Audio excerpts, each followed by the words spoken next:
All right, welcome. I'm just gonna start here. So what I'm thinking this time is now that we've sort of gotten a little bit hands dirty with the boss implementations and boss coding stuff, what I realized is it's gonna be important for later, and well, for now also. I mean, not super important, but it's gonna be very helpful to have some sort of tool in the scene that helps you draw things like regions, points, paths, maybe even stuff like that, so that you can define these things and you can put them in the scene, and you can sort of have them visualized in the scene, and also make them available for the game code to actually like import those, and to see, okay, now I want to use this point, and so that kind of makes it sort of dynamic, and you can use that in game code to do whatever you want. So for example, what I'm thinking is for the for the boss fight here, because I'm planning on adding a like second sort of, it's not like a phase, but I guess it's more like the boss kind of speeds up and increase this difficulty. So what I'm thinking is the boss is over here, right, and we have these orbs and stuff around the boss, and so what I'm thinking is that at 50% the boss is gonna go to rage mode or whatever, and so then what I'm thinking is like the orbs will maybe speed up a little bit, so you can see that something has changed. You feel different in the fight, and another thing is that every once in a while one of the heads is gonna sort of move back somewhere over here and then launch an attack against the player, because the idea is that these three orbs are gonna be sort of tied to a chain, or I'm not really sure exactly how it's gonna look, but it could be a chain, it could be just, some sort of morphing thing that can extend these things however they want. So the idea is one of the orbs will sort of, you can see the telegraph is the orb will sort of hover a little bit maybe, or just go back to a certain point over here, and then you know that, okay, now an attack is coming. So, and then the orb kind of launches targeting the player, so it moves towards the player with high speed, and you have to dodge that, and then it goes back to its like original position, and then it continues as normal, and then next time another random orb will be chosen to do the same thing. So that's the idea. Now what I wanted to add in the editor is just the notion of having more things in the scene than entities. So basically adding stuff like points, regions or rectangles, or whatever, some sort of definition of an area being, it could be circles as well, or another thing would be cool to have paths as well, but I'm gonna sort of add them as the need arises. Like right now it feels like it would be a really nice addition to the scene editor, that you can sort of add these things in, and so what I'm thinking is just adding support for having more things than just entities, having these things in there, and then what kind of things they are, and they're gonna have some sort of name that you can tag them with, so you tag them by some name, and then in the game code you can fetch those by the name in the scene, so you can so that's the idea. And then you sort of you have some sort of way to drag a point in, or click on create point and click on where it's supposed to be, or something like that. I'm not exactly entirely sure how it's gonna be for everything, but I'm thinking if I start just with points, and then we'll go from there. So that will be a good first start, because then you can, yeah, you can sort of just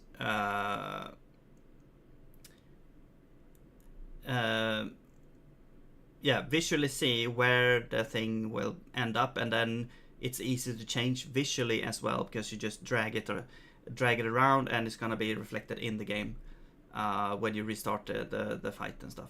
So yeah, so that's and I do realize that this is a bit overkill for just this, for just this instance, but I think I want to go this route because I've encountered again and again a good way, like this would be a nice way to define these things. And yeah, for example here, like you have this thing here, and then we could see that, okay, maybe somewhere we will show the coordinates of this, and then you create another point over here that will be sort of the path that it's going to take. Or you just define a path, like you define this path up here, and you say, okay, the speed of the path and everything like that. Like you can add properties maybe to it even, so that this will go up and down, right? And then even the editor will know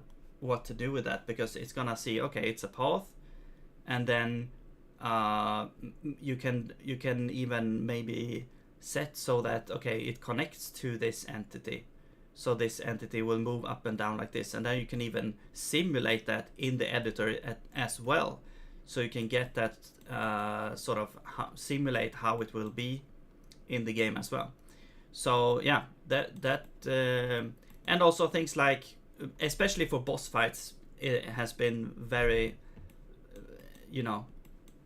prevalent, this requirement.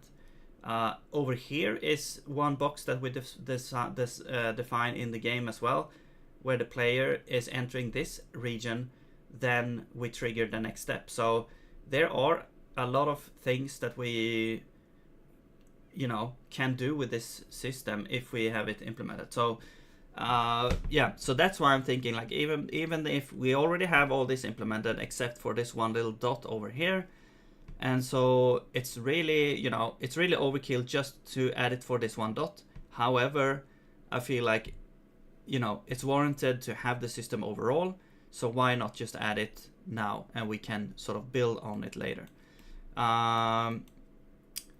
for this here. And so yeah, and also that's also gonna play into for animations. For example, let's see, I mean, let's just say here, for example, or actually let's open up our dear hero here. For example here, if you go to one of the attack, so let's say you want to define an area that the attack hitbox is. So you define, so now you can visually define it if you add this feature over here as well. So you can, but because we can sort of, if we implement rectangular creation, let's say, in the other, then we can use it here as well. So you can define a hitbox area over here, so, or any kind of shape or whatever. So yeah, it's going to be useful for more things as well. Let's see, where did we, here, yeah. So yeah, so what I'm thinking is, well, one thing actually is, if I click outside of this entity, I want to be able to deselect it. Okay, and that's just to do with like how so we can clear the selection so that we can see what's happening with the menu there. So let's go here. Here's the scene, somewhere we have like handle input. Yeah. And so we have create entity from assets manager, we have select, move, and delete. And so we should probably have like here, if we click, and here we're seeing, okay, are we colliding with any entity? So what we can do is we can say if we didn't collide,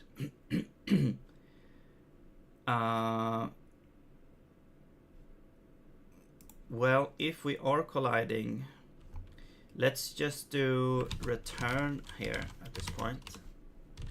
And if we get down here, then actually Zig has a way of doing this. So if you break, you don't go into the else, I believe.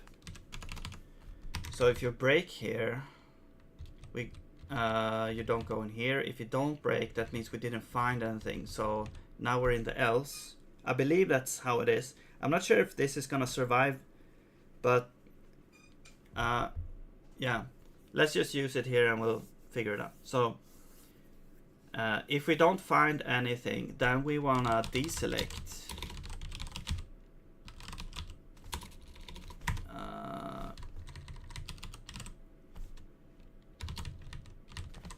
Let's just deselect entities.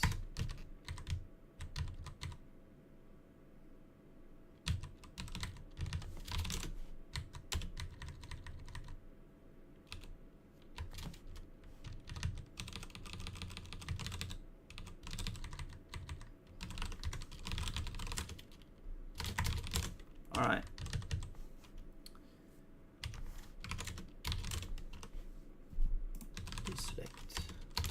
There we go. Okay, so yeah, that should be it. So now if we click out, if we don't click on any entity, we should deselect.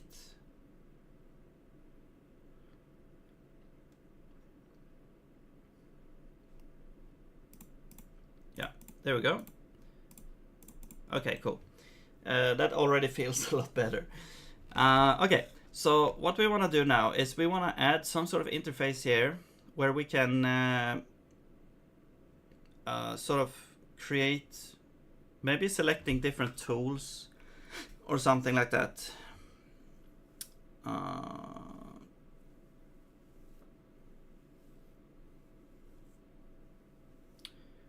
Well, it doesn't really matter what it's called right now. I'm just gonna have add a new sort of menu over here that is gonna be sort of, I don't know, points and areas or whatever. So let's see. We have a thing called menu.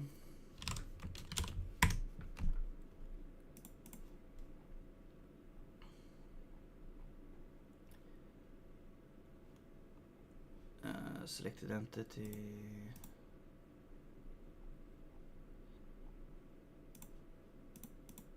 Set entity reference menu. Oh yeah, this is like a dialogue. So this will be the place where we have it, I think. Yeah. So let's do separated text, and this will be, yeah, I'm just gonna call it points. I don't know what to call it. Let's have a temporary name here. All right, and then we'll have a button. And I'll just name this create point.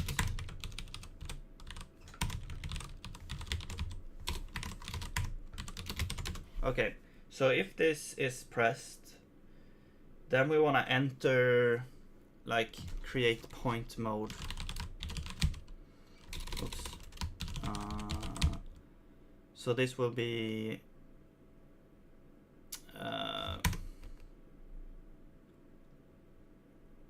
what would this be? Okay, let's just call this tools. Sure, why not? All right, so we need to define these things.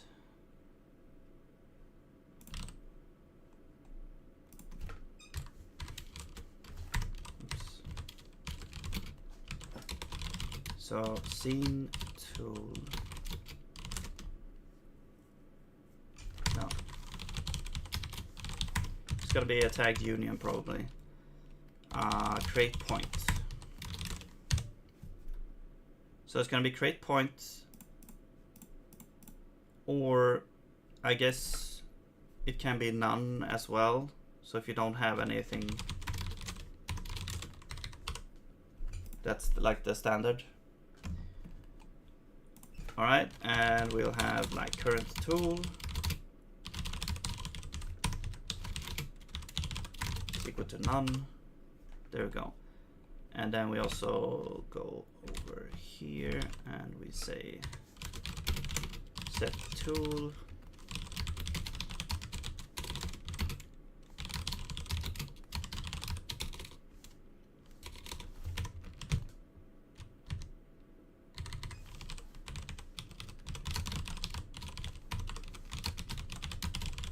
we'll import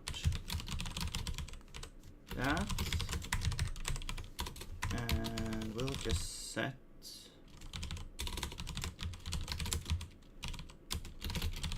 this to new tool. And we should also have get tool as well.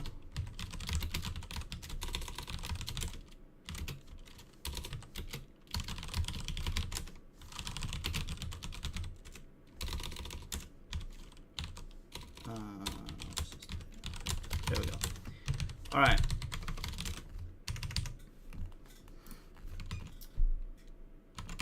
Let's see. Right. So, so now we have that, and probably sort of the cursor maybe is gonna change depending on what tool you have and stuff like that. But I don't know. Oops, what happened? What did I do? Okay. Let's see. So so now we can click on that, set the tool, but it doesn't really do anything right now. What I'm thinking is it's gonna sort of change what the left click will do. So if we go to handle input and the handle select, so we basically we could either say if here or we could say inside. We could say if we want. I don't know. It doesn't really matter that much right now.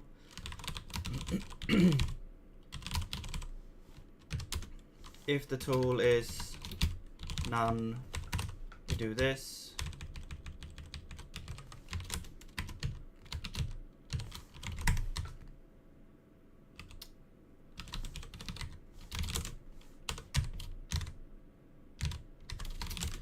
Actually, one thing that we could do is we could go over here, no, here, and we could say if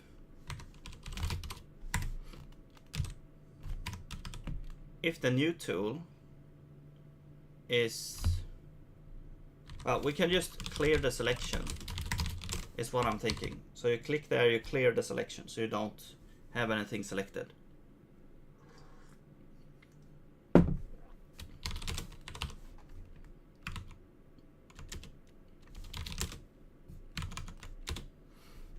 And then we could also do, where's the thing? Here. I guess we could call this tools.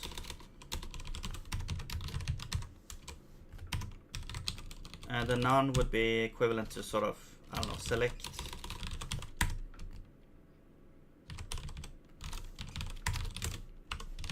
All right.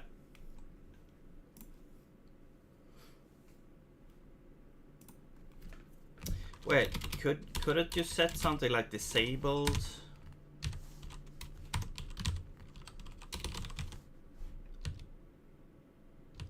Begin disabled?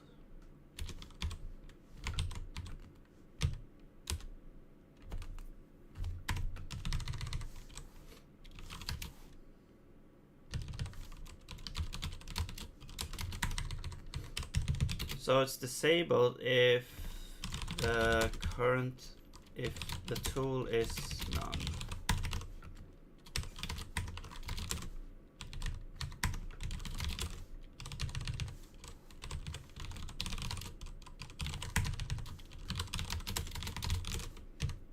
All right. Let's just see if this runs.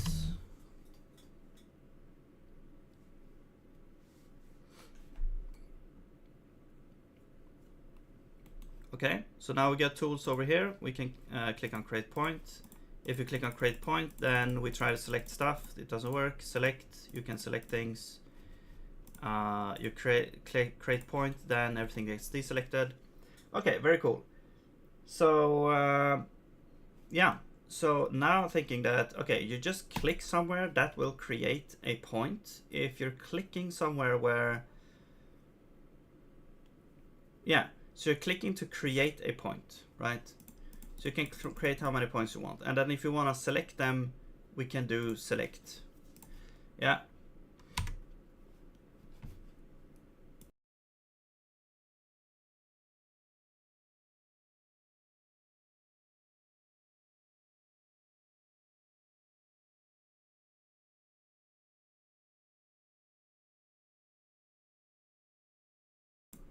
All right. So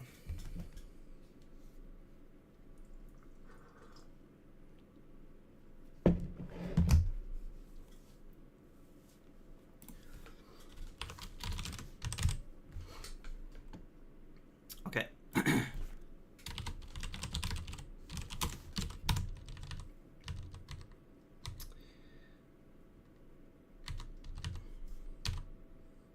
I guess we can rename this to select now.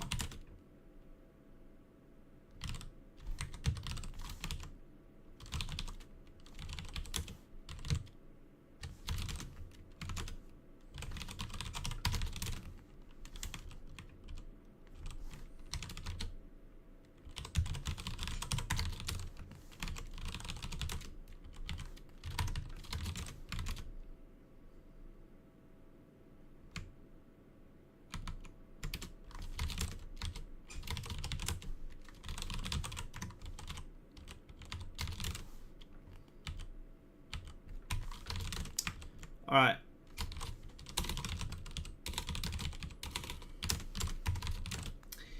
So this is select. I guess we could have like handle input select, tool select.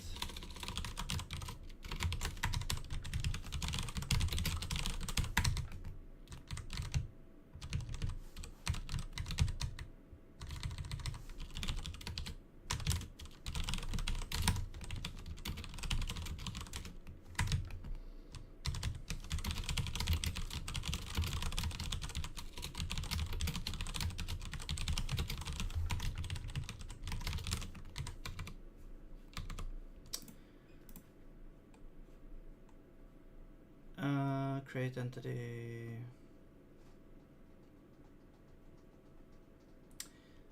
I guess when you're creating entities, you probably want to just set the tool to that. Like set the tool back to select if you're creating entities. Because that's kind of an outside thing. You drag in from Assets Manager. Yeah, that's a different thing. So you should probably set the tool in that case.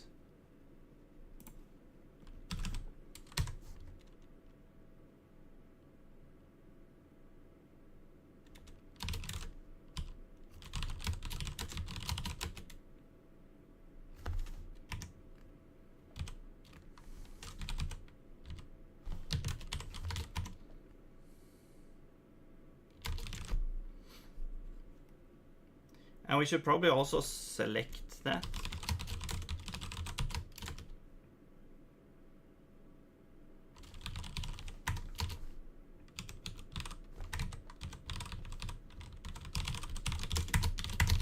As well. Yeah, makes sense. All right.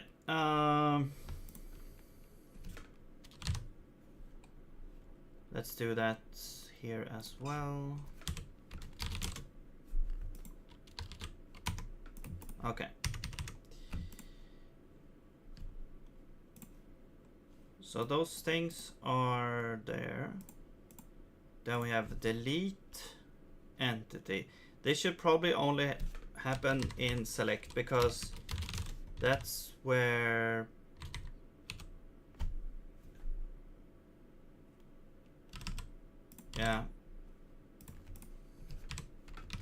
we actually have things selected.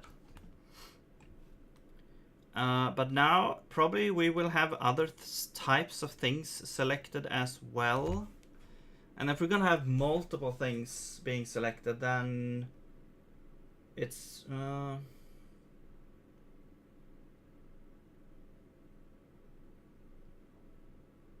yeah, that's gonna be a problem for the future.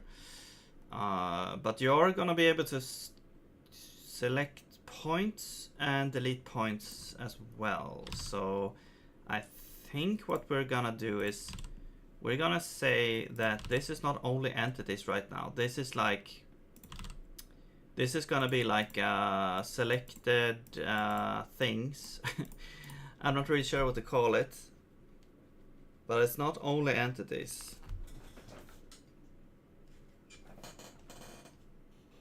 I mean, maybe they could be entities actually. Maybe because then it's sort of placing into the system that we already have. But they're not entities that are supposed to be created. They are more like, okay. Because then they get an ID. You can uniquely identify them by ID. They have a position. And I guess a scale if that's applicable. Yeah, and the type we could just add a new type here, I guess, which is the point type. Maybe we don't even need. Well, we could still have a special UI for it when you create points, but we could also use the existing sort of thing for it as well.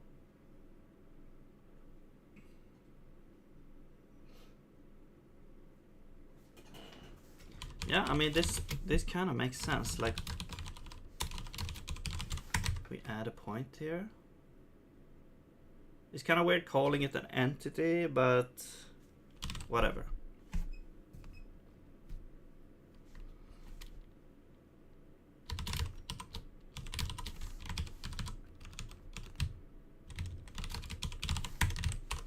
And the point doesn't really need anything because it's just a point. It already has a position. I guess the only thing it could need is a name or a key. Yeah.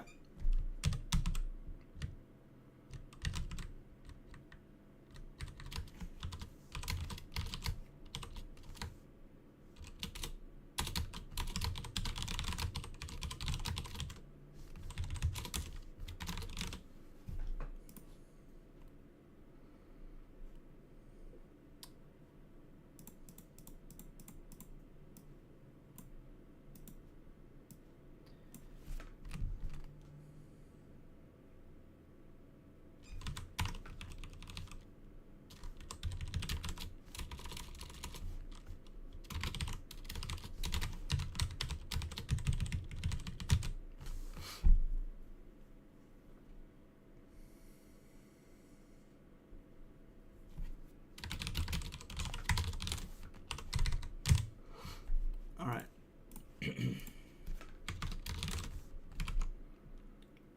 Okay. So yeah. That I think that plays nicely into that. It could be that certain, we have special cases for certain things. So this type we could have like an interface for the different types of entities where you query, okay, is it resizable, for example. So we could just have a function here called is resizable. resizable, which returns bool, and I guess we can have the point there, and then we just return false. So yeah, it's resizable, so it's not resizable, and then we can use that in our scene, main scene entity. We can add a function here called is resizable,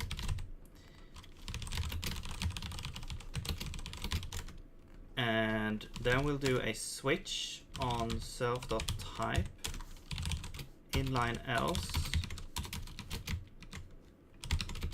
and we will say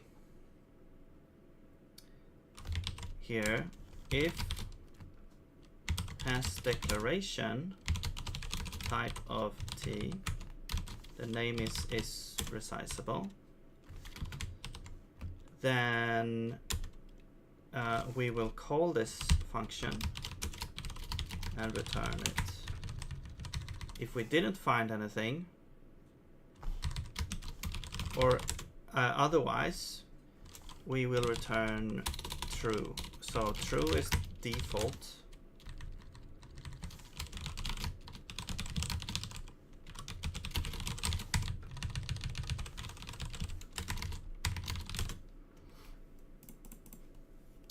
Right, so so now depending on the type of, it's sort of like an interface, because you're saying here that, okay, this type, if it contains a function called is resizable, we will use that. So it's kind of like an override.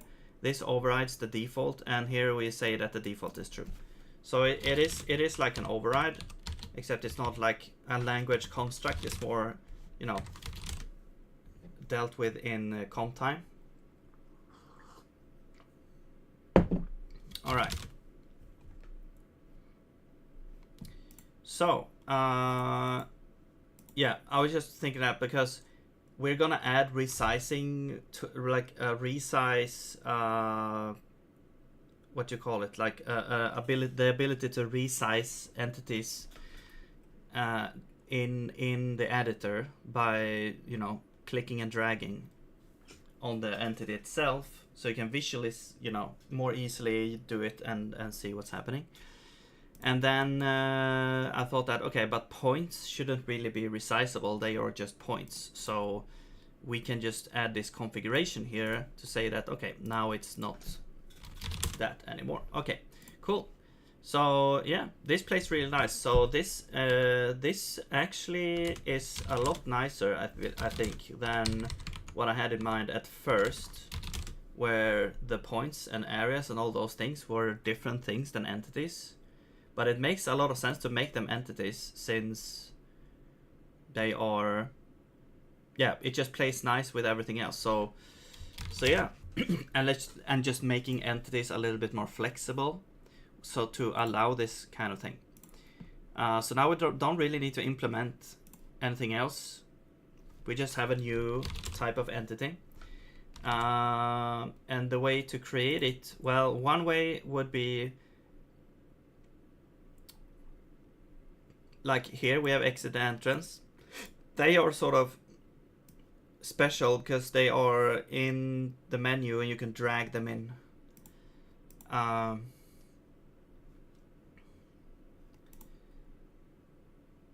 But it's also very it's very, you know, you don't really know what it is that you're dragging in. So what I think is, maybe, let's say drag drop source, this is an image rect.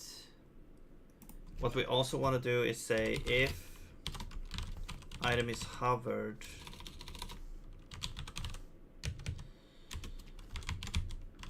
delay short.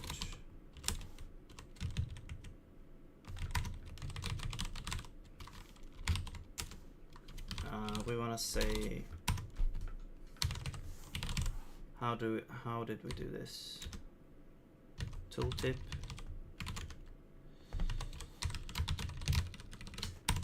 We just add a tooltip, and the text is gonna be exit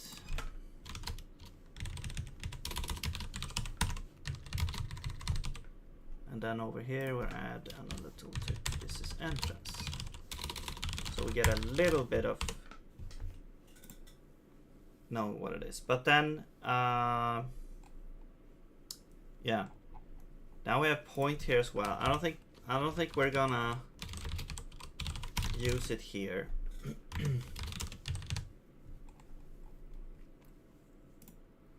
This is only for exit and entrance.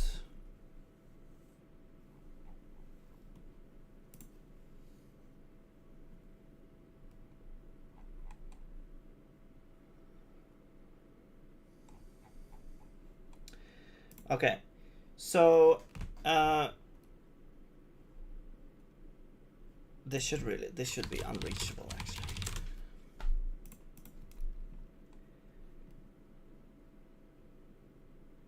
So what now? We can select create point. So yeah, so when we have create point enabled, when you click now, it's gonna create a point. So if we go here and we say else, we could really have a switch here. So scene document, get tool. If it's select, we do handle input tool select.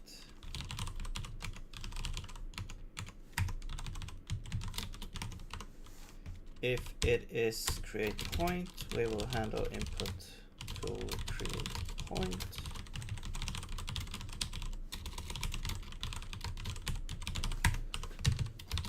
Okay. And F5 will always work here. I guess we could also add Control S.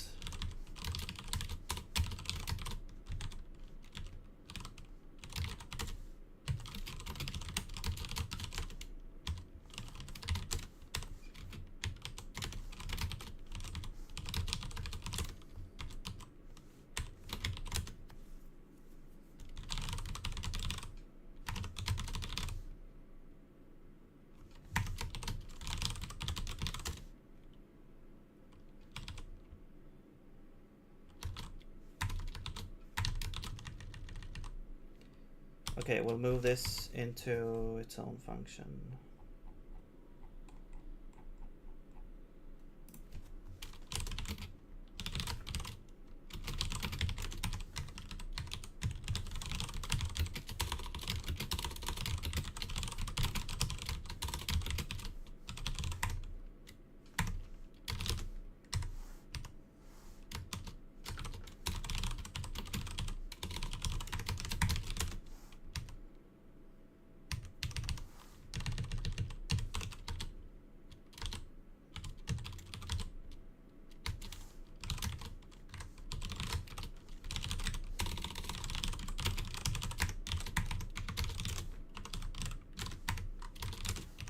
All right. Now we need handle input create point.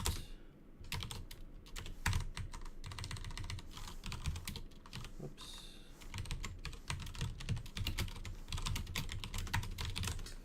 Right. So what do we do here?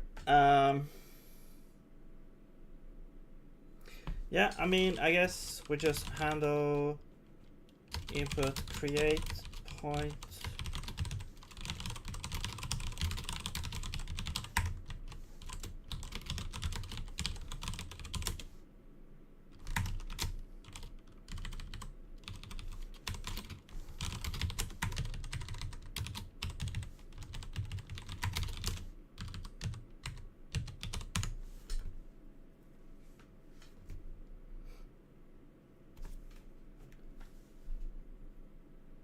Yeah, I mean that's kind of the same thing, but okay, whatever. The only thing the tool does is create a point. So, but yeah, okay. So anyway, so what do we do here? Then we say,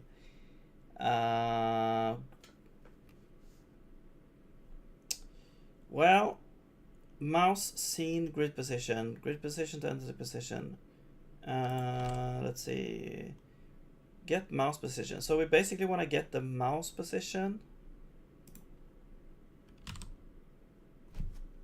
Yeah, that's just what we need. The mouse position. So position is gonna be get mouse position. And the camera is this.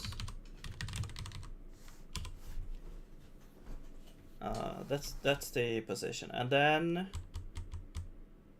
we will create this point.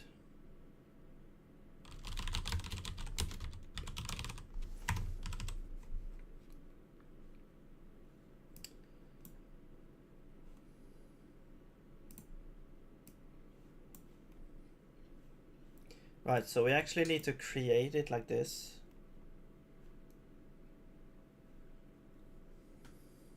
We probably want to have a function for that. Add entity.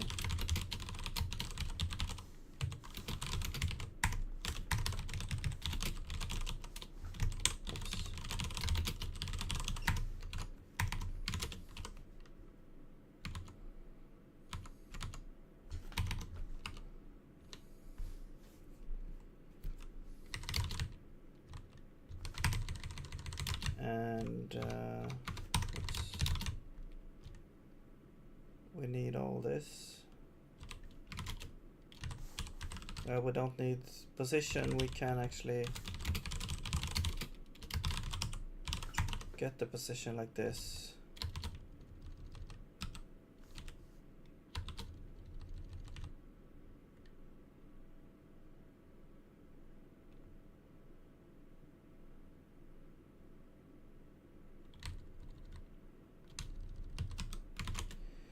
What did this do? I forgot.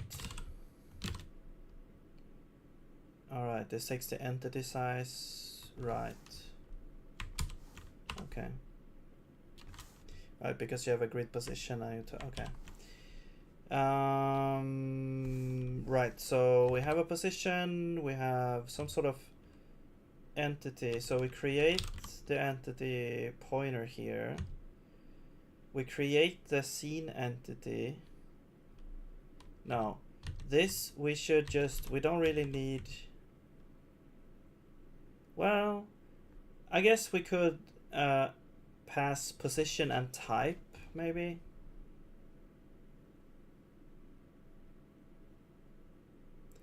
But we could really just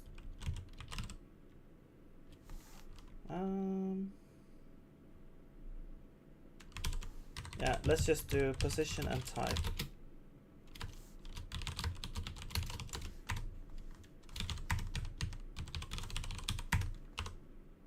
Or entity type, because type is a keyword. And then we append, and then we can also return this if we want to use it. Okay. So now that whole process is a little bit easier. So now we can say scene document, well, here, add entity, position, and the type is payload. And then we don't need to append, there we go. Alright, so now we have a little bit easier way of doing that. Let's also do it here as well. So position, entity type tag.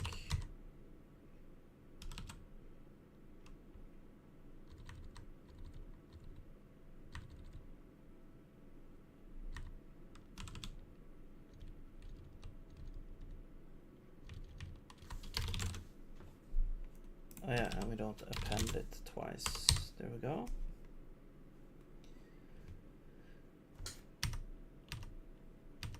Okay, so now we can say scene document, add entity,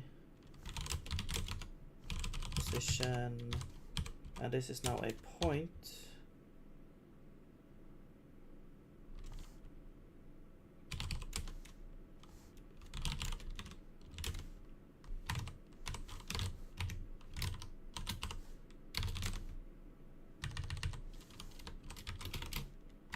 That we don't really care about.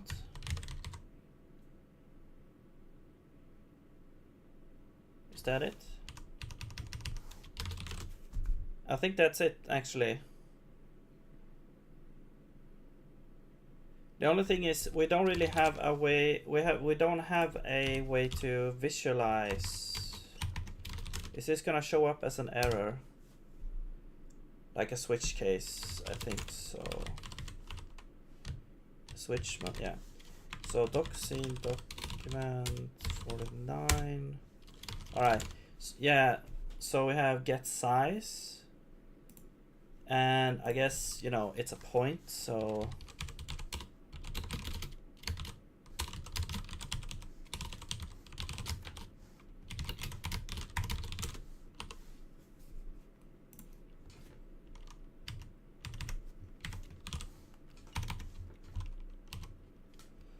I wish I could fix the diagnostics on the LSP.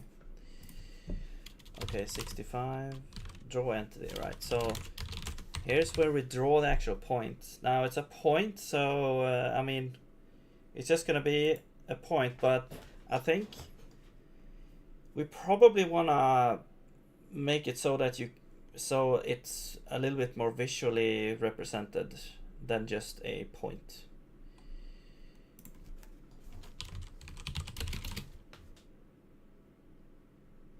We don't need, well, actually, maybe we could print the text, like the name of the point.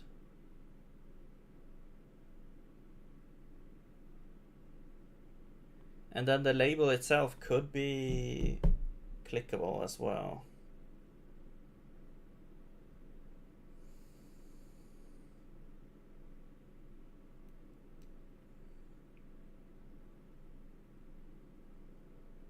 I was just thinking, because we do have point, we do have the text here if we want to have it.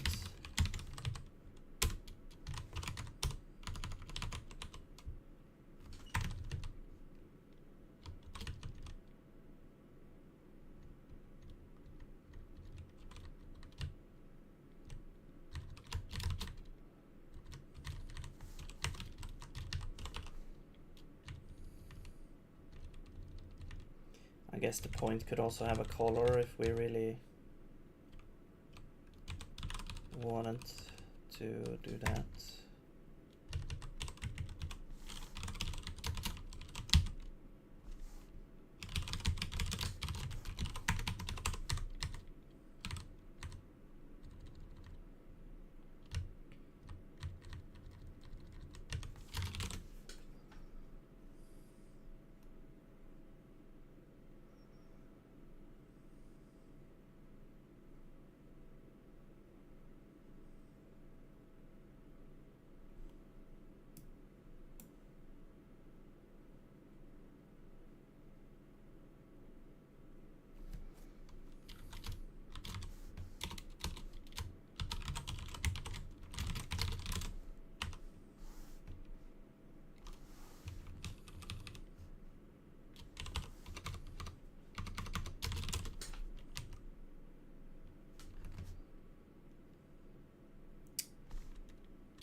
Yeah, it's not gonna be scaled like this.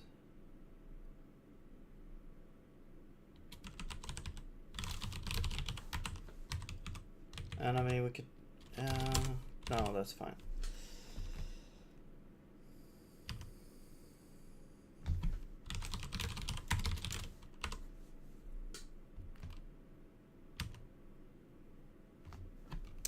Yeah, and the text, we could draw the text as well.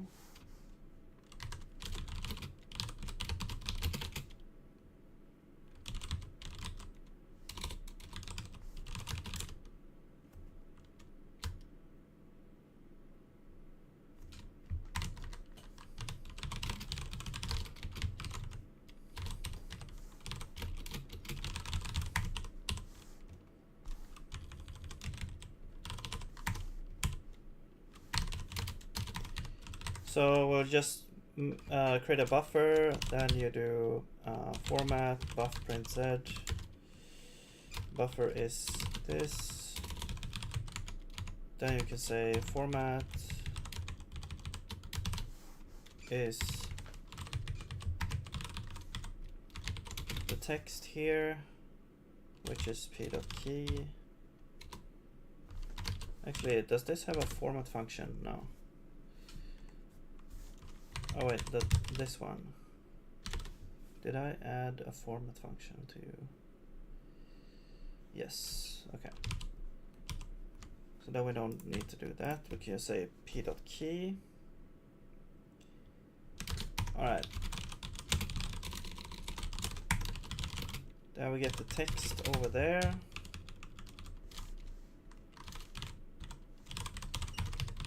Font size, I don't know. Let's just pick something. Okay, so that's the size of the text. And then we can say text position. It will be text size.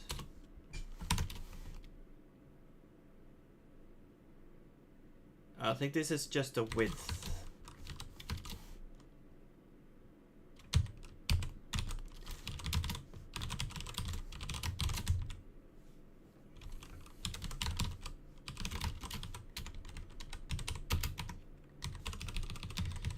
Let's cast this to float so we can use it.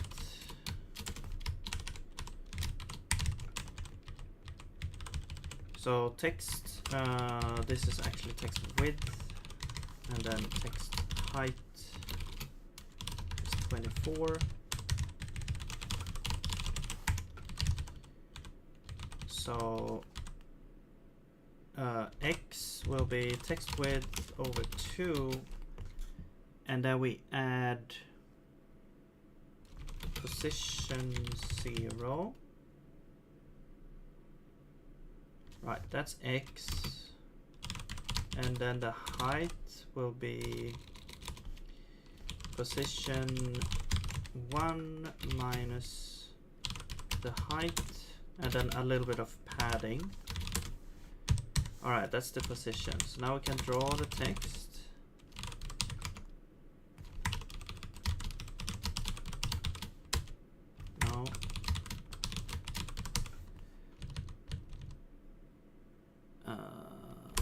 This one.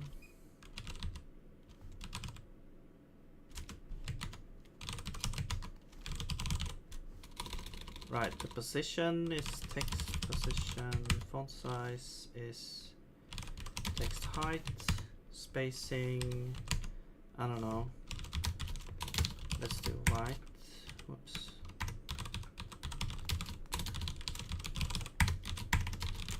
And I also want like a little black box there as well.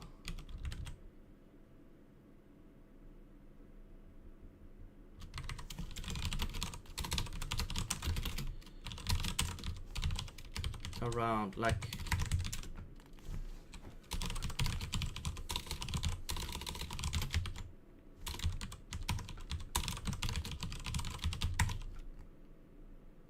the size is text width and text height. This is text rectangle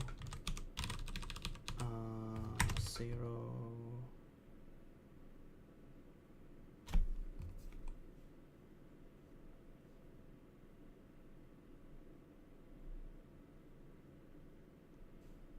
Okay, yeah, we'll figure it out. Zeros. What is the rotation? Yeah, and then this is going to be black alpha and white. Should we do alpha here as well?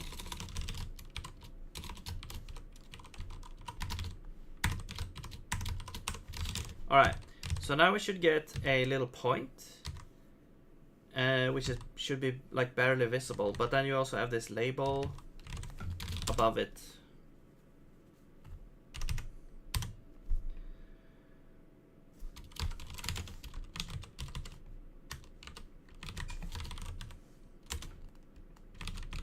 Okay, expected found. Okay,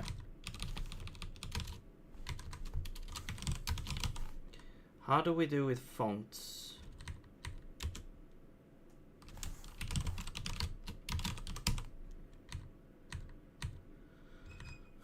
Is this the only place we're doing this?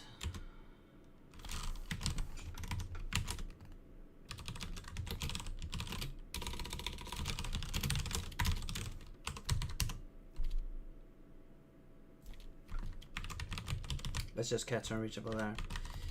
165. Okay. So now we have a different function here.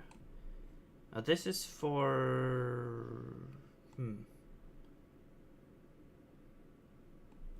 Where is this used? Drag payload. Oh, I see. So we don't need to worry about this. So let's just put it here.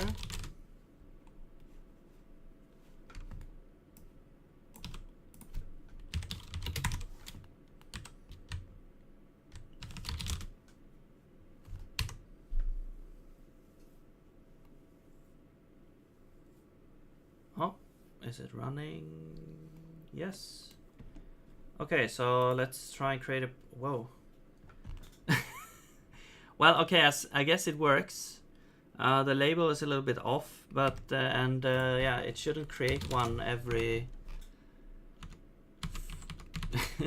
It should just create when you're clicking. Okay, handle input create point.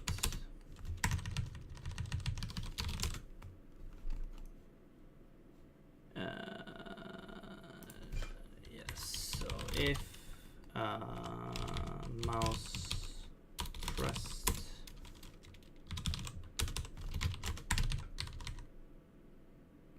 if it's not pressed, we will return. Okay.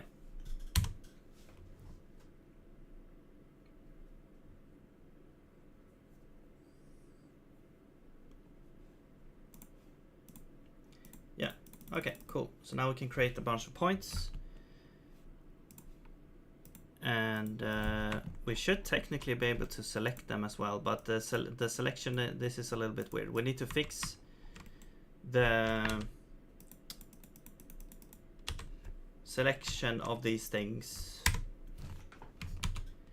Maybe each type has like two different sizes, like one for selection and one for, I don't know.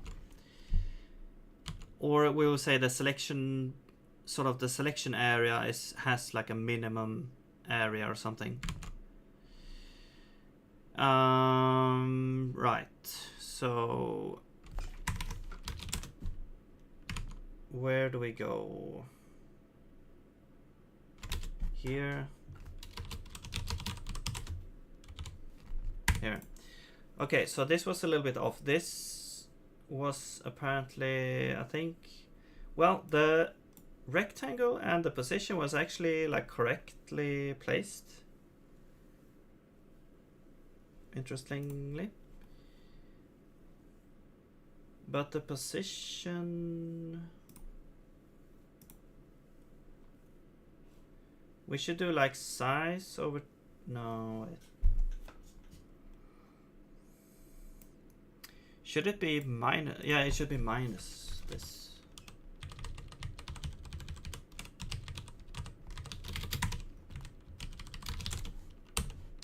There we go.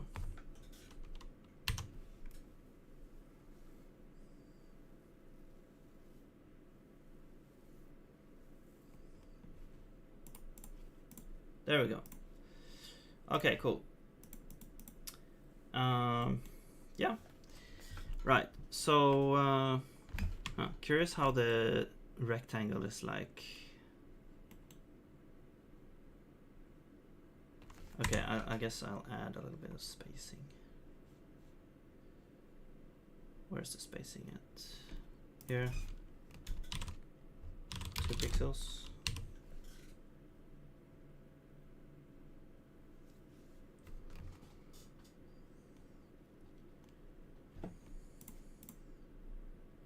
Yeah, okay, that looks a lot better.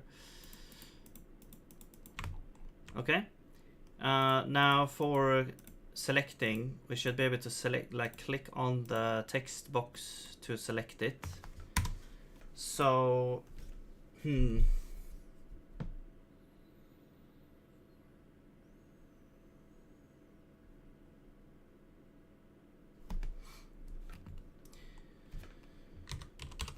But we could,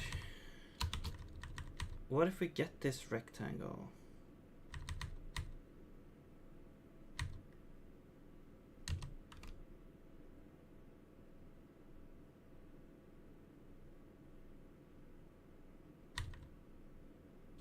All right, let's take this code and we'll put it in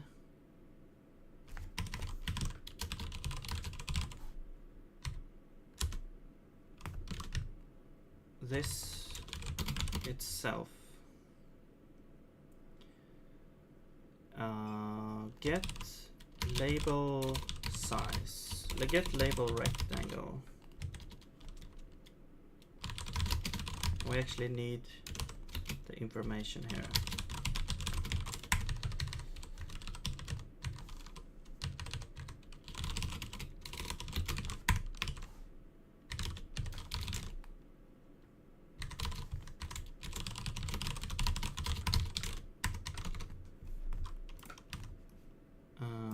This is self position, right? So I think we're gonna work, well, do we want to work with like position is, okay, let's add offset.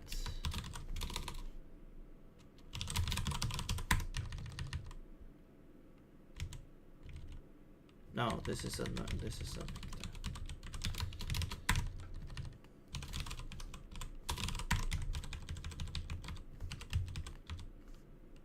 No, not offset. This is position of the entity. That's right.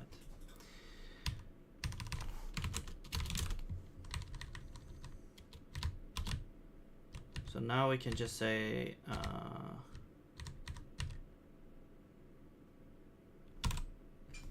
oops.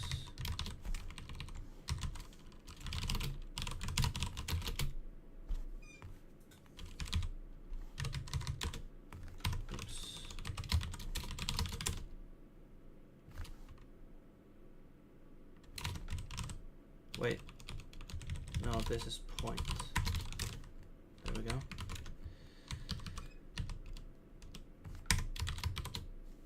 And position. Okay.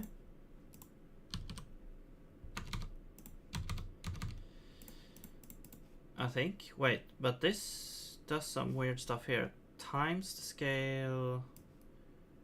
Well, we'll figure it out. Okay. And now the position is actually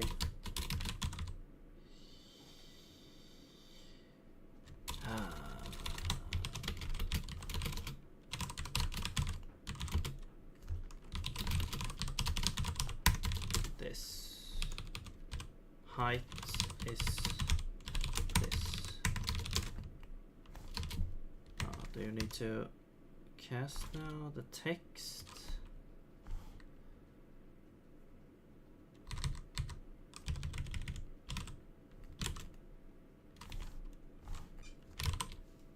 Oh yeah.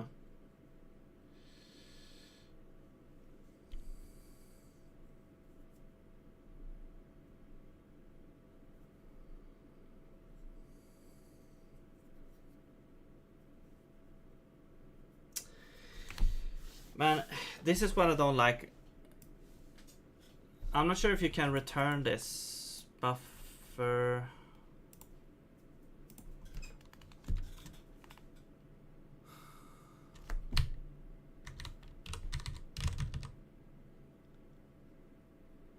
Maybe we'll add, maybe we'll get a buffer in. Yeah, we'll put the buffer here.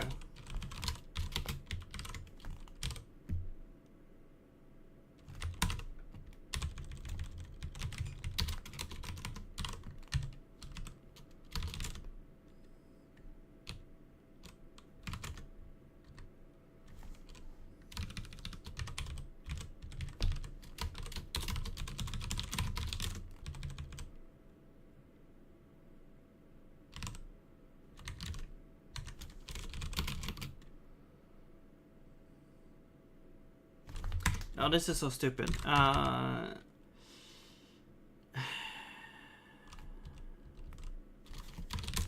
It's just annoying that we have to do this operation multiple times. But it's just in the name of convenience, you know.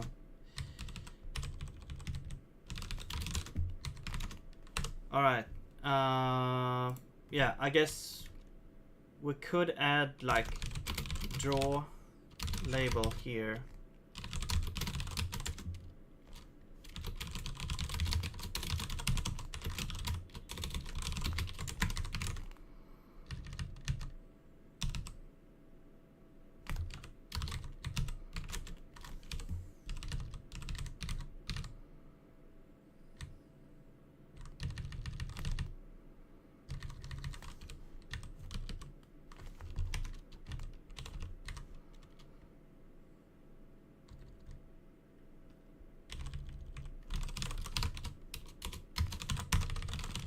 But the rectangle we can do this.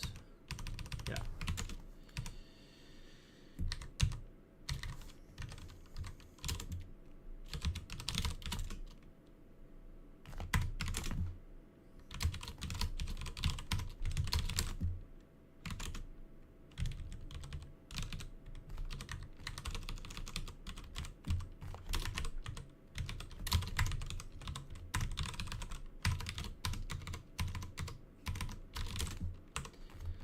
Okay.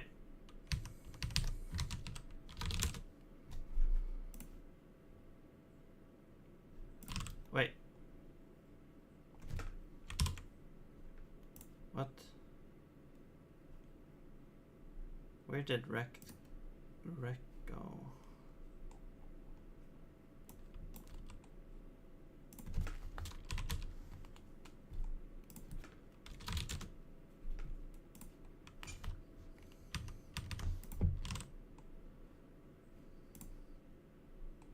All right. Okay, let's just see if it still does what it's supposed to do. No. Expected something, found something else. Okay. You want a vector? This is a vector. This is a vector. Vector 2.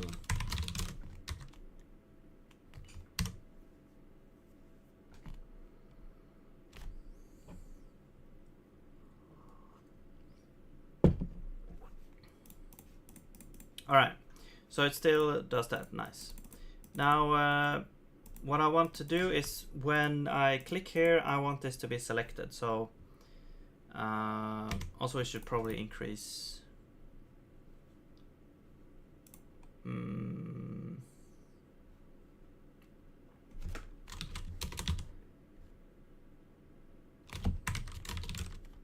Okay, you know what? Okay, let's do scene here. So select entity.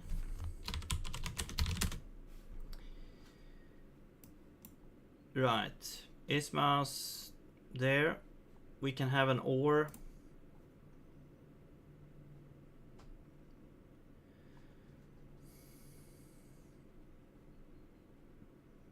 Perhaps.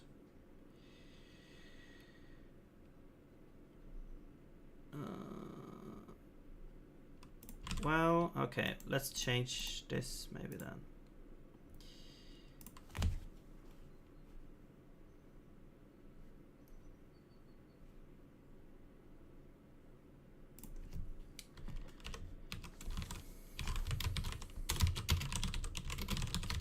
Okay, if it's if that doesn't help, then we do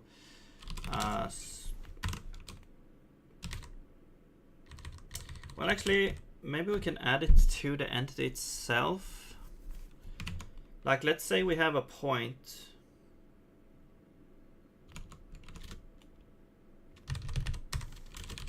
And we'll have a function called like is point in entity rect.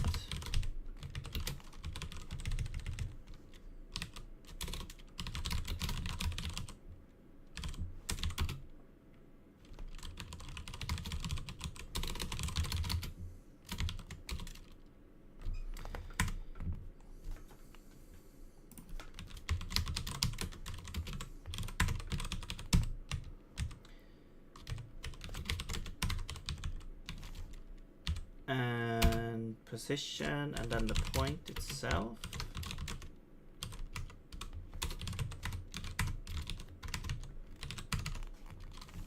So we'll get the text rectangle, or the label rectangle. Entity position. Okay. And then we'll say, yeah, we'll just return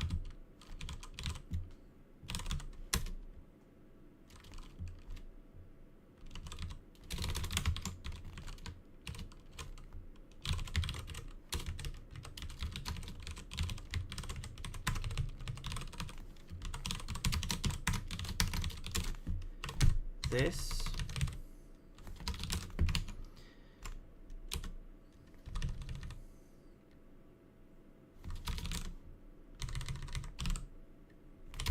And then we add this function here as well. So we can say is point in entity rect, entity position,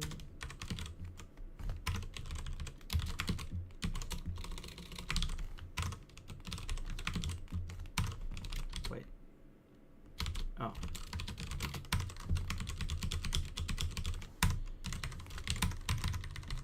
except now this is a scene entity. Okay. So we kind of make this into the same thing. It's like a override function. So we'll do the same thing. If we has declaration, we do that. Otherwise, but this is now in point is point blah blah blah blah. Oops. The default thing for that, I guess, would be this then.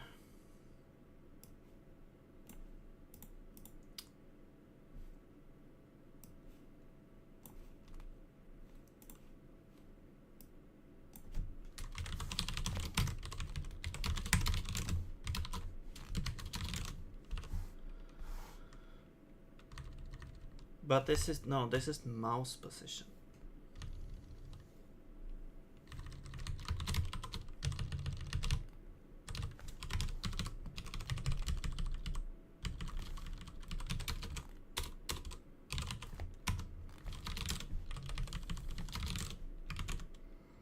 Is point in entity direct, yes. Point.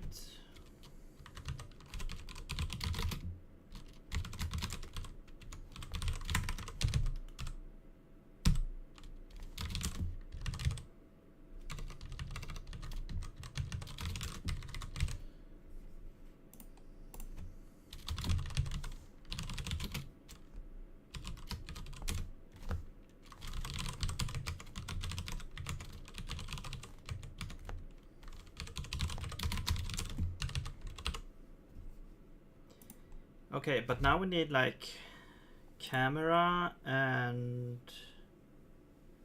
context.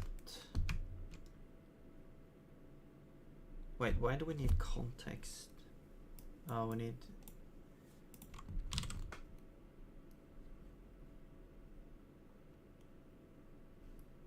get default entities. Oh, okay.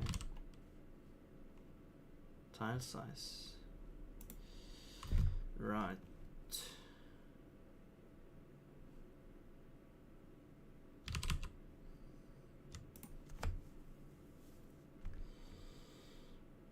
Wait, okay. So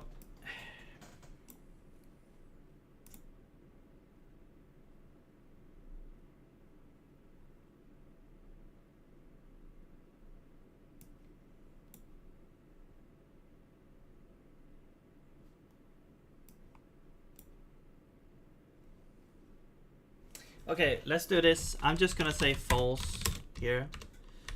This is really only to be used if there is an implementation for it.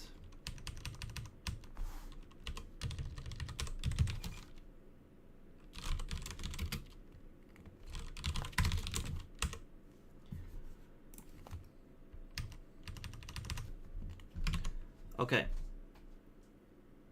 Now, is point in direct. So we'll do this.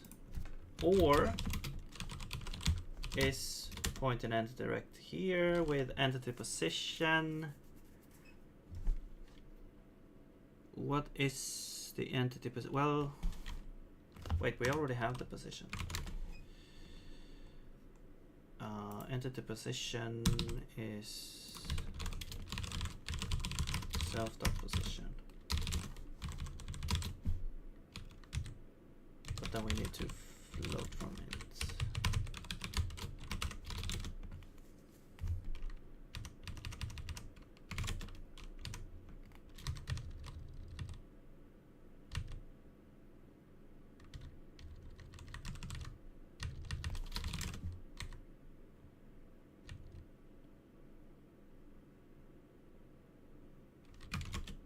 Wait, what happened?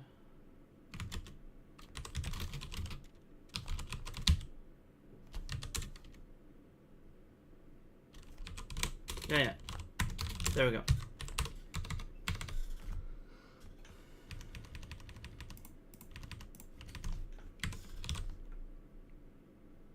It's a little bit confusing, but it's just that, yeah, the way the sort of thing is, we have a camera, we have, you know, we need to pass around a context to get some magic numbers in place. So it's a little bit of a mess, but all right, let's see now. Layout 128.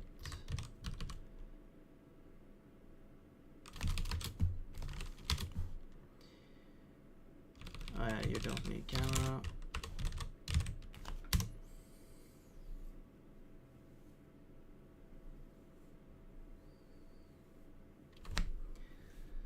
Okay, let's see, we can still click on normal entities. Let's create a point. There we are. We can sort of, it's a little bit off. What if we zoom in? Yeah, it's a little bit off.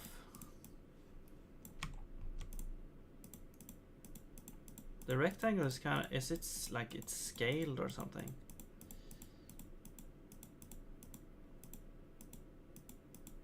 Yeah, it goes from like up here to down there. It feels like it's scaled by 4, which is... Wait, what if we create and then zoom out?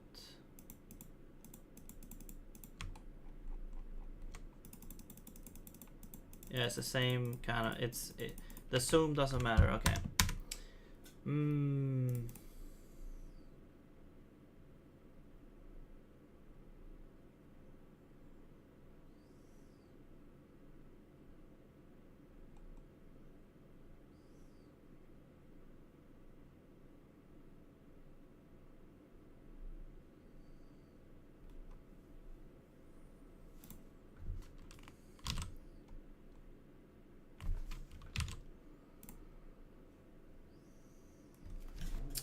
Interesting. What would that be?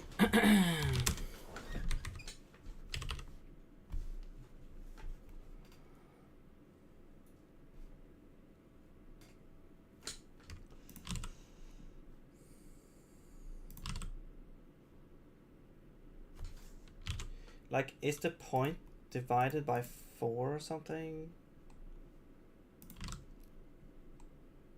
Like, we're divided by the scale, yeah.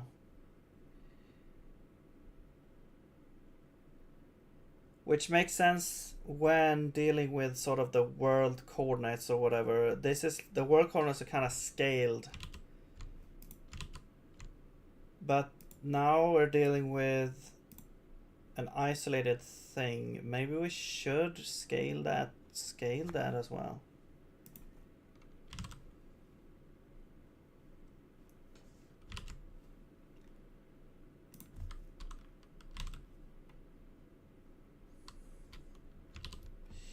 Okay, you know what? I'm just gonna I'm just gonna do something stupid. I'm just gonna scale this.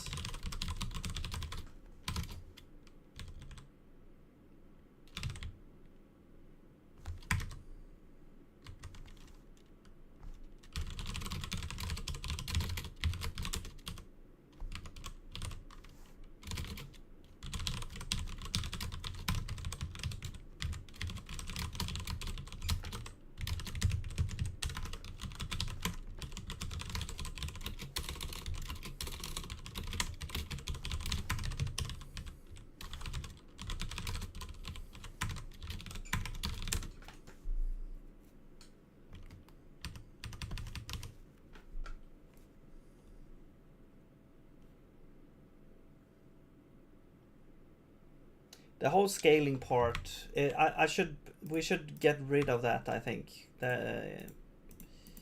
Oh, and now it doesn't work at all.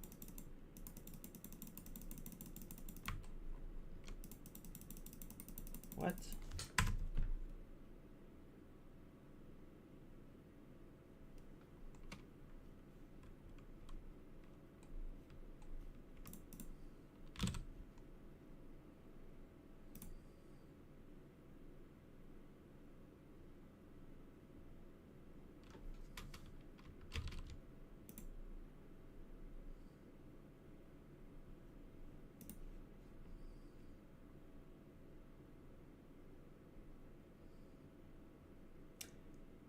I am confused.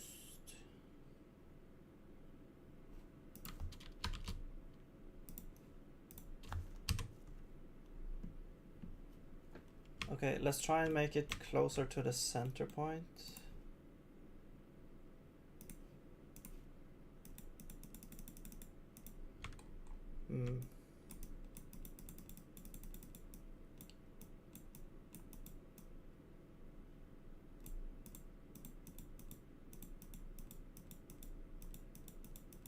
No, that's just selecting the point.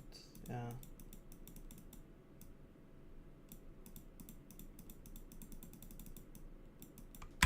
What is going on?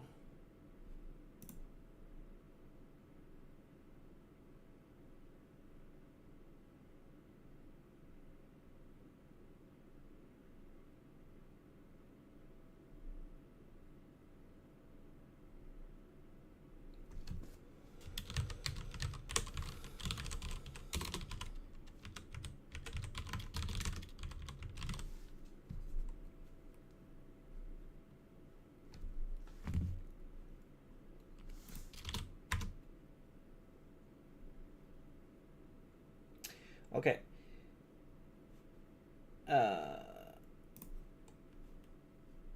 Let's do this. Let's say this.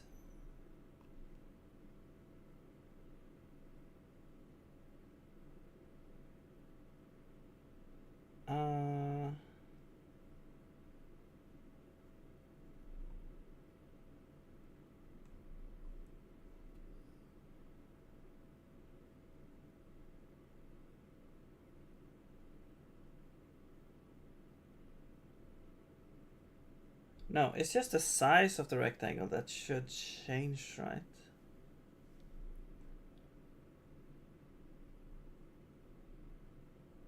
No, the positions should change as well, I think.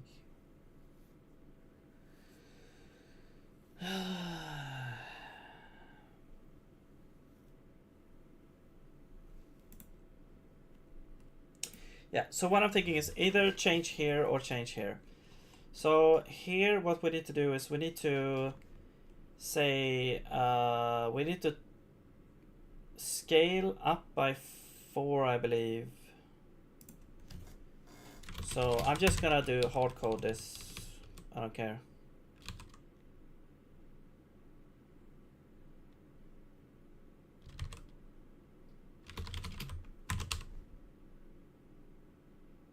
Right.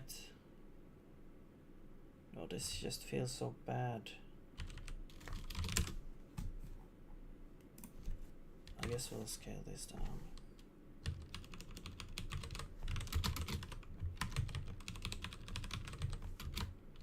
No, wait, this is times 4.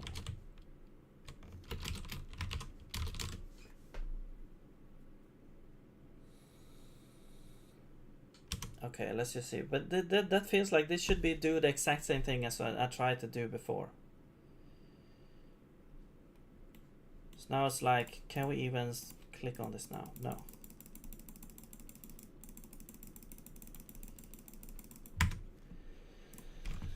Okay, let's think about what's happening here. So the point comes in. The point is relative to the center of the scene. It doesn't feel like the point should change. It's the size of the rectangle that should change. So if we say make this a variable, so I think X and Y is like top left.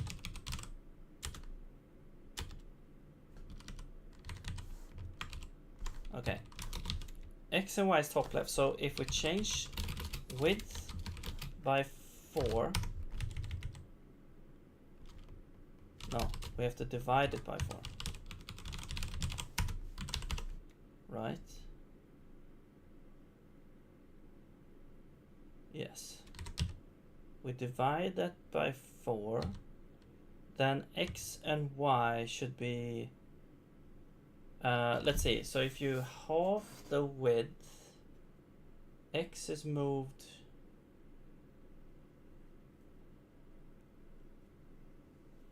I think a quarter.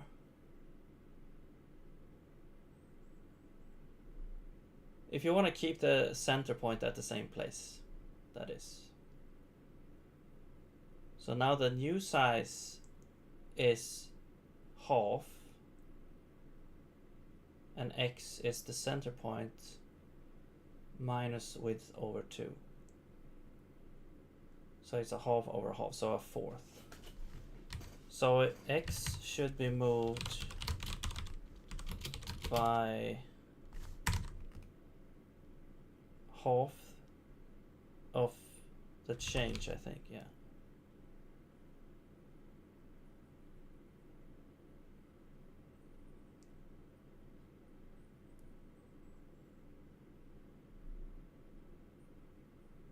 Hang on.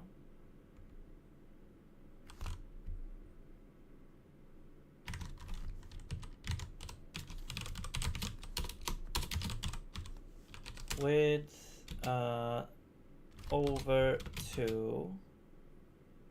So now it's in the center, and then it should be minus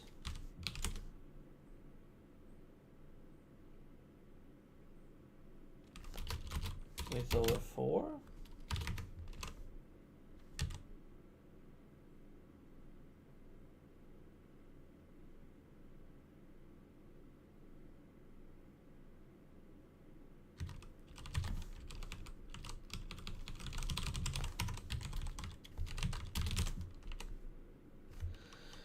All right, that's right.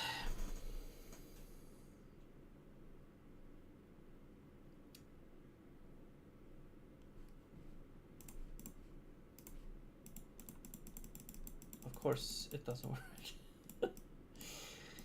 Why did I think that was gonna work?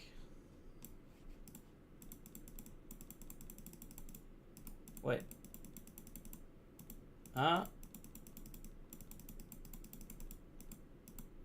It's up here now. Wait.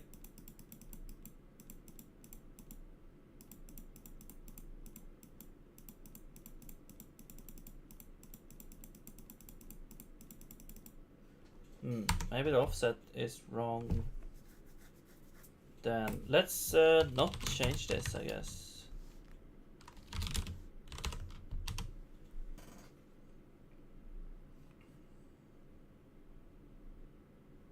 Or maybe it should add...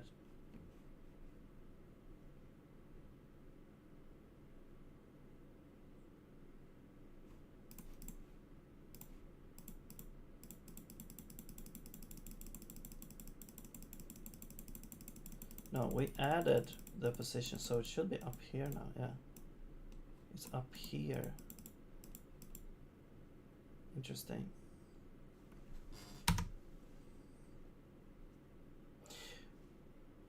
Oh yeah, because it was like huge before.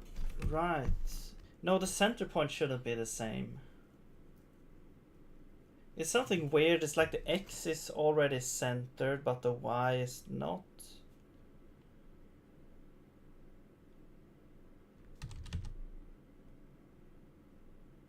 Let's just draw this rectangle.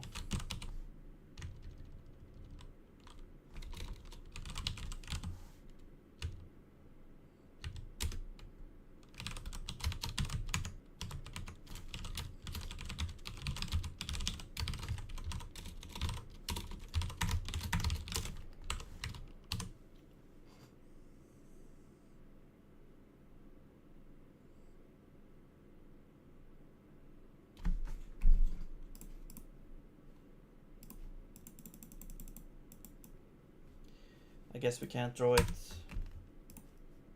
right there.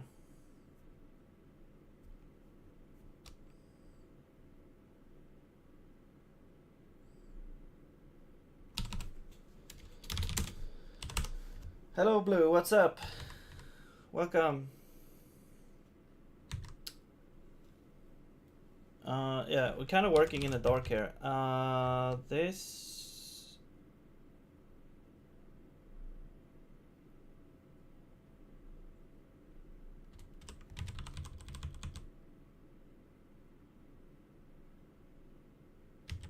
No, it's gonna be over 8, right?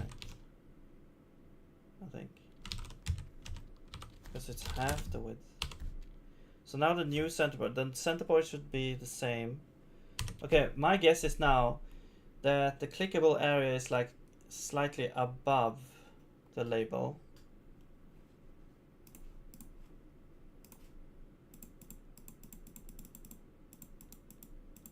Yes. Okay, it looks like we need to move it down by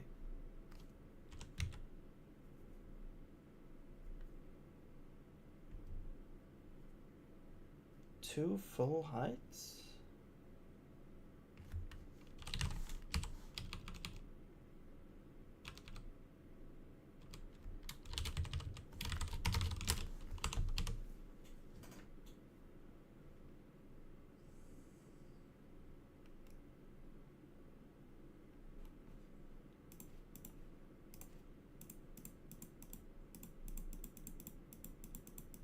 I have no idea how this is calculated. It's slightly off now as well. Okay, you know what? I'm just gonna keep it like this.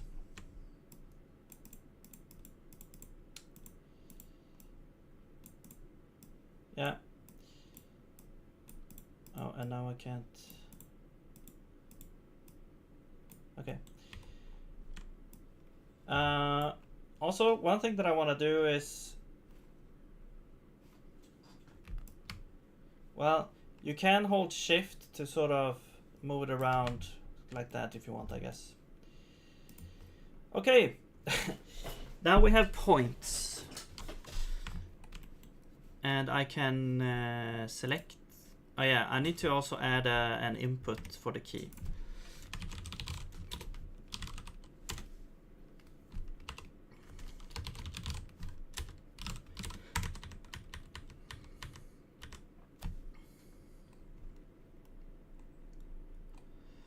Where's the entity details? Here.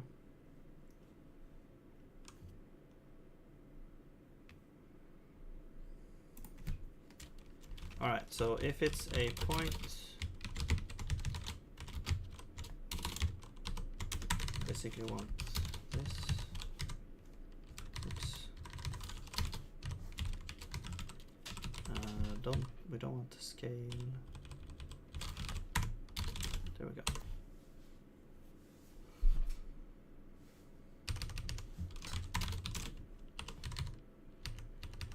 Okay, now we can change the name as well.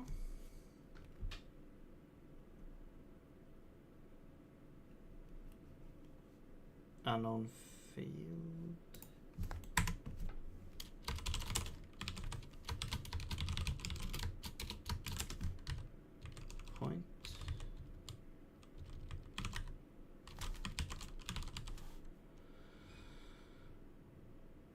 Oh, I see. Right, of course. I need to do the whole version system now again.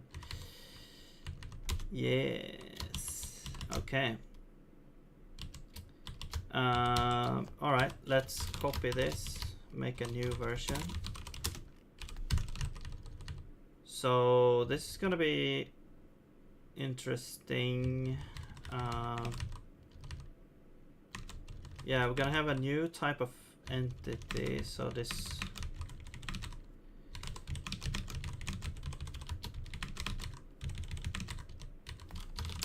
the entity type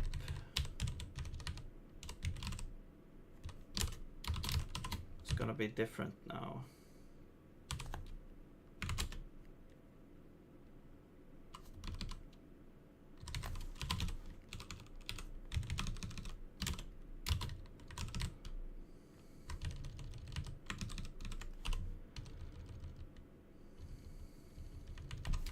Have a new one called point, which has a key, which is just a string.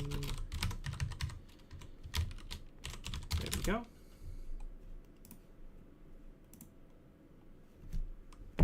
All right, and then we go to our upgrades.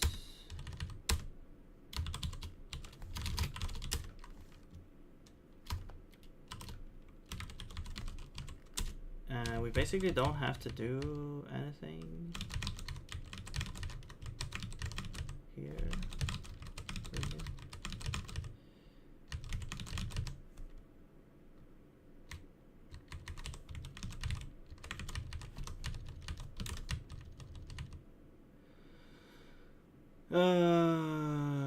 What?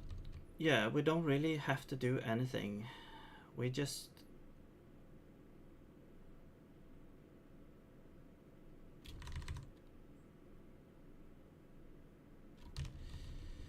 the only thing is this type needs to be converted from the previous type to the new type.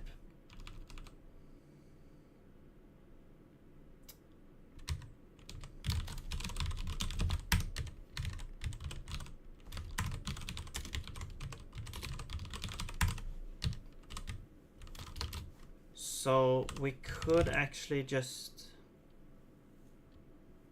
yeah, we could just add a container. So this will be entity type upgrade container.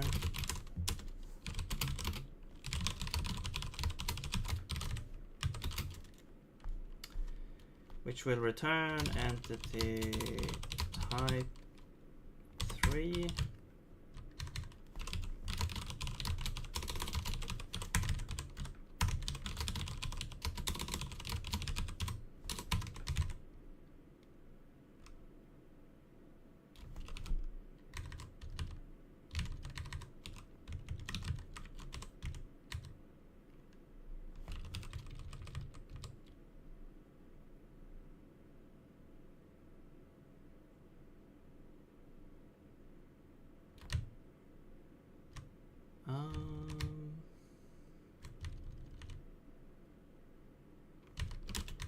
No, I forgot how this worked again.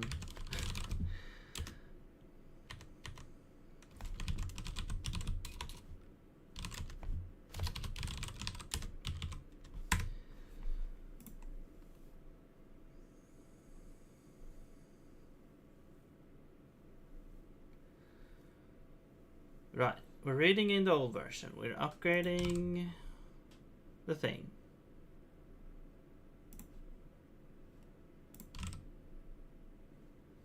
Which consists of getting an upgrader function, calling that,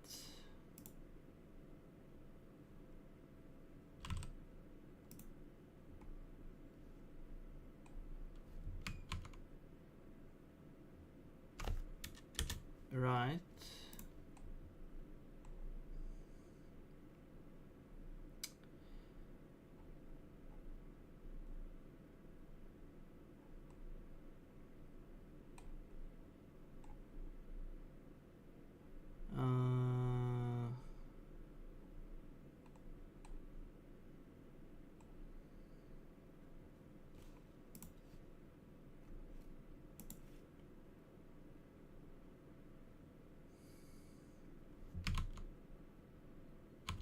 Yeah, I think what we need to do is we need to upgrade the entire entity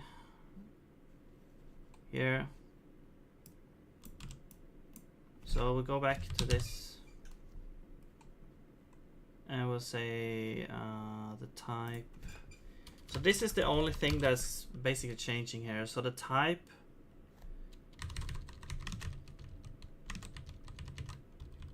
is gonna be the type is gonna be so let's call these next and previous.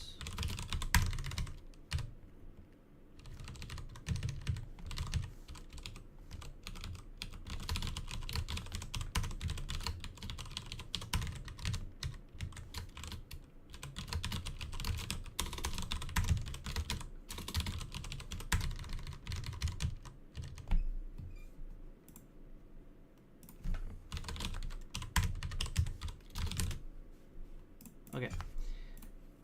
Yeah. So we can't just assign it because this is type. This is version 3. This is version 2. So this is where we need to do something here. So basically, we could switch on the type. Have an inline else.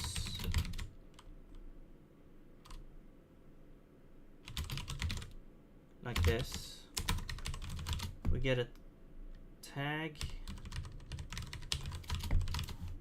and a T, and we can say union init, and now the union is entity next.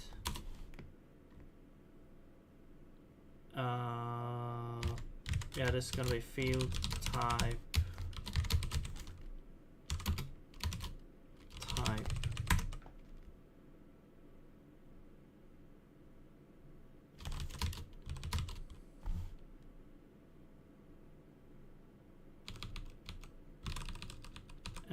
Active field name is tag name tag. The int expression is T. Okay, since we can do this because all the previous versions or the previous versions have all the the next version has equivalents to the new version. So or the previous version. So we can take all the previous versions and sort of create them in with the new type, the new version. So that's what I'm doing there. Yeah, and we don't need a container. What I was thinking to do is like, okay, maybe it just magically solves itself if we have a thing upgrade that upgrades the. Wait, what happened? What happened here? Oh, I forgot this. Okay. Okay, so I was thinking that, okay, if I had an upgrader that, okay, if it looks at two objects, like one object should upgrade to another object, then it could look at all the fields, see if they match the type, and if they do, we just copy them over. If they don't match the type, we'll look for some sort of upgrader, like let's say it's an array, then we have to upgrade the type within as well. I'm not sure if I'm actually doing that. Like, let's say we have the upgrade, so we have upgrade object, I guess. Upgrade object is, yeah, upgrade object to something else. We're looking for, maybe we can do it actually. We're looking for all the fields, and then we check, we're setting the field of the result to upgrade value. Yeah, we can do that actually. So we could have done this if we have a construct, or a struct here, which will be upgrade entity type container, and we need a function called upgrade entity type.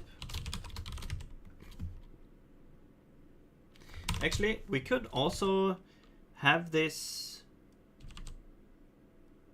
built in as well. Like if our thing is a union enum, like do we even need? Yeah. I don't think we even need an upgrader in this case. We just do upgrade value and it will just work magically.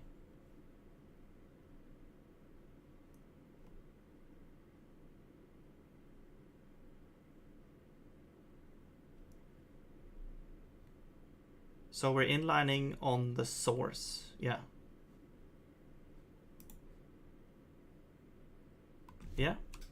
So if we just add a new tag, we don't actually have to do this.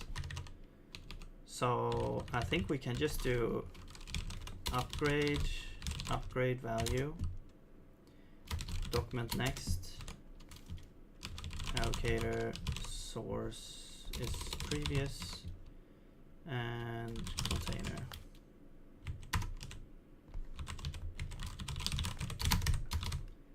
And we just do this. There we go.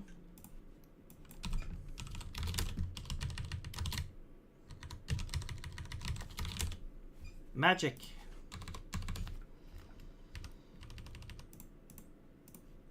Awesome.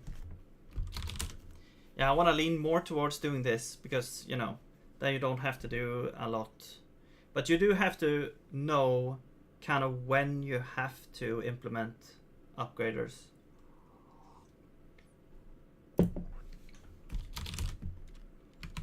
But it would be cool if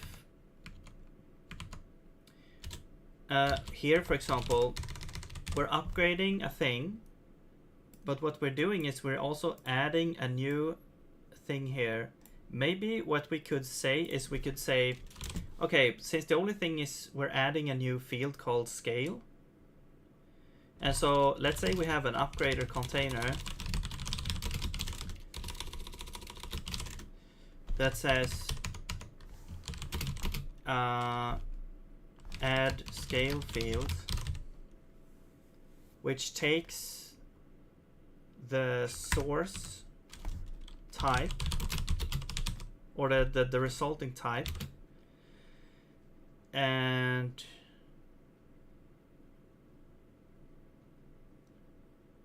the result type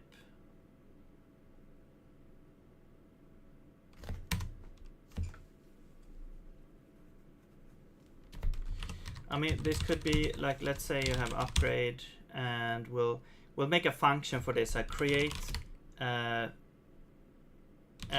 field container, something like this. And so then you put the information in here. So you would say, which field is it? Which type does it belong to? So this would be entity 2, entity next. This is the result.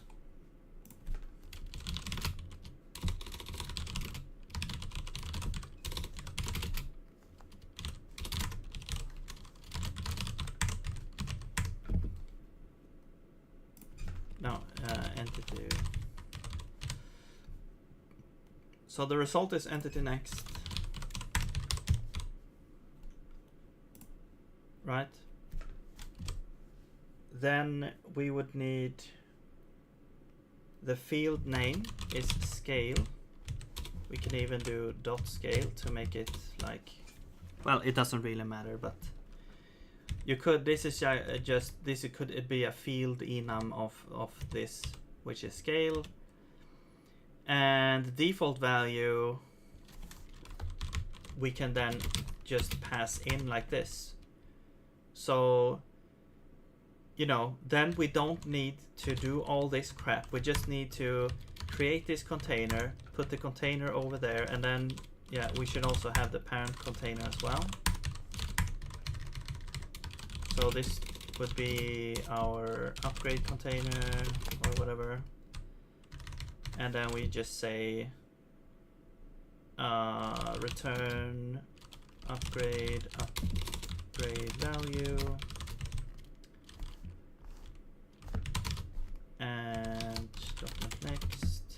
indicator, sources previous, and then upgrade container.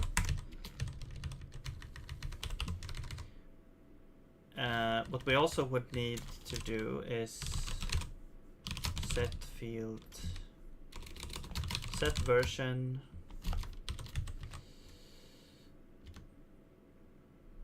Yeah, so we'll just set version to the next version. I think that could be sort of automatically done almost. The context could have like the version set anyway. We just set the version to 2. The container could have sort of a thing there. Like if the type is the root thing with the version here.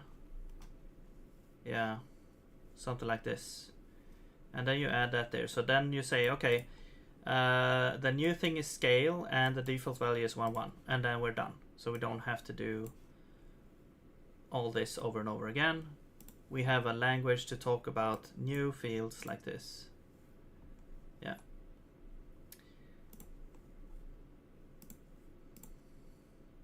That would be cool. I'm not sure if I'm gonna implement that right now though. Maybe the version actually, set the version. Because I just realized that here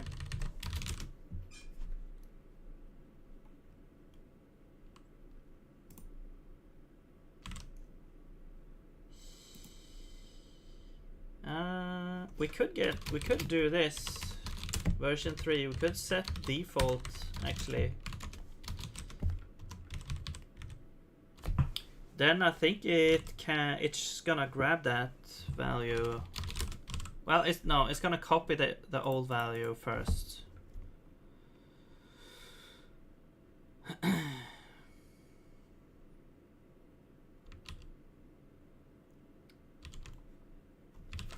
Just a bunch of magic happening.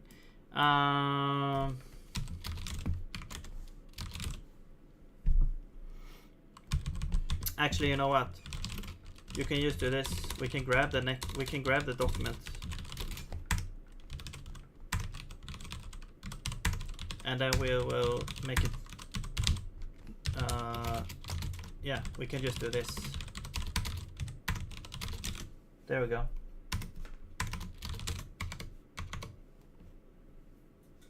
Easy peasy.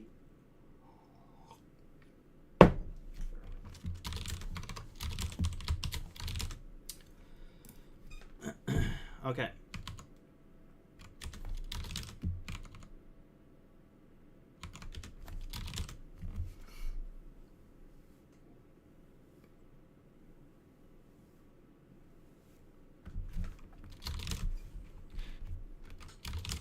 I think next time, if we're adding a field, I might add that feature.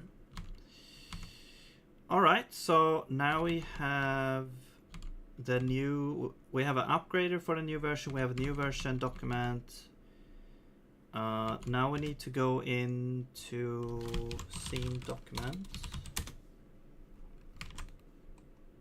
Actually, it's gonna be persistent data, I think. And we'll look for the upgraders. We need to add one. All right.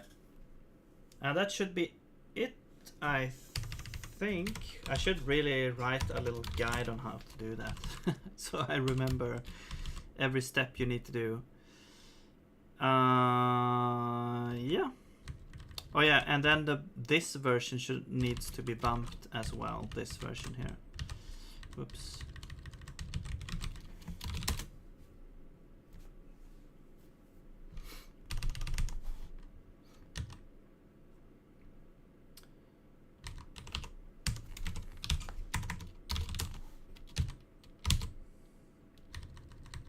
Should maybe put this up with the version, so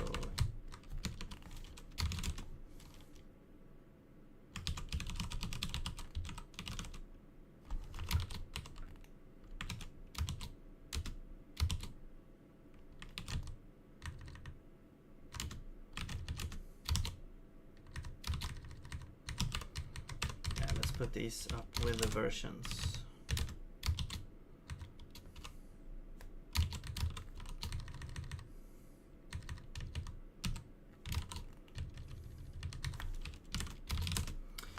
Also, this upgrade container is kind of weird because this is only applying to one of the versions. This should really be local to those versions, but I will fix that, not now. But that's just something that I noticed there. We shouldn't really have an upgrade container here. It doesn't really make sense to have like one upgrade container for all different versions. It should really be per version there. I just realized what I said there. Alright. There we go. Whoops. Okay. So now we have that right. Let's see if we can load it now.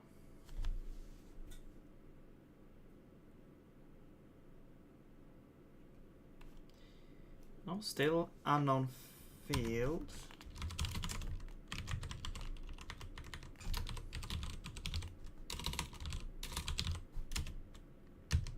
Okay.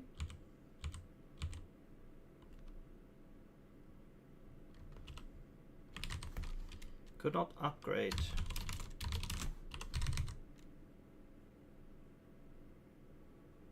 Oh, I see. It was saved with the old version, so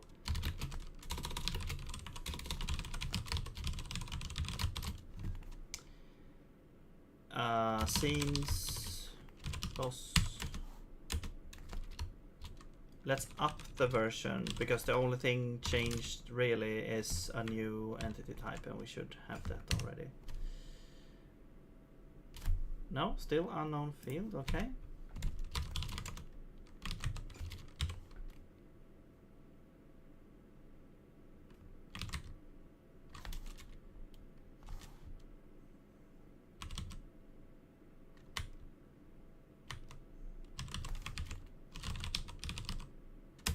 Did I forget to do something? We have this upgrader. This is now version 3. This should return version 3. Version 3 is over here where we have these things. Version 3 over here. This is a point which has key.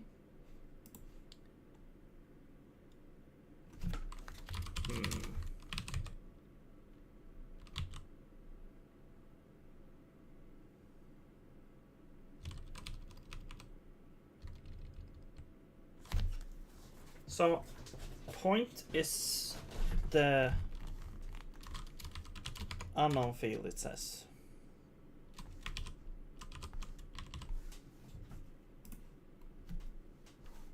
And this is entity 3.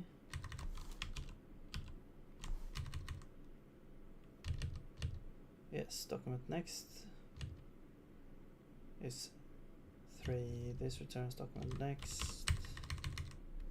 Huh.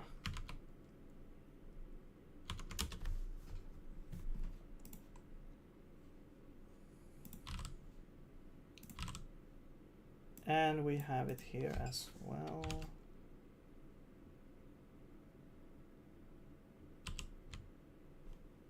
Wait, was it the boss? Wait, maybe it was the wrong scene that I looked at. Yeah, it is the boss scene, yeah.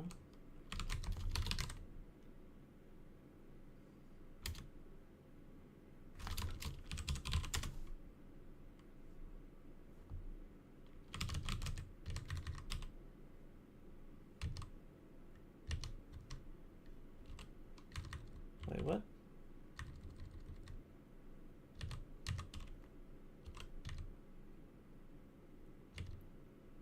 Upgrade from 2 to 3.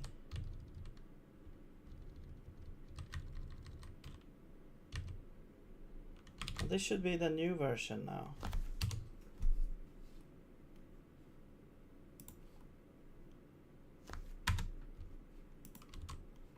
Why is it reading it as 2?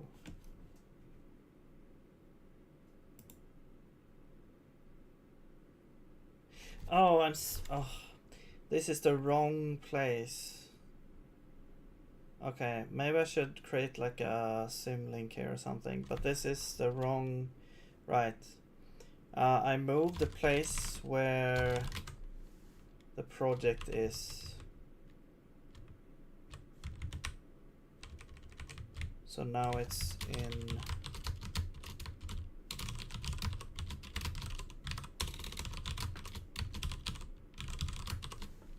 over here.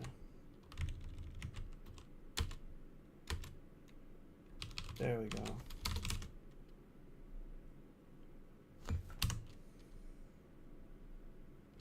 Okay, there we go.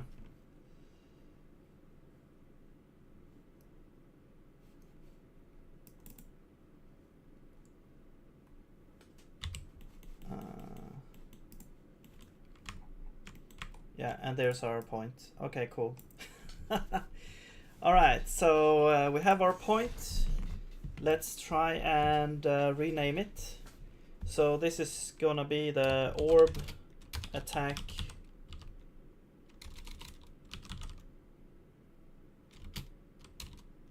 telegraph point, I guess, or orb attack. Yeah, I'm just gonna call it orb attack point. Or just orb attack, yeah. So let's see if we reload now. We should see it there. Right, so basically this is like, okay, the orbs are floating around here. Then they use this point to move back to there to telegraph that they're supposed to attack. And then they wait some time, and then they poof, attack again. Yeah, okay, so we have a way of creating that. Cool. Nice. All right, so one thing that I was thinking of as well is like, what about things that are not inherently like, you know, have a physical position. Like, let's say you want to change something that has a time, like how much time does the boss, like the orb, be over here, let's say. Yeah, that would be something to figure out as well. Maybe you could have something in the scene that is like where you can add just variables that has types, and like the scene itself has properties. And since we have properties, that's actually pretty easy to implement. We could just add properties to the scene itself. I mean, I guess technically we could add properties to the boss as well. That would be possible. And then you could just change those properties here. So you could add like, okay, how much time, like stun, boulder damage, health, all those things we could actually add to the boss if we want.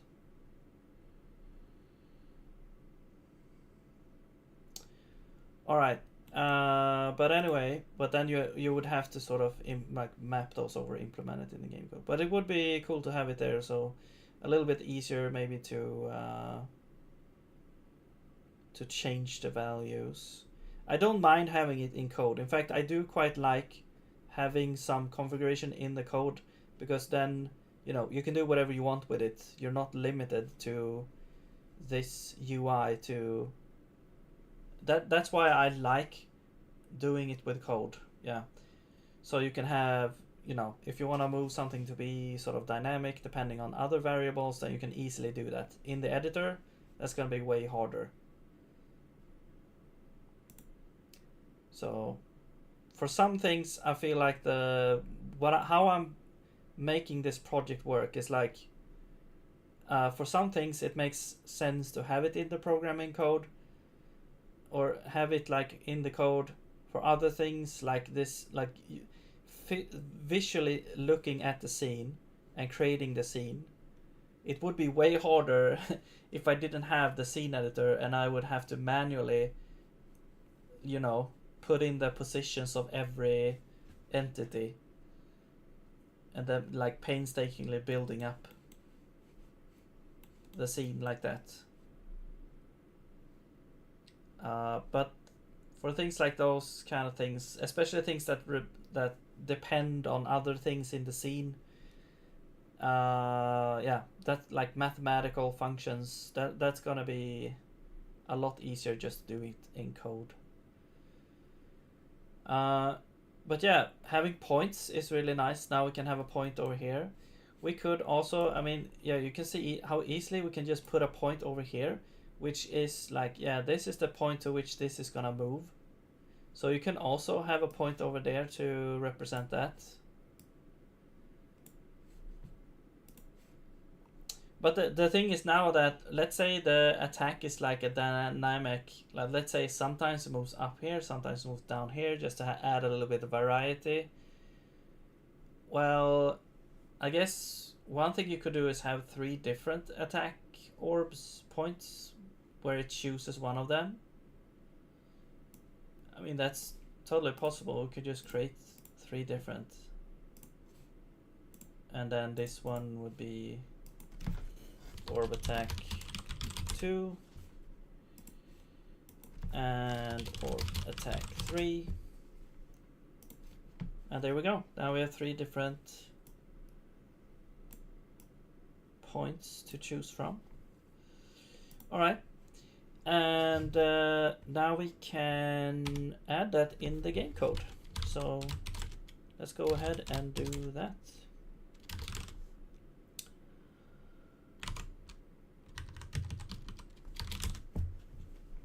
Right. Now let's add those things here. Orb attack 1 key. It's gonna be orb attack. Orb attack 2 key. I guess we could make it a list to make it easier to work with. Orb attack keys. Orb attack. Orb attack 1. Orb attack 2.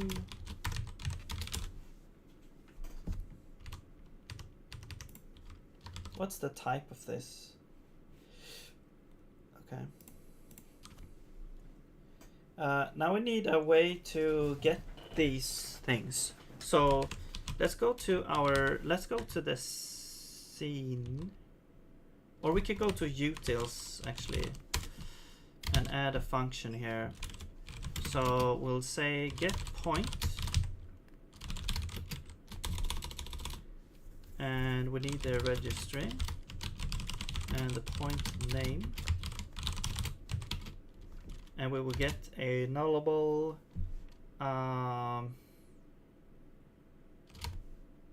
entity point, I guess, because now I need a new scene. What's gonna be scene? Yeah, now we have a new thing here, which is a point.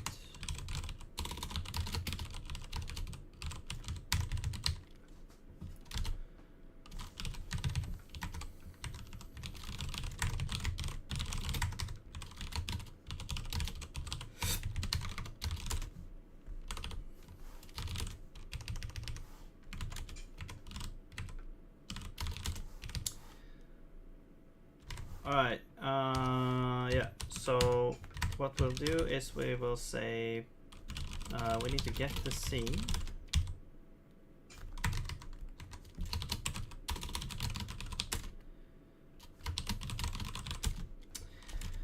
I wonder if we actually add the scene in the game. Let's see, game init.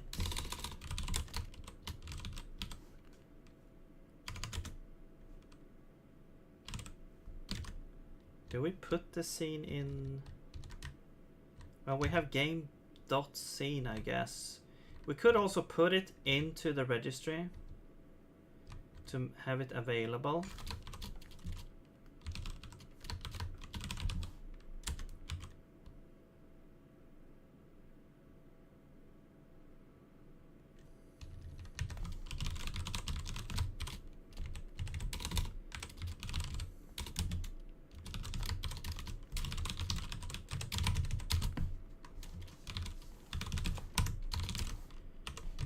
Right.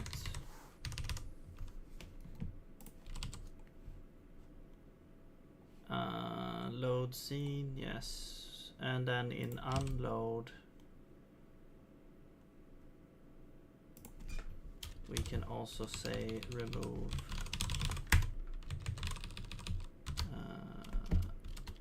scene. Where is this?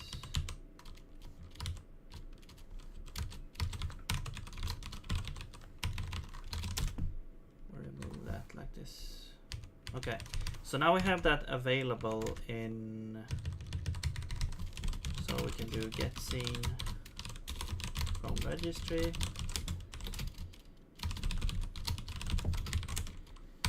And we will get I guess we'll get a pointer. Singletons get this. Alright, now scene will be get scene. And now we need to look for this point. So we need to look through the entities. And we'll need to check. I guess we can switch on the type to say if it's a point. If it is a point, we also need to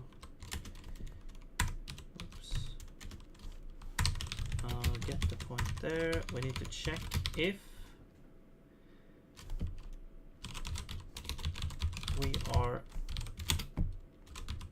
if this is equal to the name, we return the point. Maybe we should just return the vector instead. We just return the vector here. So we should actually return entity.position. Yeah. And if we don't find anything, we return null.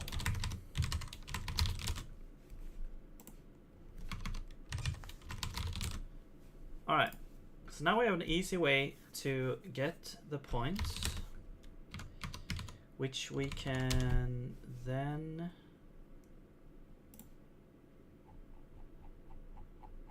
say here, orb attack points is an array with the same length as orb attack keys.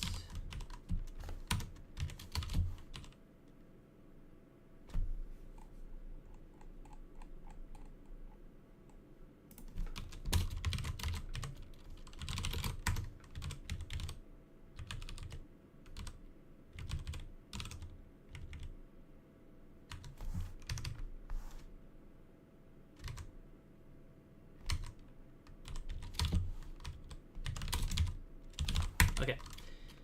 And vectors. And we just set it on fine for now. Or yeah. No, wait. We should have it. Actually, we don't set it on fine. We don't set it to anything. When we initialize the thing,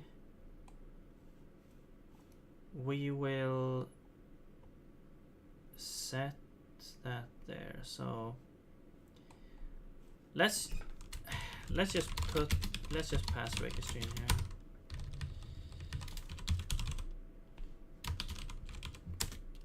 And the points will be something.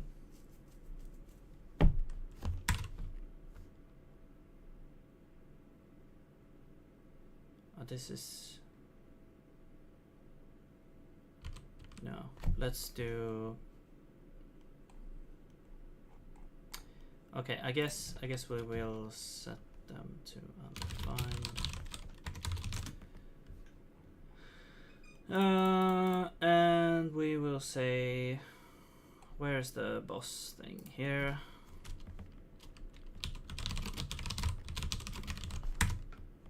We will get this, and then we will loop through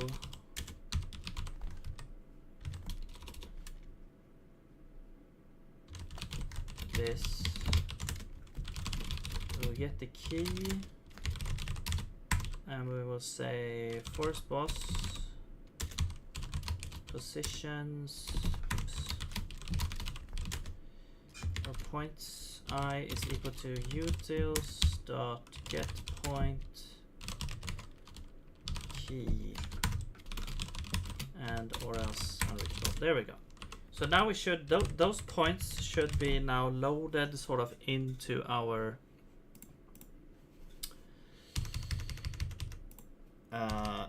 game code now here.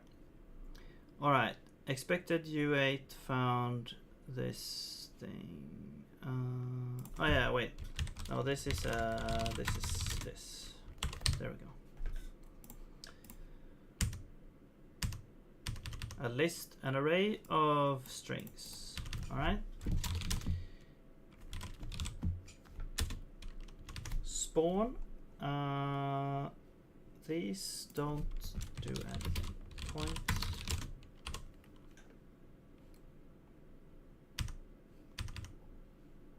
And same thing here.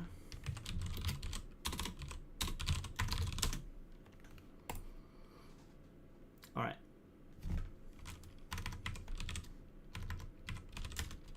Another one. Oh. If it's not a point, then we don't. We continue.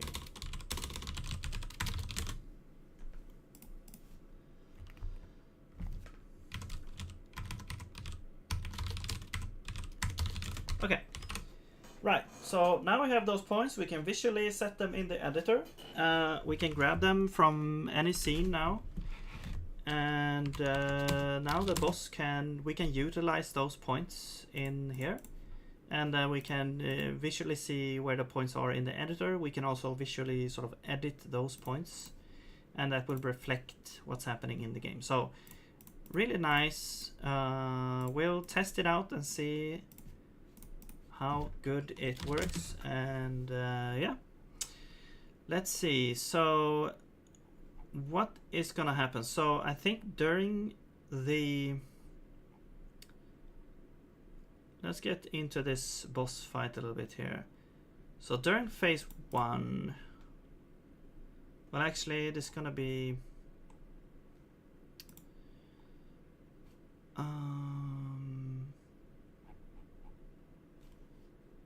during the active phase only. This is when they should be attacking, where the orbs are like active. Yeah, here's where changing positions.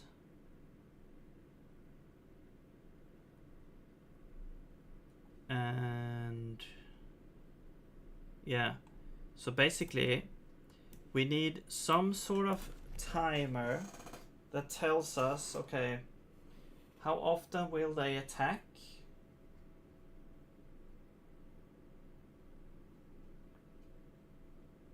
Maybe they should always attack, and then the enrage mode simply increases the speed or something, so that you get a little bit of, because my initial idea was that they should just rotate at phase 1. I mean, we could balance this. We need to implement the actual attack first, so, and then we can, you know, tweak it later. So okay, so we need some sort of timer that tells us when they should attack.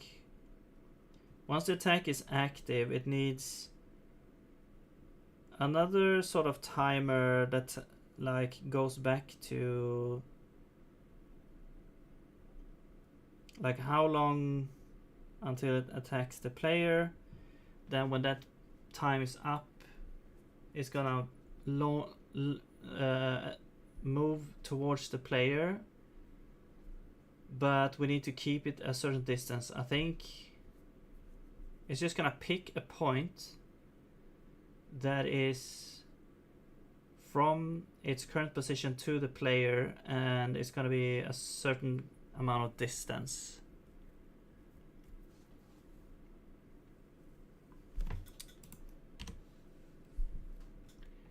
So the player's over here, they're rotating. Okay, one is selected. The time is up to attack. So it picks one orbit random. Depending on which orbit it is, it's gonna move into one of these places. Let's see, it moves over here. So the time is up, it starts to move over there. And then there's another timer. And when that time is up, it's gonna start the attack. It chooses it picks a position by drawing a line. Let's say the player's over here.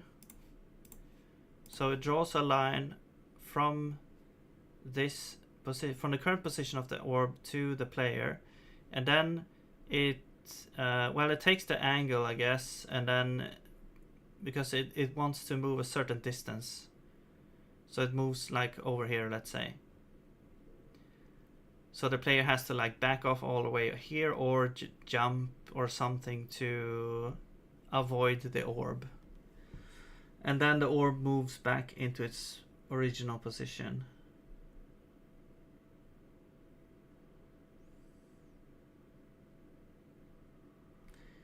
So one timer to say, okay, now start the attack. One timer to say, okay, now launch. At that point, we pick a point. One timer for the actual attack there, and then another one where, okay, it should wait a little bit and then go back to its original position.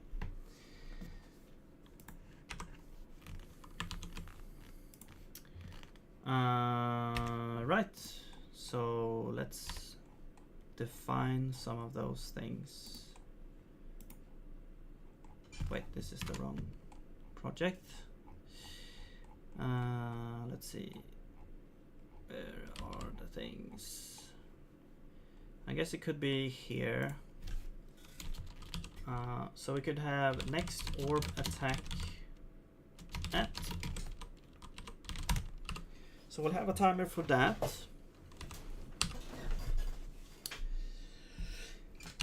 We'll define some of these times. So orb attack cooldown, I guess. Let's, I don't know, 10 seconds. Orb attack prepare time.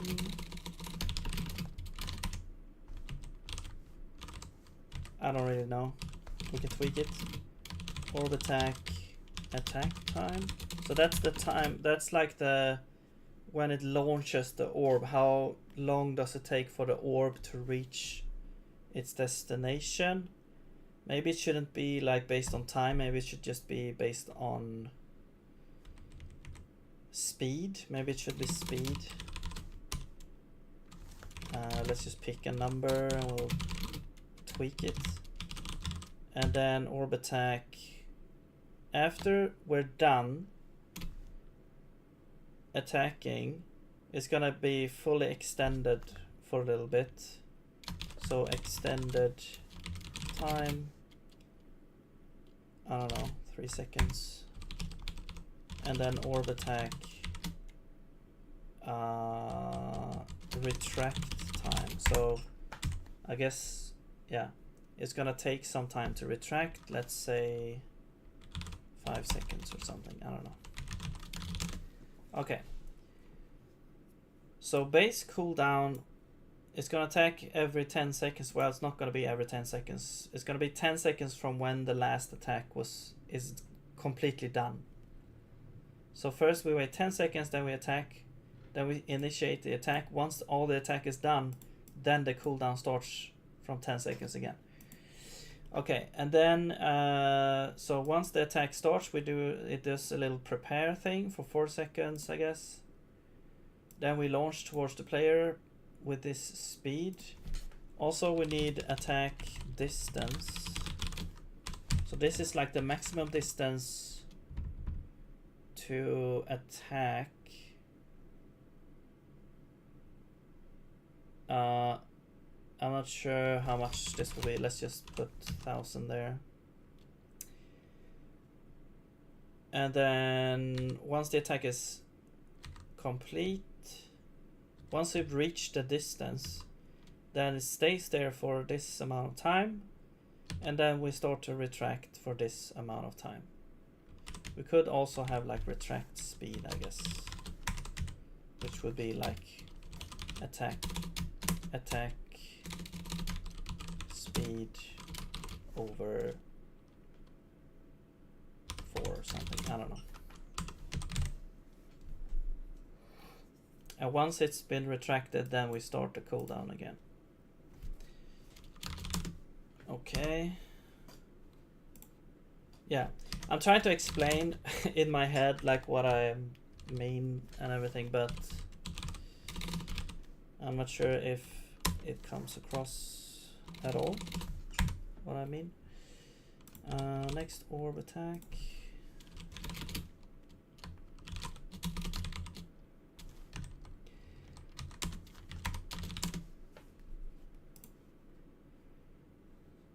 We could like make this like times 1.5 or 2 or something when it's like the first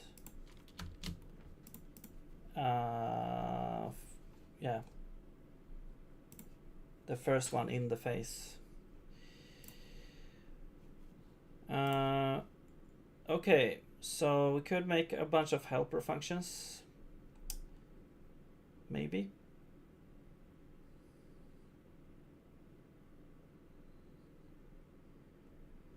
We probably need more state here. Like which one of these are we like? Okay, let's do. You could do like this, like orb attack state.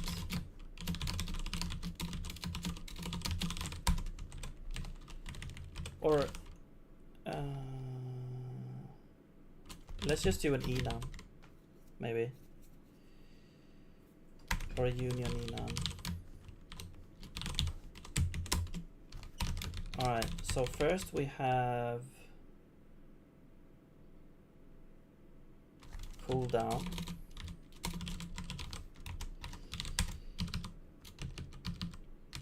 And then we need a timestamp here. So let's just say, actually we need a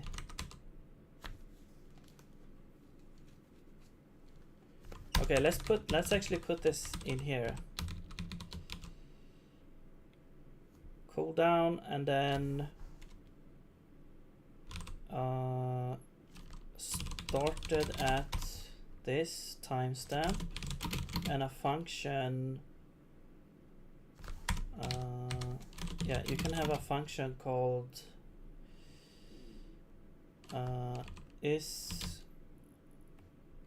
cooldown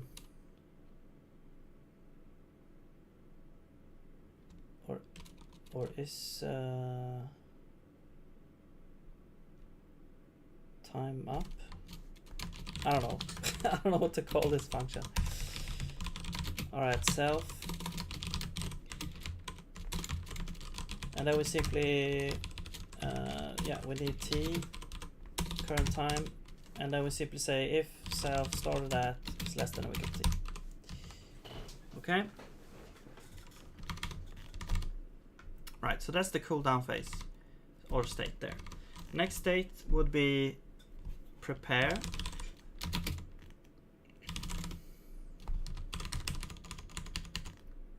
Prepare is based on time. So we have started at, and then we have the same thing over there is time up. So that's prepare. We could also have the picked point as well. Picked orb.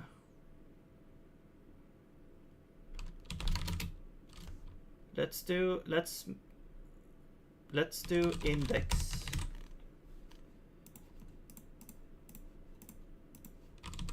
Yeah, we'll do index because we have a list there. We should really make the orbs into a list. Like here we have orb 1, 2, 3. Let's actually make them into a list. Orbs.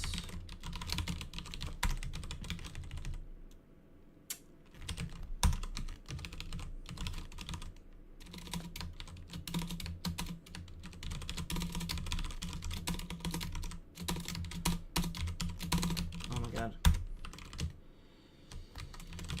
Number of orbs is 3. This should be number of orbs.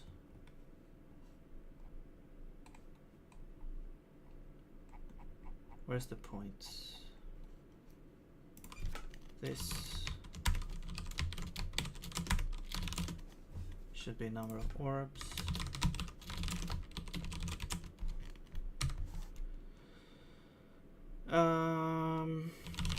Orb angle. Orb base angle is gonna be this.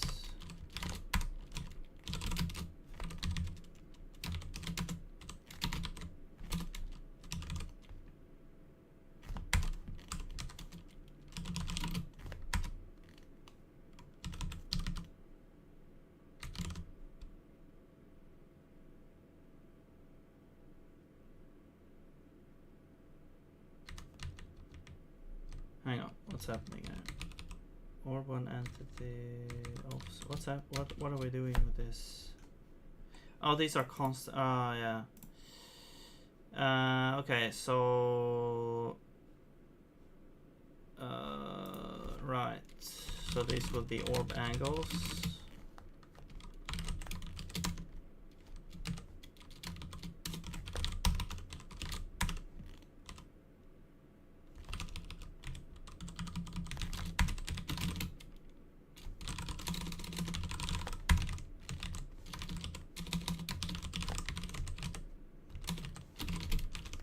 Or base angle times I.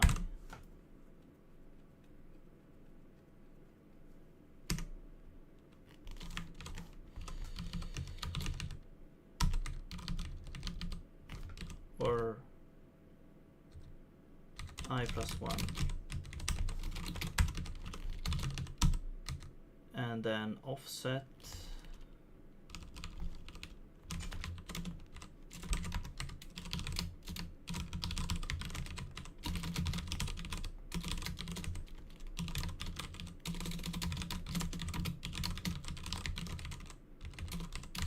I guess we don't need to keep the angles around.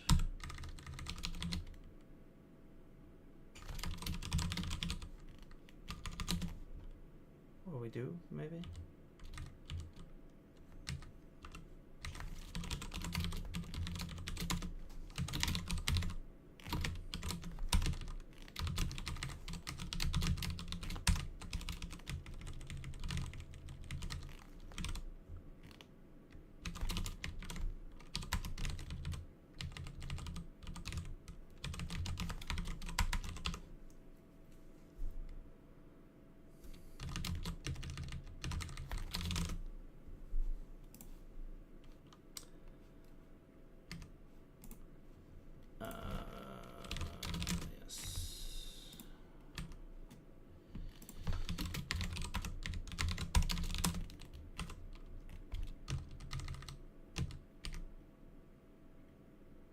Number of orbs.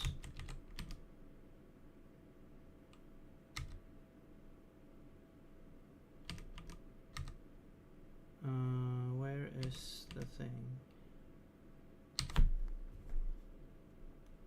Number of orbs.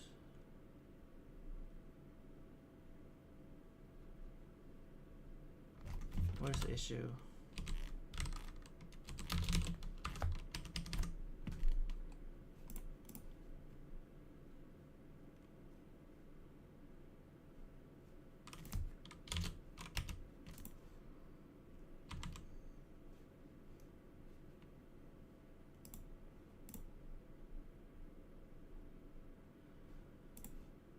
is the issue here?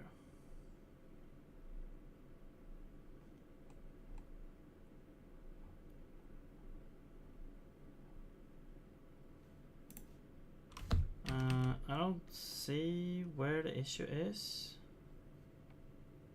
This should be fine. Orb offsets. I mean, we do need orb offsets.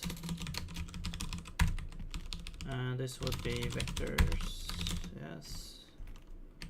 But what's the issue here?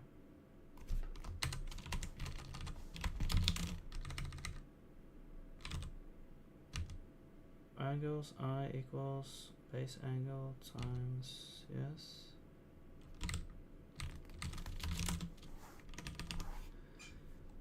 I mean, it's usually something in the vicinity when it's like this kind of syntax error. But I'm not sure what's happening here. Okay, what if we remove this?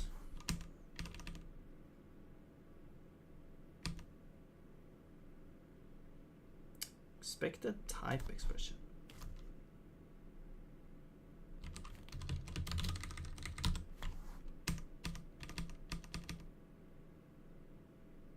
Okay, I think that somewhere above here there is some weird syntax error. Or, I mean, it could be I need to restart the LSP or something. I don't know. No? What am I missing?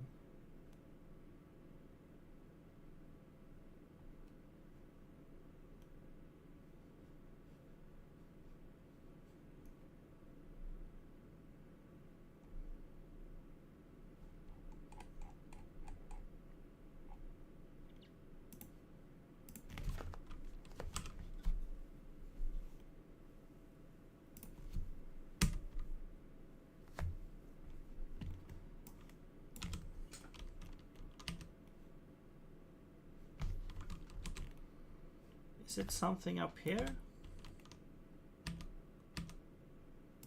No?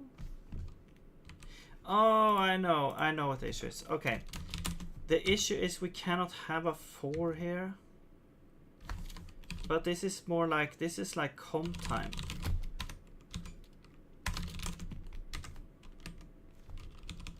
Okay. So you have to have like comp time here. Okay, yeah. Okay, so I thought that you could maybe have a 4 at this point. This, where is it? This scope here is the where you sort of declare things in the struct. And so it's not really in part of a function. And so, but all of these are, you know, they are constants. And so they are comp time known. So basically, we can just do a comp time thing, a comp time loop, and it will populate it. Okay. There we go. All right. So now this would be same thing here.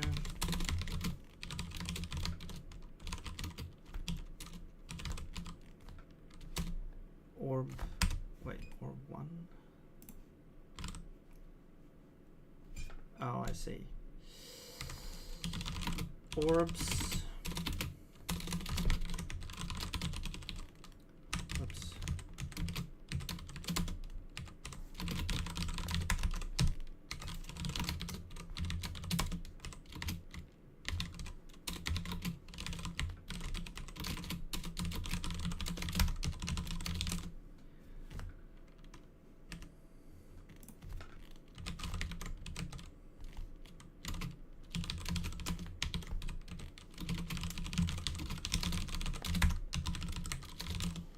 All right.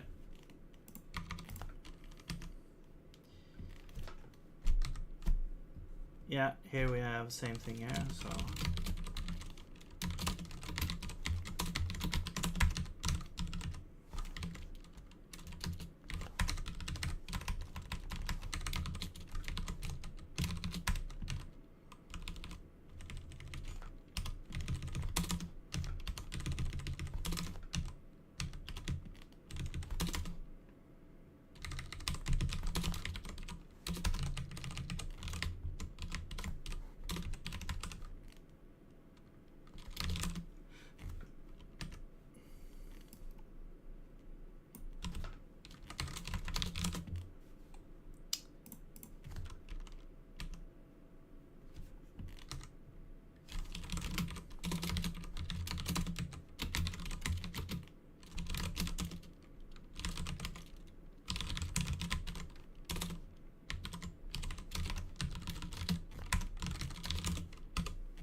Okay.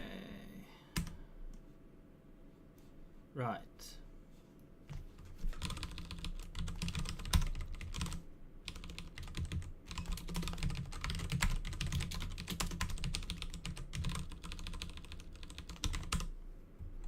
I wonder what happens now. We're passing an array. Like, is it copying the values? Like, I've had so much trouble with passing arrays like this.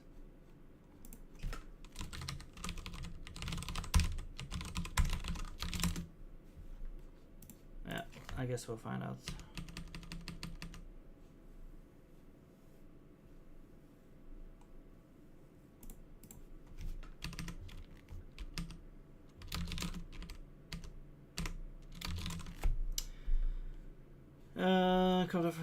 Yeah, I anticipated this. So this one is comp time.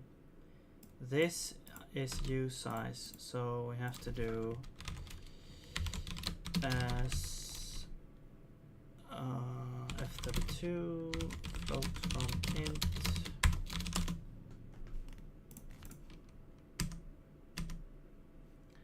Cannot assign. Oh yeah. So we need to make this mutable. Well, they should really be only mutable.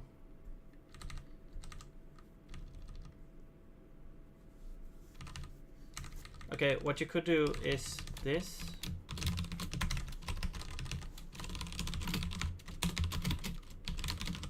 It doesn't really matter because I'm not gonna change them anyway. But if you really want to do this, you could do not return but break.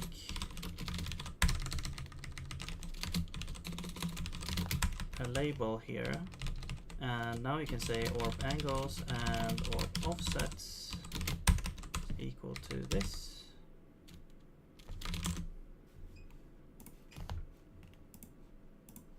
So you basically wait. Does that work? Oh, so you can't do this? In comp time?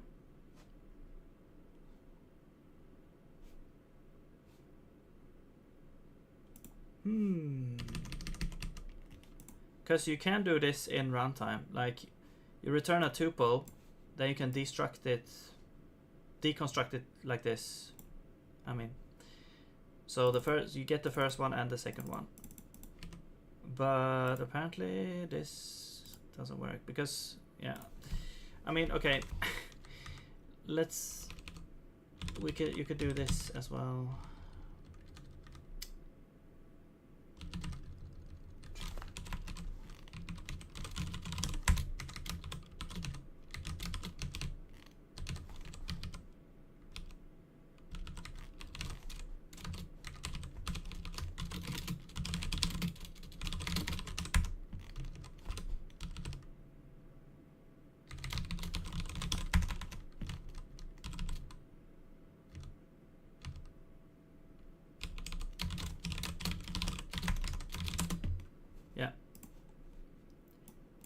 This one is only angles.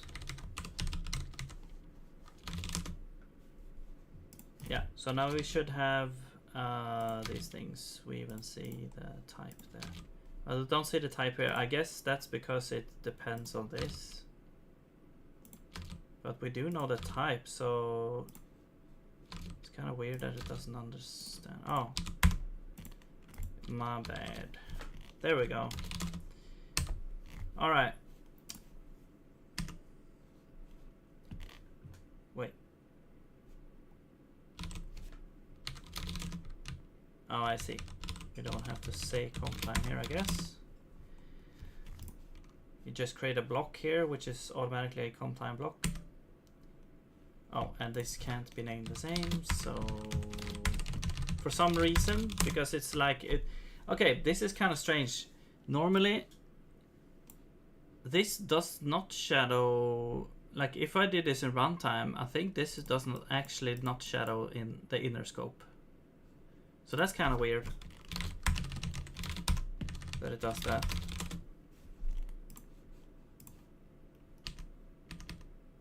Okay. Anyway, You. I mean, we could do the same thing here technically, but I don't care. There we go. You. I was just exercising there a bit. Let's see. Right. So here we're checking all of those. So are all orbs dead? Now there was a thing here. What was that thing? It's like reduce and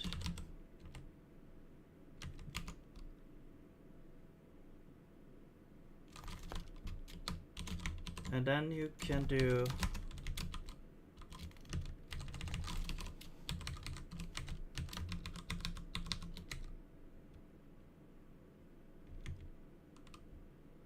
no, we would have to map it. Okay.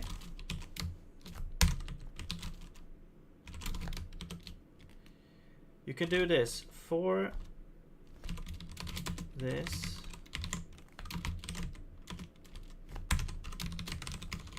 If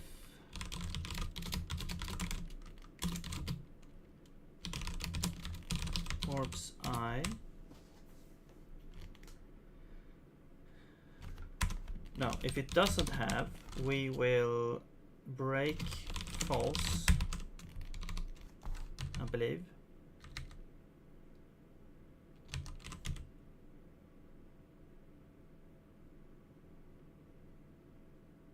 Yeah, so everyone had to have it. So if we go here without breaking, this should be true. It's a little bit quirky how this works. So basically we're going through all the orbs. This is 0 to 3 here, or 0, 1, 2, 3 times. And so yeah, if this is if we don't have the death, because all of them needs to have the death component. So if one of them has it, we break false, so then this will become false. If the for loop goes through without breaking, it goes into the else, I believe. So that means that all of them had the death component, so then we say true there.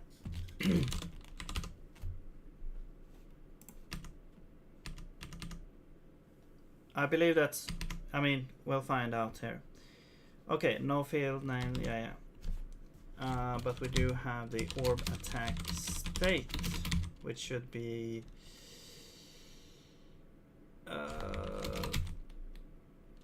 cool down started at T.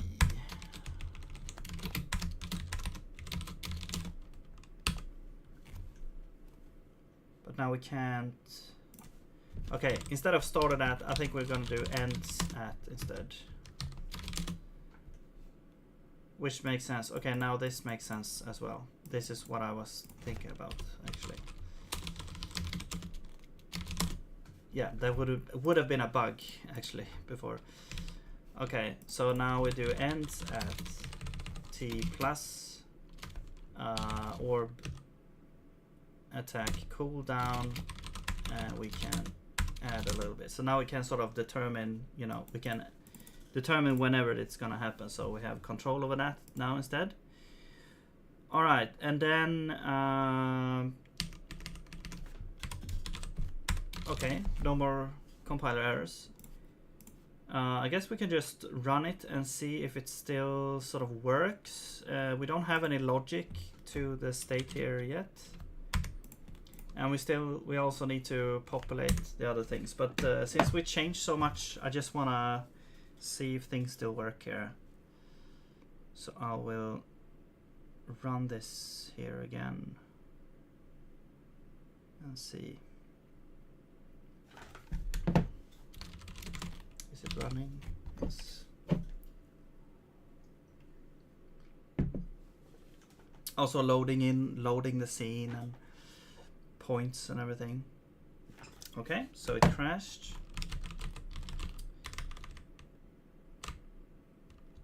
Why did it crash? 236 orb attack point. Get point. Oh, it didn't find the thing.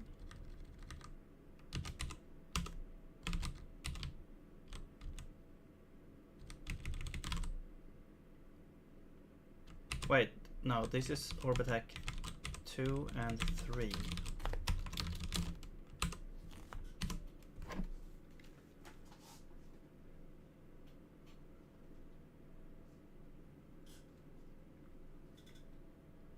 What's the name of those? Okay. Okay, so we're only okay, we're only showing the first orb, I think. Let's see, where did we have that?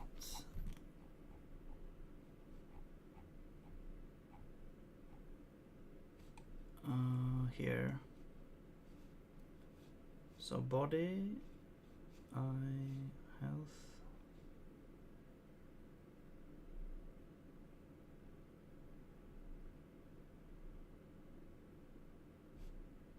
Oh, because, okay.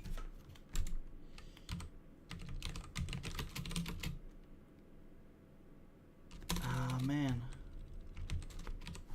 We have to do...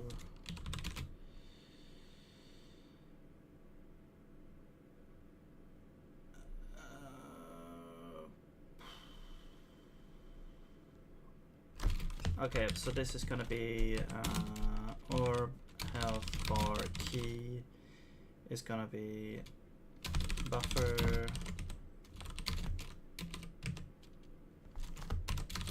Do you have to know?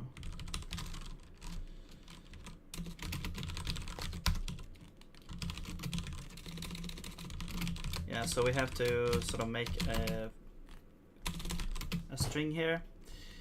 This will be standard format, buff print, orb health bar key buffer. This is gonna be orb health eye, and then we can use that here. No, not buffer, just the key. And this is going to be the same thing, except it's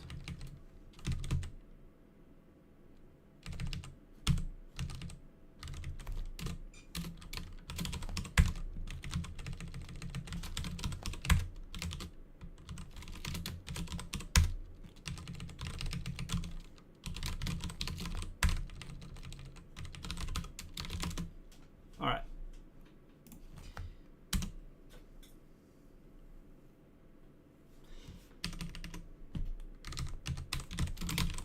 Reachable. A little bit annoying sometimes when you have to just create a string. It's pretty involved. I think it would be a lot easier if we could, if the stack could be easier to work with, perhaps. Okay, well, it seems to work still. Whoa. Well, okay. Oh yeah, I changed the time to debug it. That's right. So you can basically never complete that now. Okay, yeah, but it's still, it seems to work. Okay, so, right. Now, what we want to do is implement this new attack then. So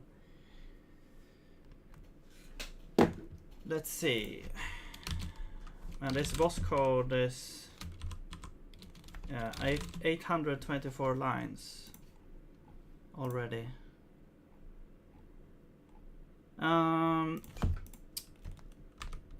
That's fine. Let's see. So what do we do So we had phase 1 active. So this is where they should attack. Right, so we have a spawn thing happening. We have a shoot thing happening. Let's just add orb attack as well. So let's just do it over here. So we'll do a switch on... Well, actually what we could do is we could do here should orb attack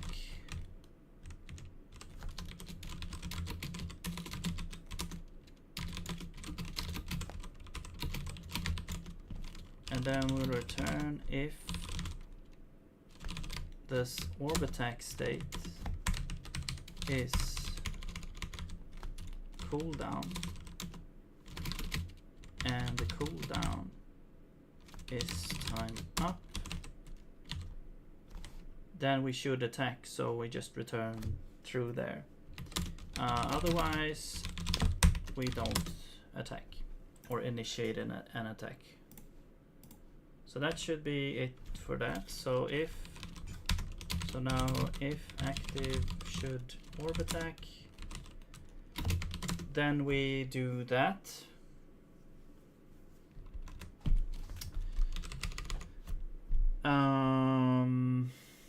I think it's just gonna be like a matter of setting this state for now. So initiate orb attack.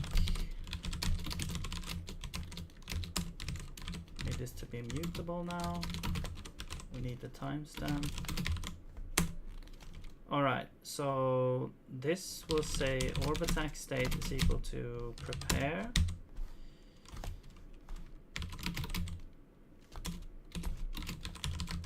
We're ending at t plus prepare time. And that's basically what we need to do there. Initiate orb attack. All right.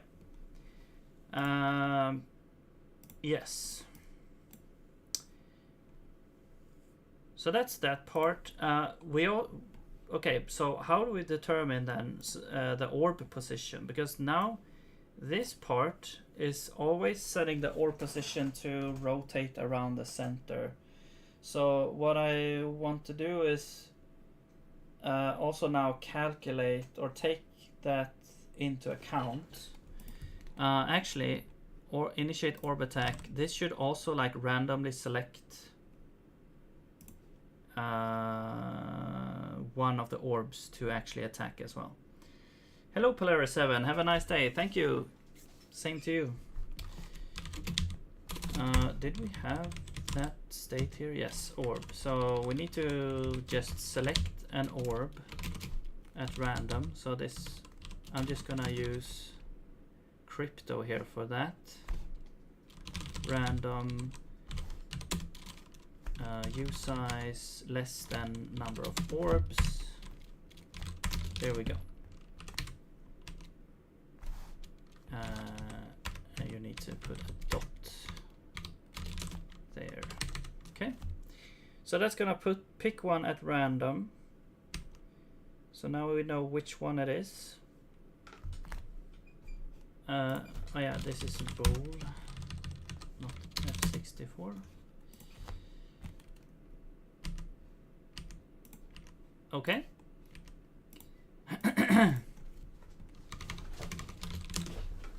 Ends at. So we could get a ratio. We could get a phone. Sorry, my headphones just connected to my phone, so it said like phone is connected. So I got that in my head. That's why I said phone. Okay, let's see.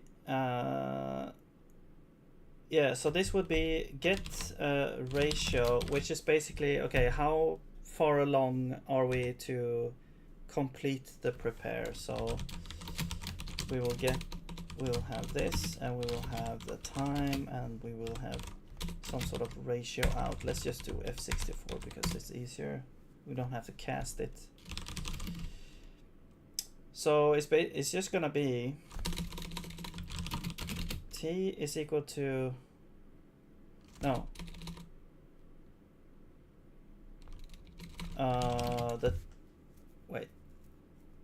time left should be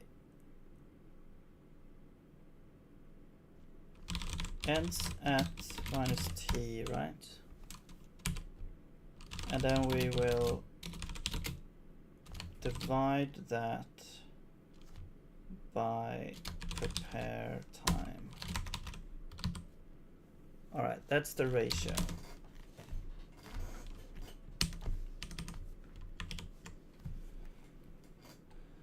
Okay.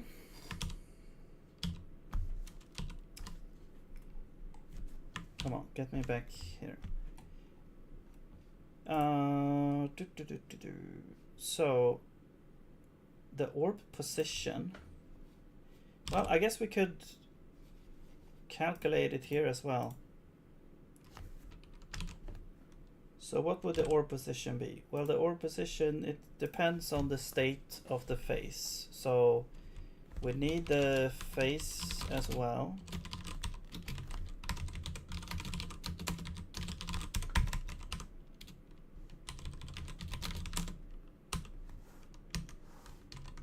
And so we'll switch on. Oh, this should be the active.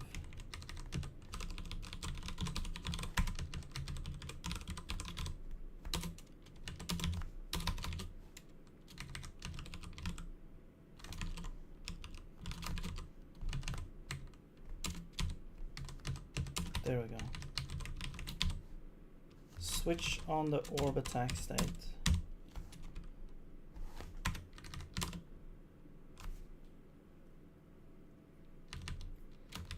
So if we are in cooldown, then it should just be this normal thing.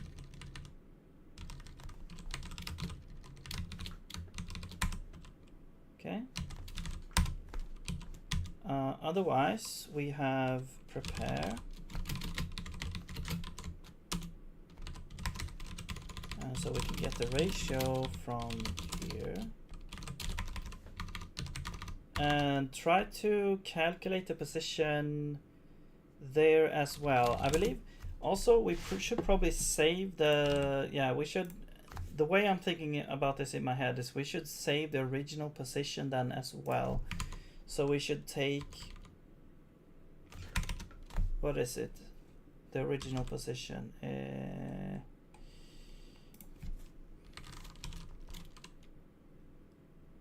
So original position, let's save that as well. So now the new position is gonna be like the original position. And then we'll move towards the point. So what is the picked point actually? This is gonna be like the points. We need self as well here.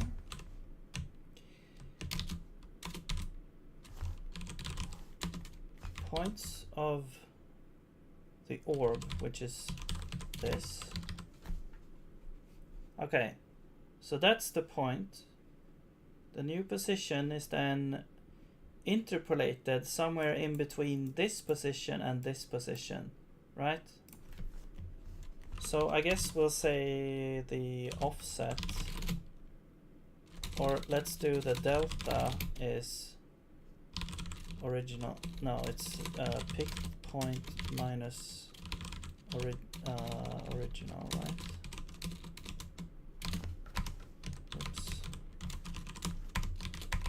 Okay, and then the offset,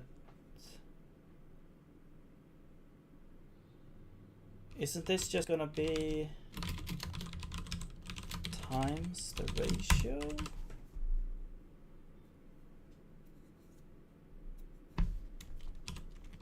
And then the new position will be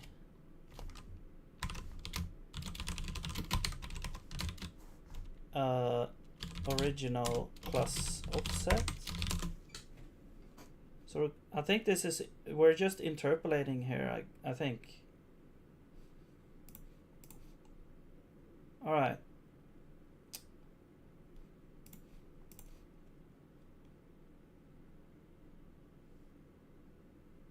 Yeah.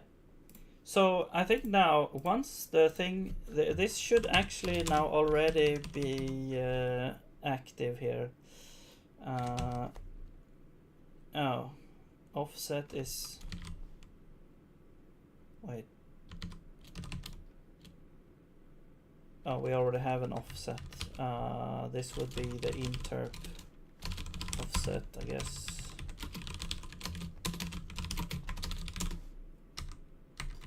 Okay. Or position, you need self and the face.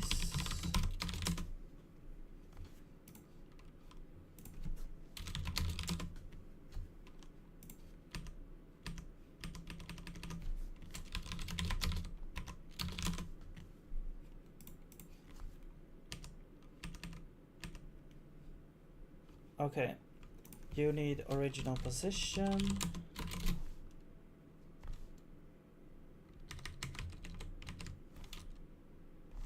Oh, but how would we know which position it is? Okay.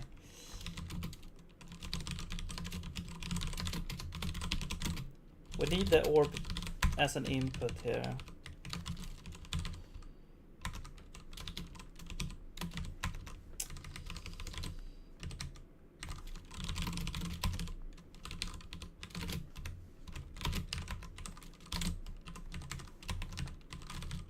Okay.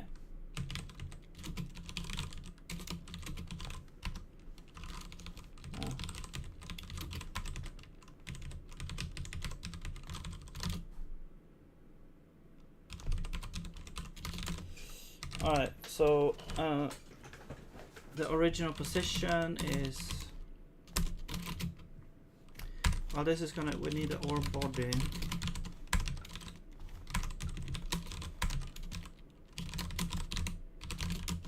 Oh. Alright.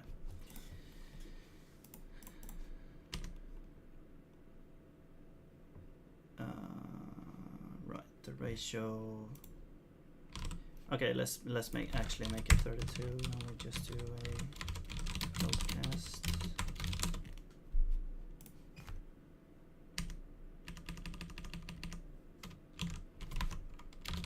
Okay. Yeah, I think now the orbs should, like one of the orbs should start to attack after 10 seconds. Could lower the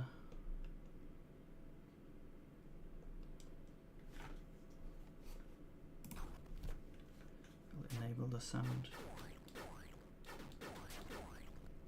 Whoa. Okay, they disappeared. Well, first off, what we do is we will, I'm gonna lower this to like 3 seconds or something. So I just want to make sure, like, we'll wait 3 seconds. Do they disappear?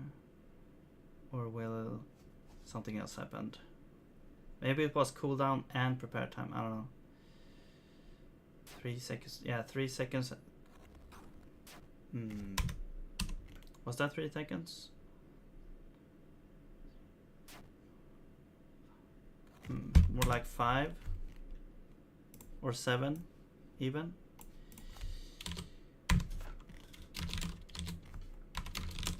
Oh, it might be the ratio that gets messed up, perhaps. But that shouldn't really be an issue. Also, why does every one of them disappear?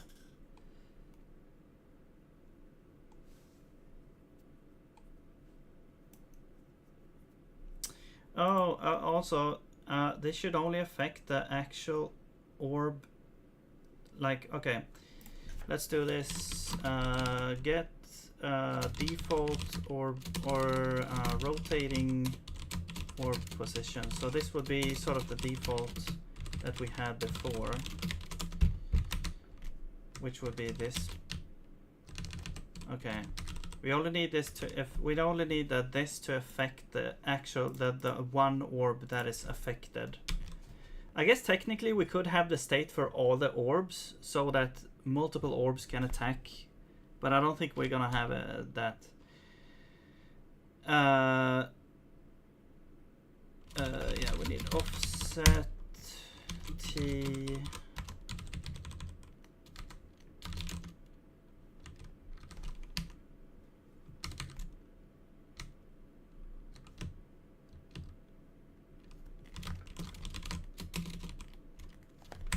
Started at base level.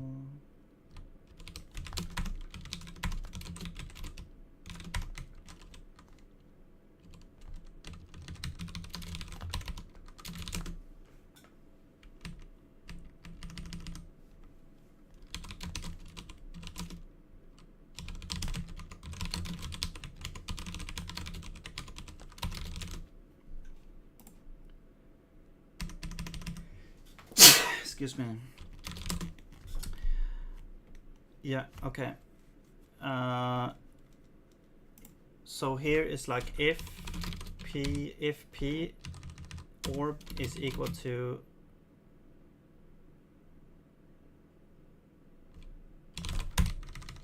we need the orb here as well. If this is not equal to this orb, we will return this.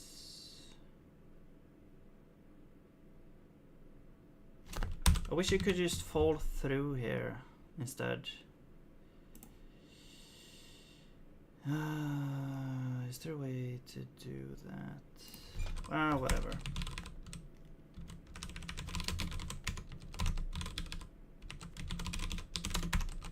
So we don't have to like do this 100 times.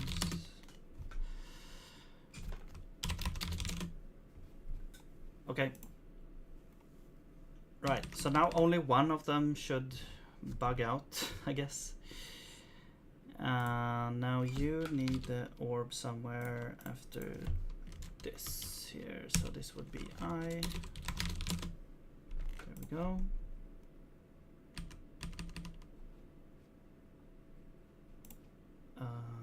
Return. Should return this.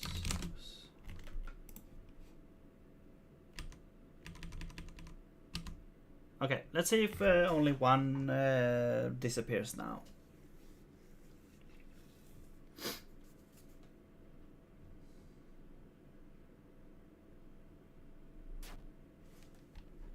Yeah. Okay. Interesting.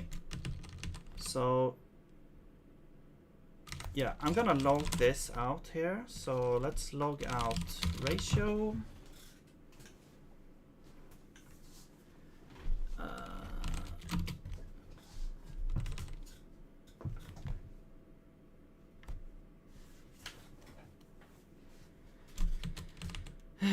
Ratio picked point, I guess.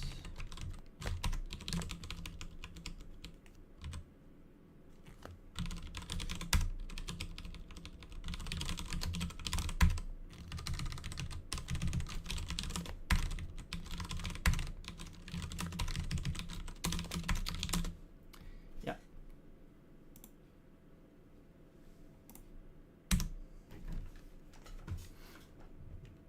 See what it says. Should be quick about exiting once it happens there. But I think it's maybe happening after both of the timers are up. I think we got a leak or something. Okay, so what is the what's happening? The picked point is over there. This doesn't seem... Oh, okay. It's the old bug where the static objects fly off to infinity if they are... Okay, should I just fix that right now? I'll just fix that in the physics system, actually. Okay. Yeah.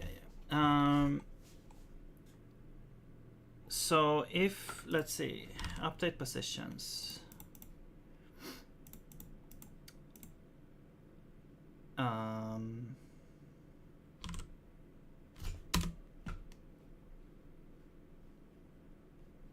Where is that even happening? Oh, it's because of the acceleration. Okay, yeah.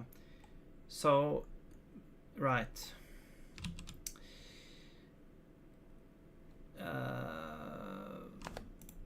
Yeah, the acceleration... No, but we're just setting the position. This shouldn't actually be the same thing. We're just setting the position. That should not... Okay, hang on. Because there was a bug where if you use the function like apply force, it would count in mass. And since mass was infinite, it would fly up to infinity. But now, or it would become like... But now we're just setting the position here.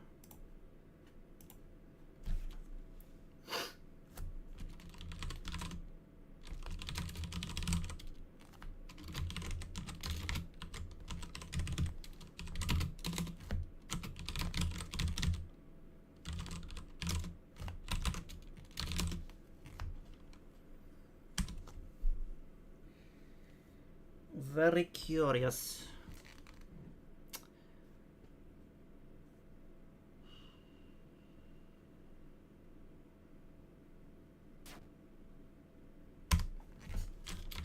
Let's see what.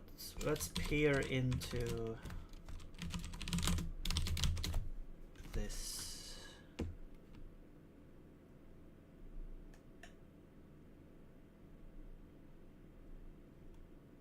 It's not. There is not really a crazy position. Which one is it?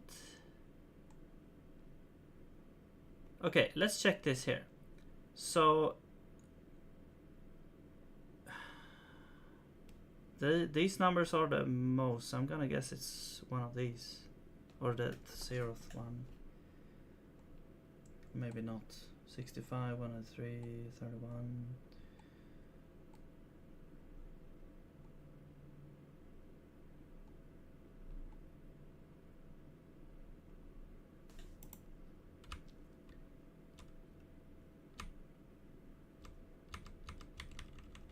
Here it starts.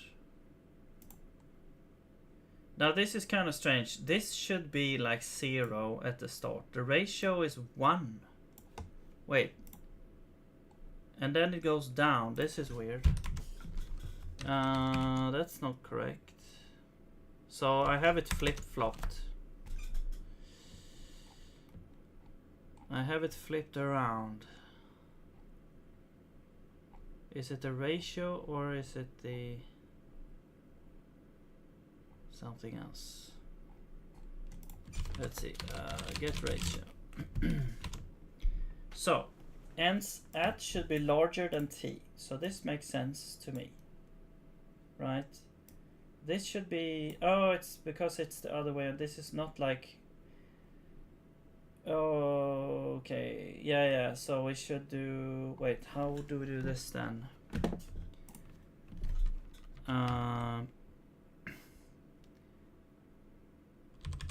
So dt would be this minus this. There we go. Right, that's how much time has past towards this time. Okay, at least now we should see, because it looks like the math was working sort of. So we should see it move away now.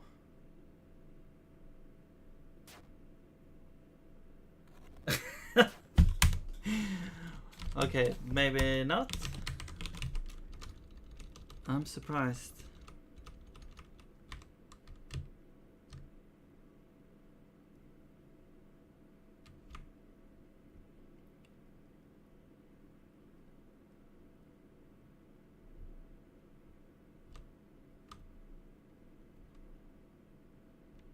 Okay, but you can see here now that the ratio starts at 0 now, so that is correct. Interp starts as a very low, so that is now correct as well.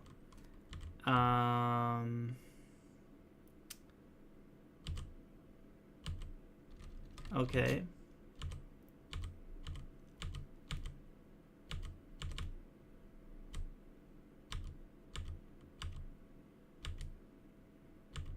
But I don't really understand why it's just disappearing. It doesn't seem to move like a crazy amount. It moves upwards and to the right.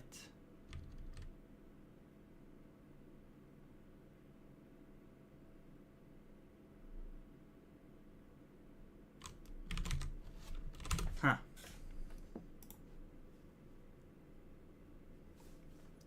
Why is it just disappearing?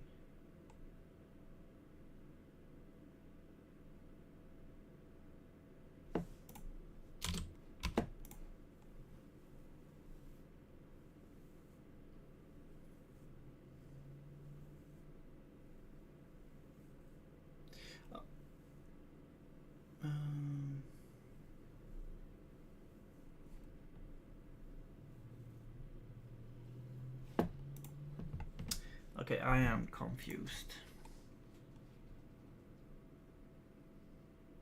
We don't see it moving at all, and then all of a sudden it just disappears.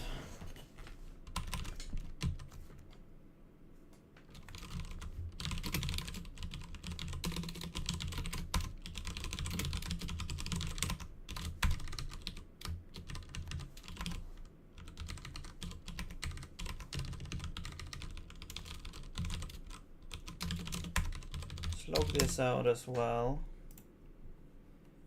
And I'm also curious about which orb it is, so let's do that.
What the hell is happening?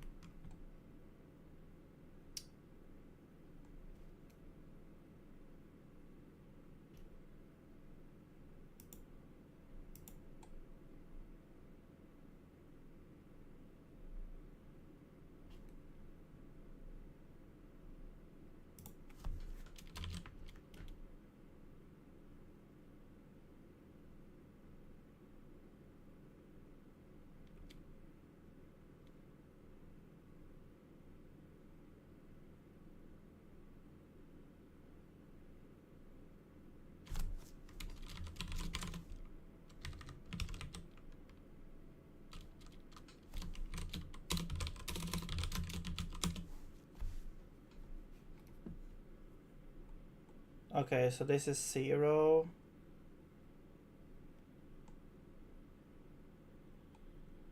Okay, this is kind of weird.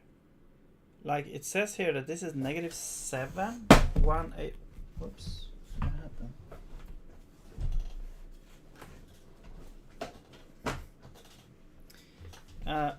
-7.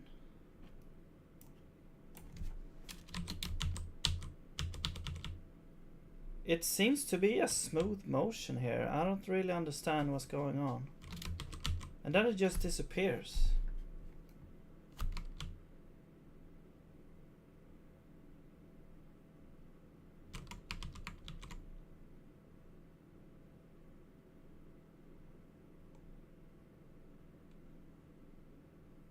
What? What am I missing here? Maybe it's not this thing at all. Maybe it's something else. Let's just disable this part.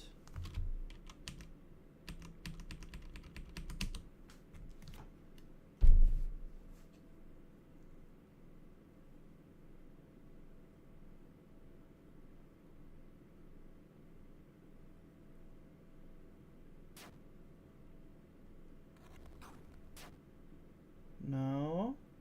Now it seems to work fine.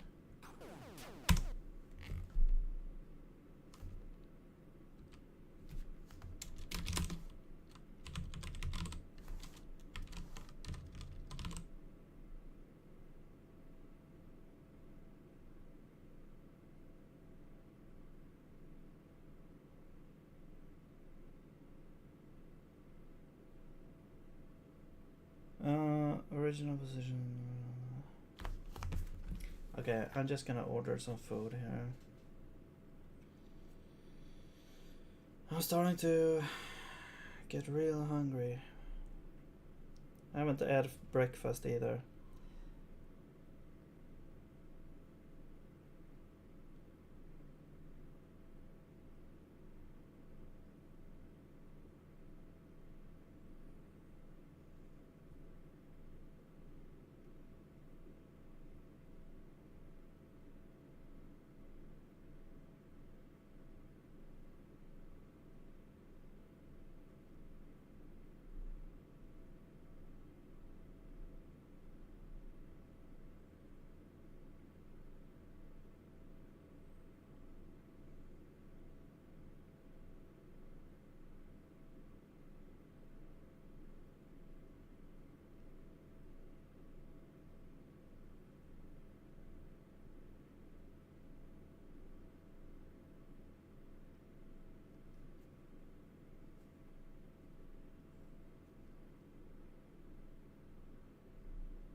Alright, there we go. Food's on the way. Okay, back to the mystery.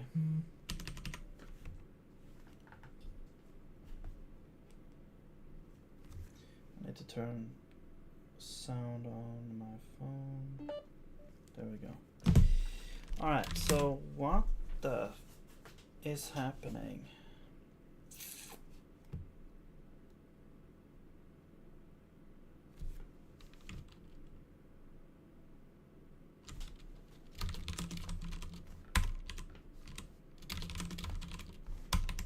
What's happening? Come on.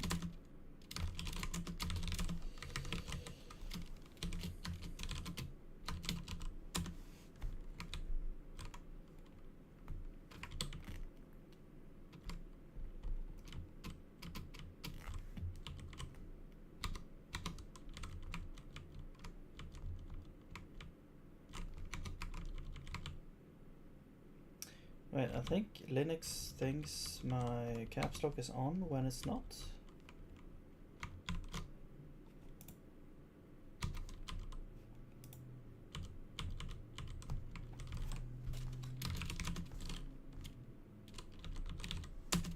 Or maybe it was Neovim.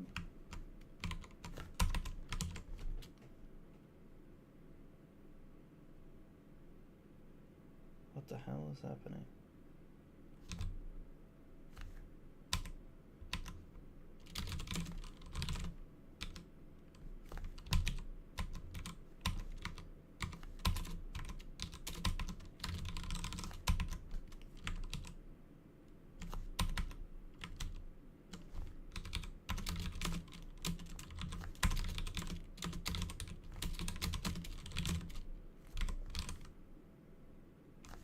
No.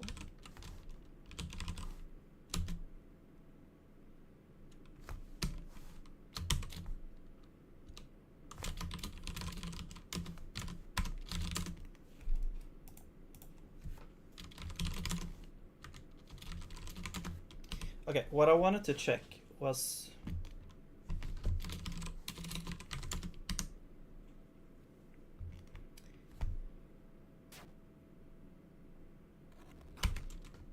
oh, did I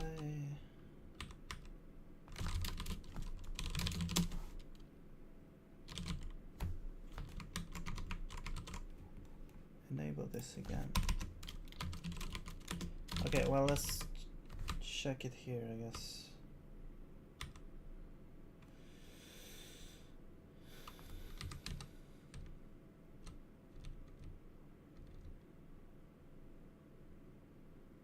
$380. It doesn't seem too far off.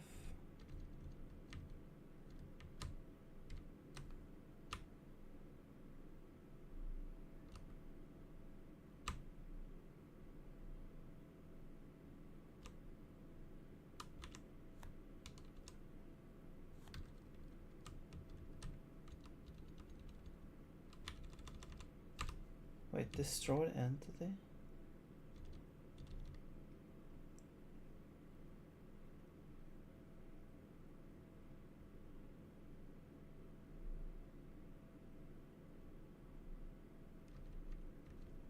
No, but if the entity was destroyed, there would be a crash trying to get the body.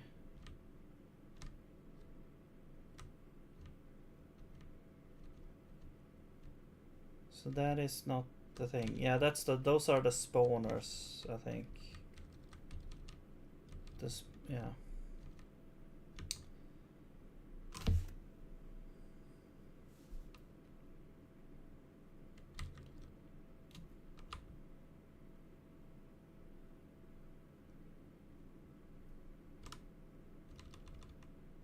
Yeah, so let's check out here. Right before, so 0 is there, 1, 2. And right before here, the new position is like 396. Okay, that doesn't really make sense. It shouldn't change that much.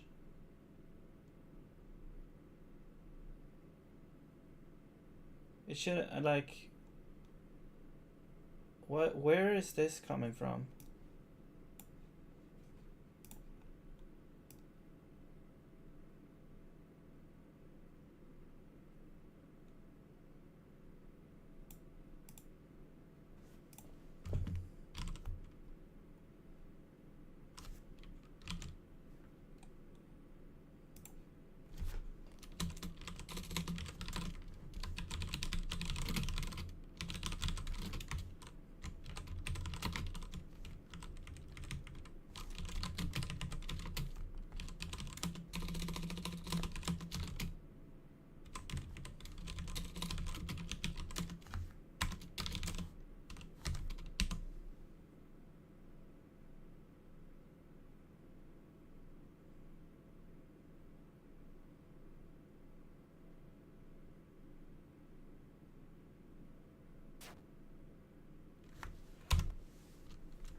Okay, here it makes sense.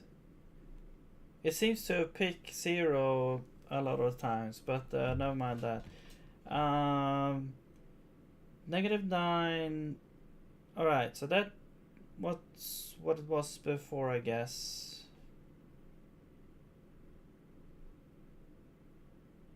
And then the next frame, I think this is getting called in that case. Maybe?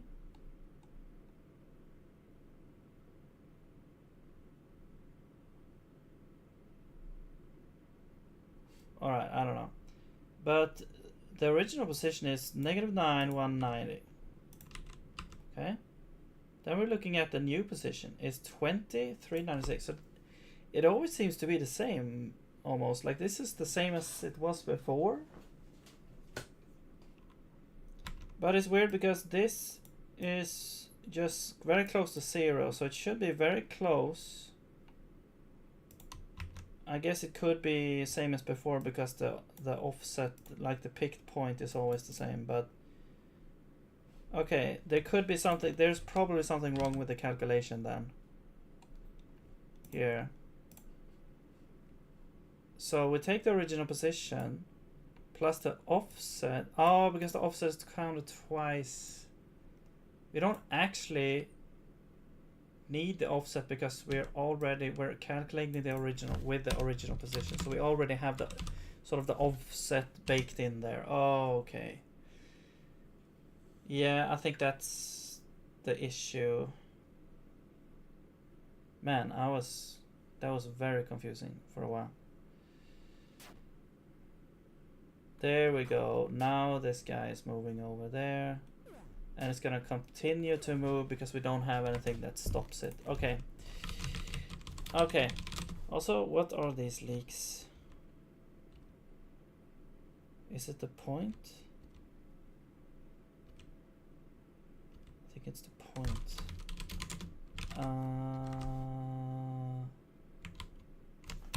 Or is it? Is the JSON?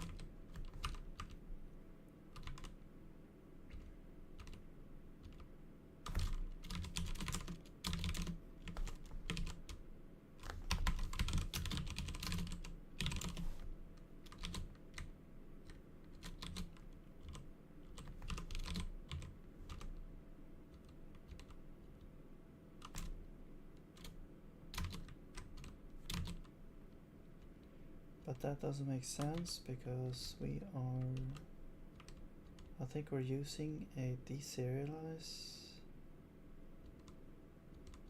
or an arena, I mean, for that.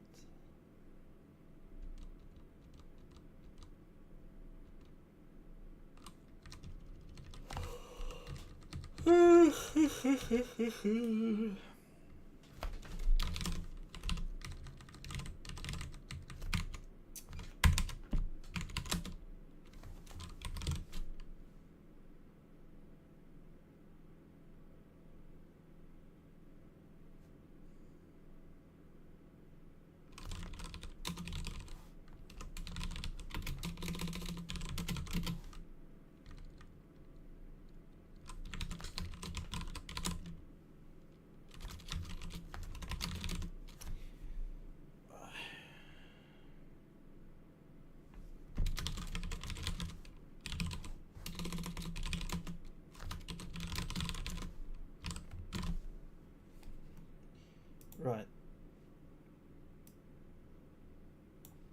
And this is just copying the value, right? This is an arena, so it should just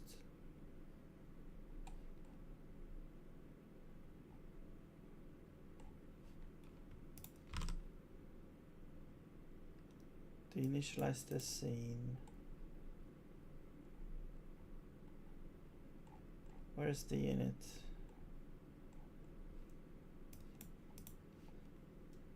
Yeah, so I don't think that's it. It's kind of where we are deinitializing the scene. Maybe it's the save.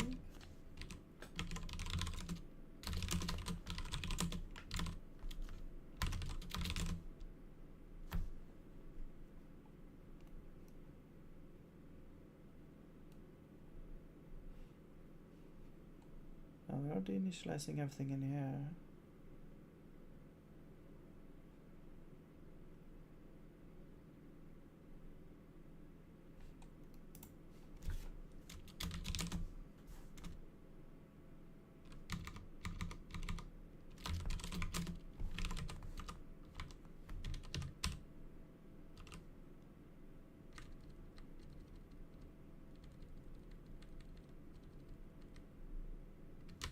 Array list? Oh, from JSON, okay.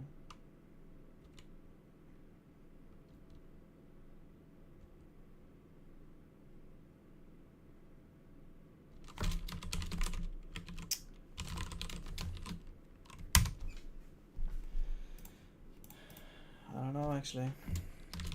I'm starting to get tired. Okay. This works. Great. Except delta, no, wait. Ratio should always be the minimum of 1 to this. So now it shouldn't move away.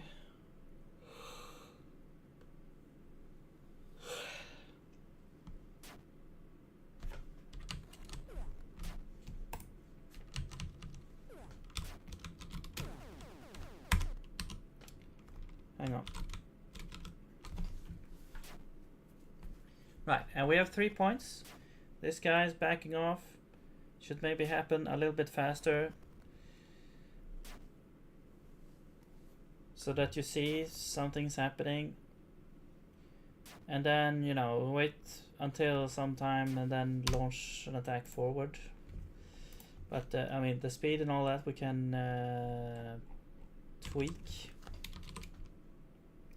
So, orb attack state. Wait. Right. So after prepare, we have the actual attack.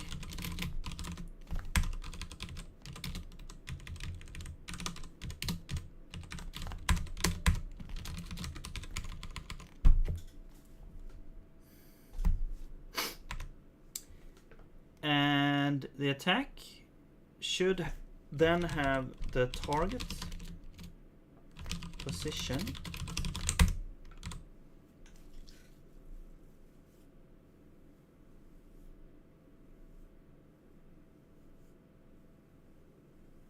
What else do we need?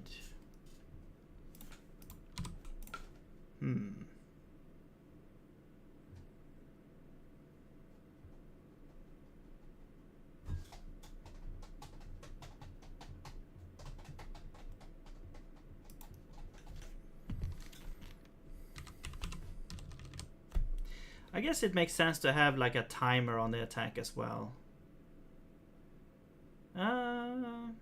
Or maybe not. If we want the attack to be like determined by speed instead, then it's more like, okay, when does it reach the target position?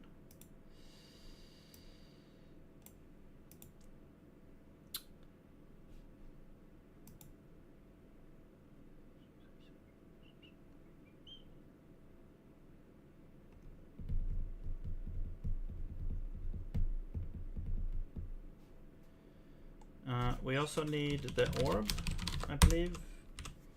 The orb, and what we need to calculate the position. We need the target position, we need the... I guess the orb is enough, because then we have the point from where the orb was... yeah, we have the orb point from that as well. So we need the launch point, which we have from orb. The target position. We need, I guess, how much time has passed since... Yeah, we could have that as well. So to calculate the position, so we could do started at, because we don't really know when it's gonna end. So we'll have started at, and then we can say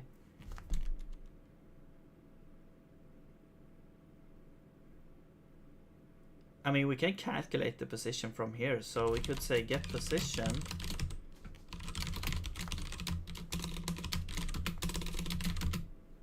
And we need orb points.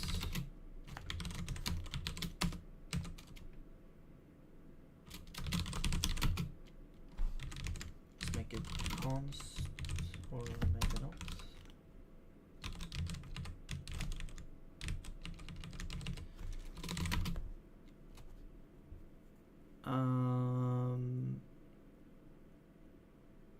What else do we need? T, current time. Is that enough? Okay. Then we're gonna return, well, let's see. So, yeah, it's gonna be the same principle here, I think. We're gonna need some sort of ratio. No, not ratio. Can we even get a well, I guess we can sort of calculate the time it would take to get to the target position based on the velocity, based on the speed. But let's just say we would have our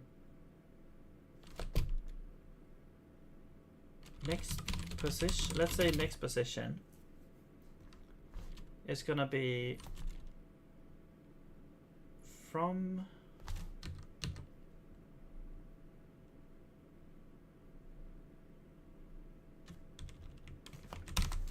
okay, let's do this. Delta is orb points, orb, no, it's target position minus this, right? That's the delta position.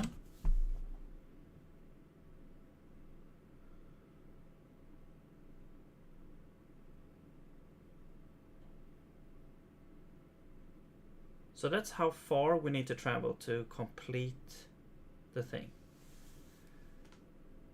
Okay. And then we'll say, okay, how much time does it take to reach that?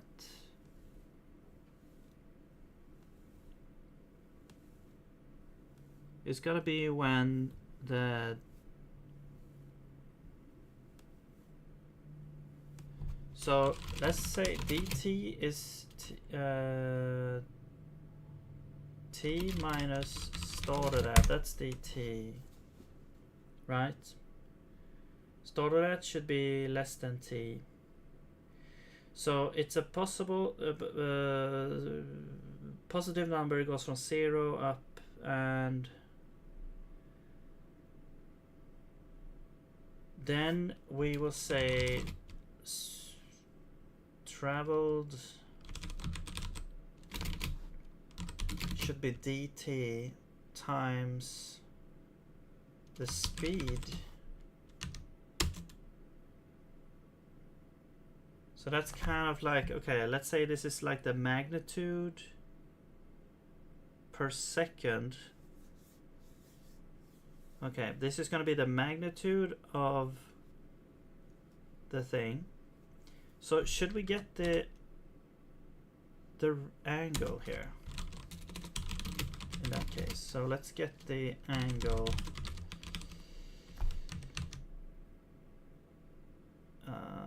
from delta y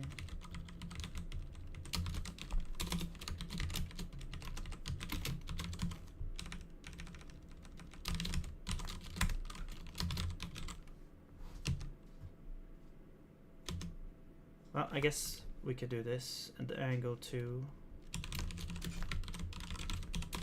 from this to target position. gonna be the same thing, I think, yeah. So we don't really need the delta there. Okay, so that's the angle. Then we can get the offset by rotating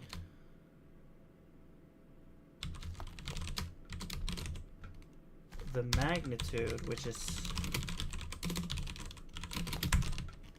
this,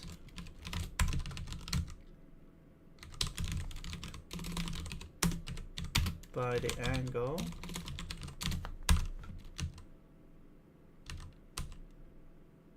Right. So now we have now we have the what we need now is we don't want the offset. No wait, this is not the offset, this is just the position.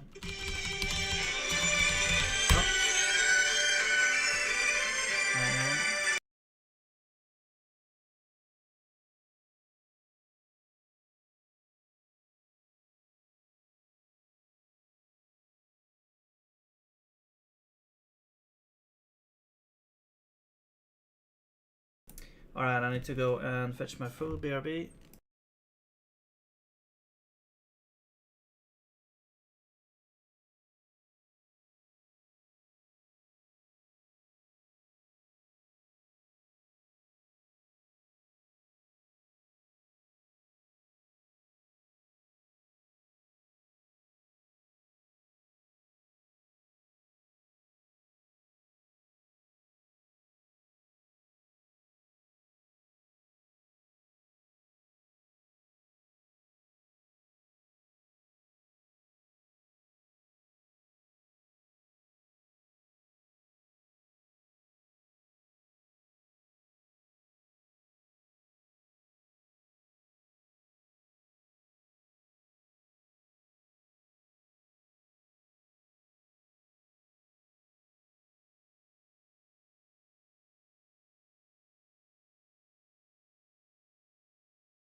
Would be nice to get this working here.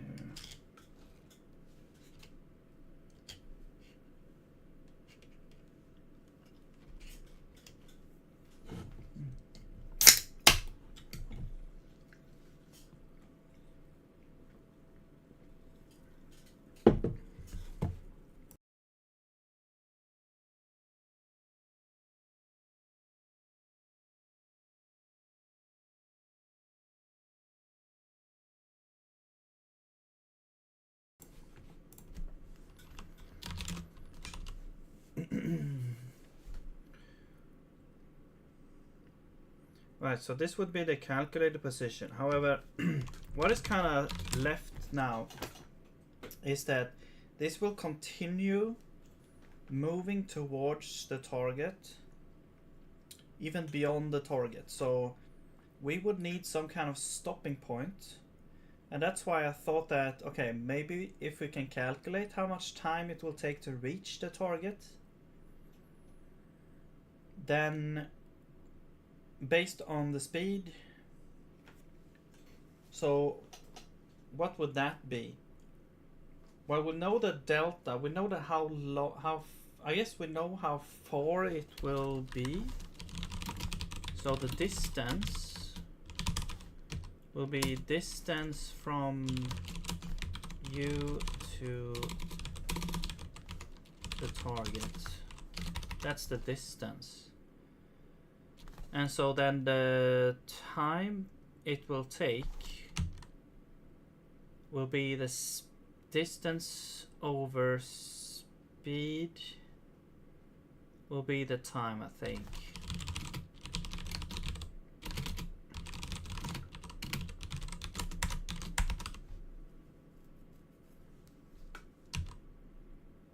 Right. That's how many seconds it will take. And then we can calculate the delta time is t minus started at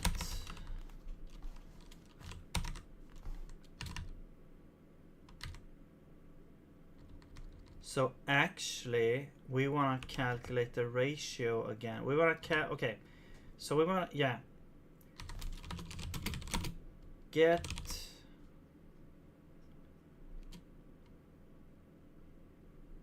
delta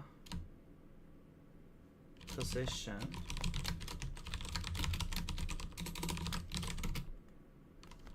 or points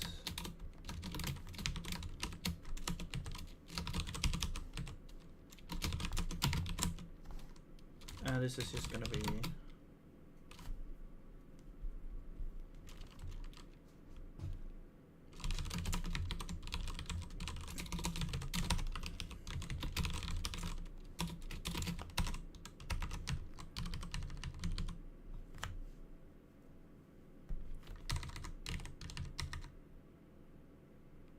so actually before we even do this we can actually calculate ends at, because we can say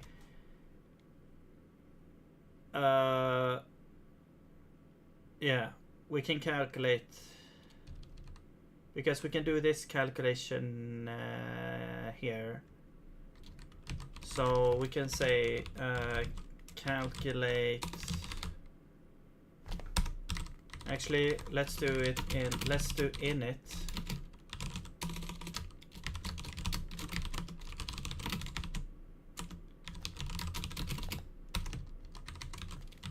Calculate total time.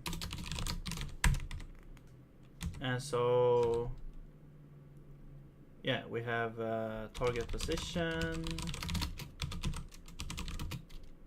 We have the orbs, orb points, orb. So that's gonna be from and to.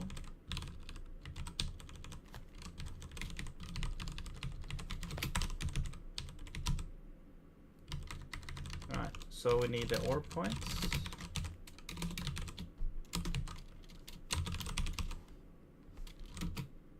And we need target position.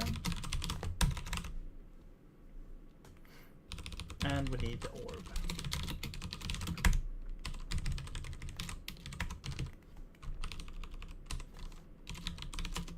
And we just set these. Okay. And so we need the calculate total time. From to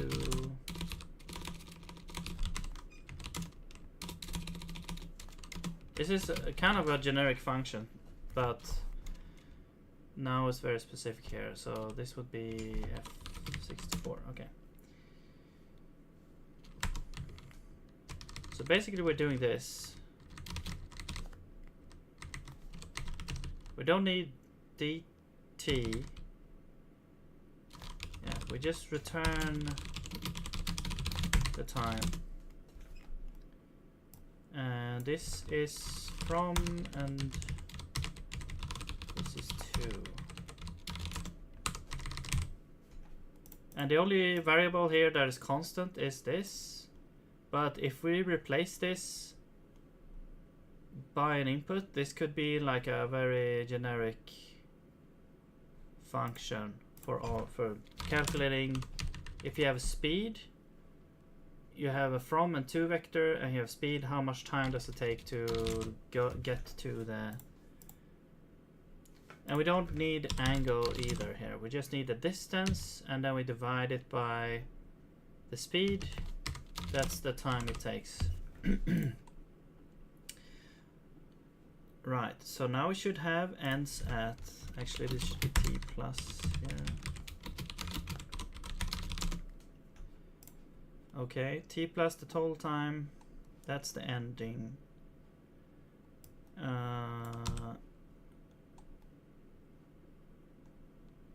So actually the position now is going to be very simple. It's going to be, I mean, we just need the delta. It's going to be target position minus orb points orb. We don't need any of these things. We already have total time. We need dt. Self ends at minus t. That's dt. Okay, and the ratio is going to be dt over.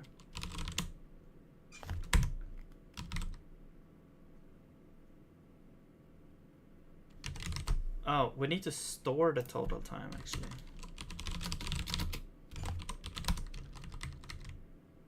Or total duration.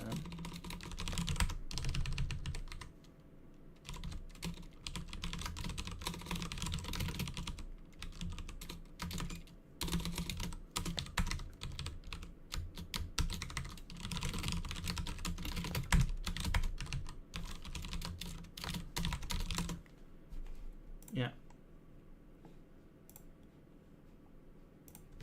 So now the ratio will be minimum of 1 dt over total duration. And yeah, now we just say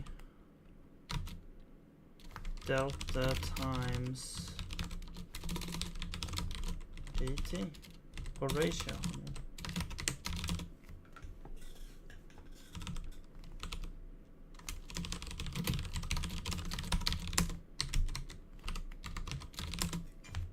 All right.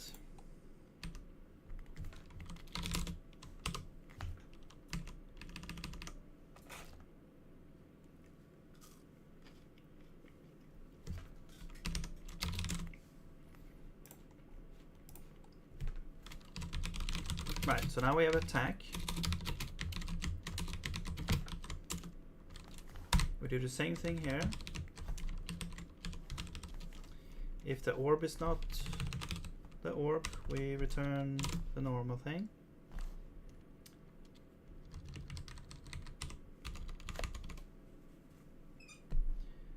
Otherwise, we will return just get position.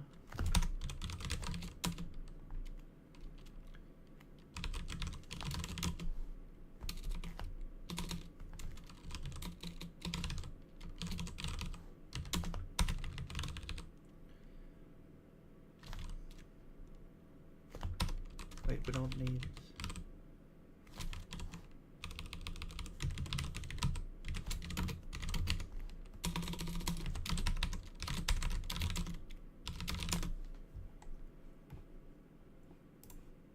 Yeah, I mean, we can do the same thing here actually.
Wait.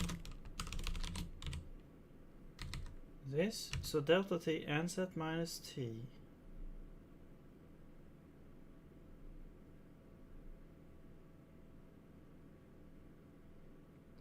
Yeah, it's the same issue here, I think. Yeah. We need a time, so we need total time minus this, I think. Yeah. Otherwise, the exact same like equation could probably put that into something else. All right, so why is it complaining here?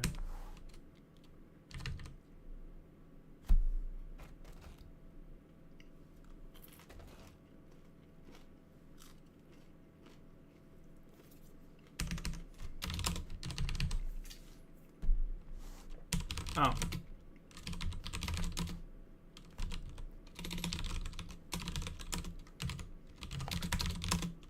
There we go.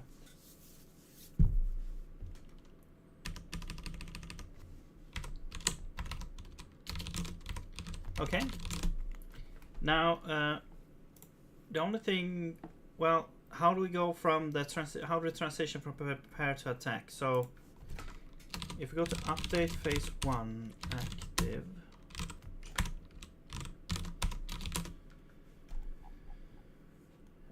should orb attack. So that's the first thing. Initiate orb attack. So otherwise, we should have.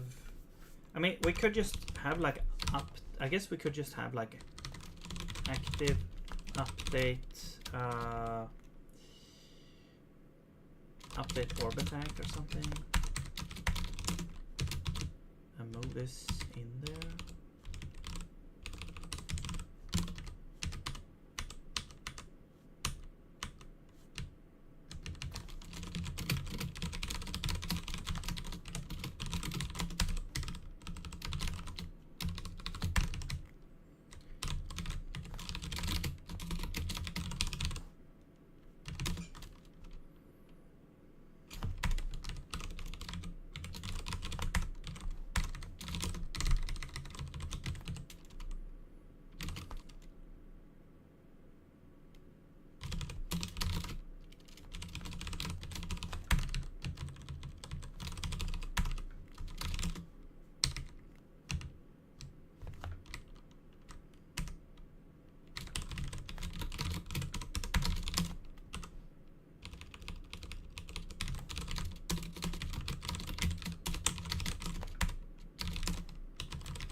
now we'll say so if we should do orb attack, we can also have like should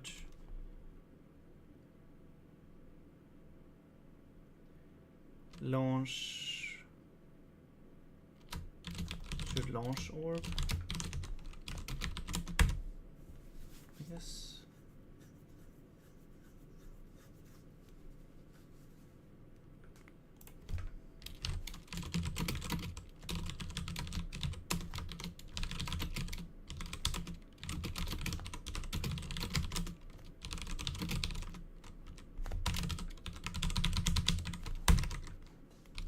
So if this is prepare, and if the time is up, so I think I want the prepare to be a bit more advanced, I guess. So prepare time should not determine ends at. What we should have, well, okay. Prepare, so it should be two parts to it. We should have prepare time and then prepare attack time. So prepare time is like prepare retract time, I guess we can call it.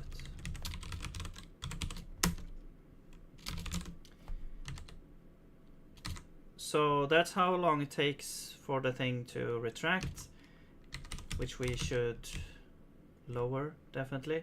And then we have how long will it be in that in prepare mode after having fully retracted before it attacks. So let's do 2 seconds there as well. All right, now ends at should be this plus the attack time.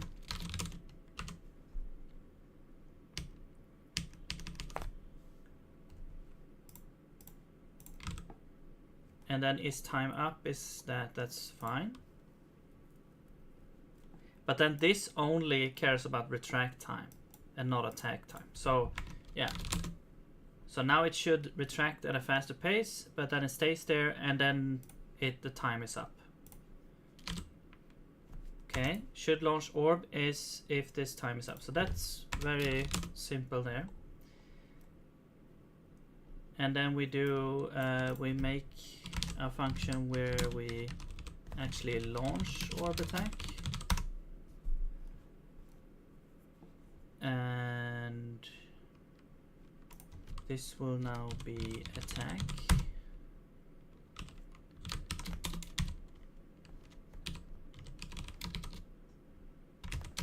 Right? And so we have the orb. We need the orb points. We need target position and T. All right.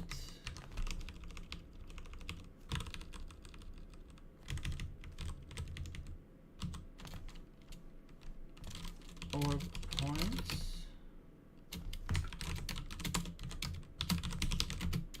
Target position.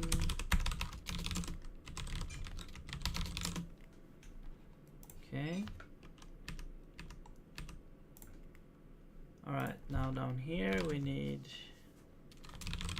launch orb attack. And we need boss orb attack points. Target position, we're gonna calculate that.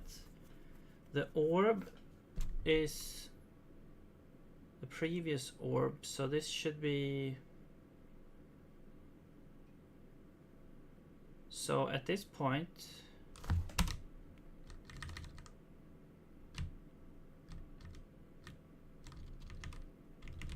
actually we could do it like this.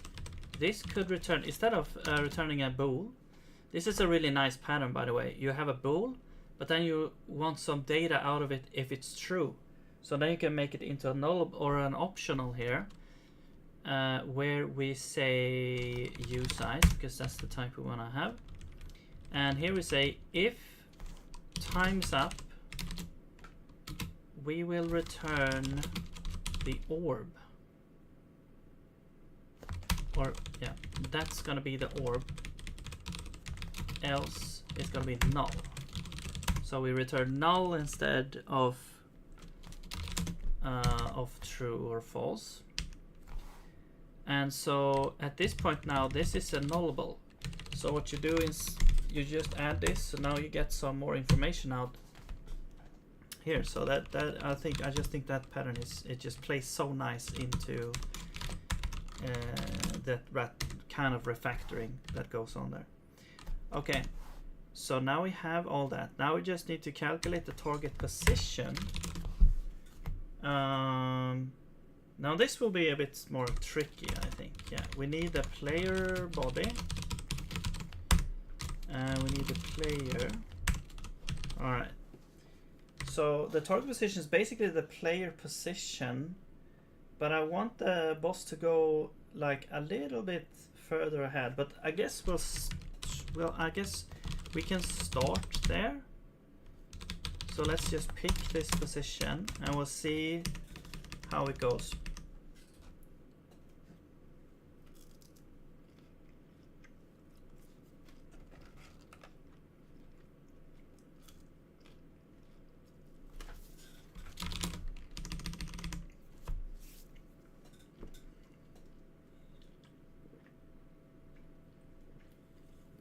All right.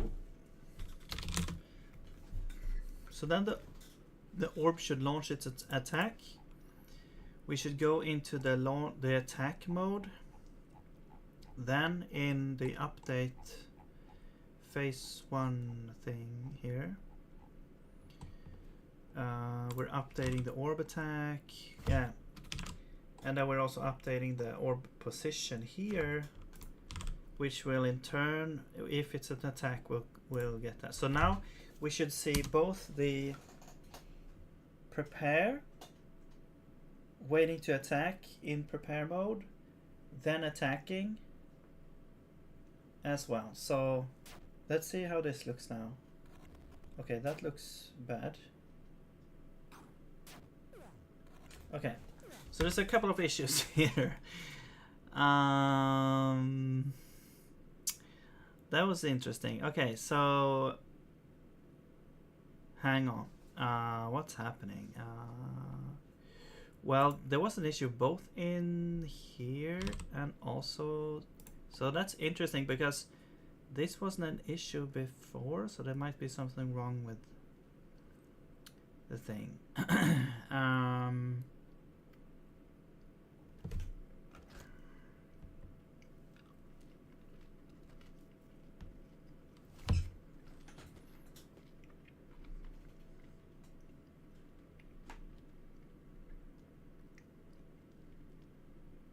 Alright, I'm just gonna eat a little bit so I don't starve here.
Okay.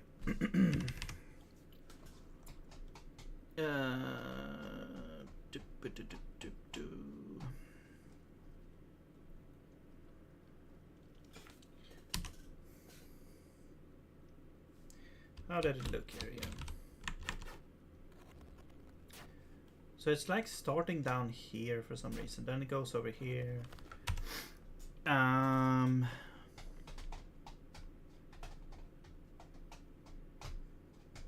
Oh, I think I know. So because the ends at is no longer, this is no longer like the correct thing here.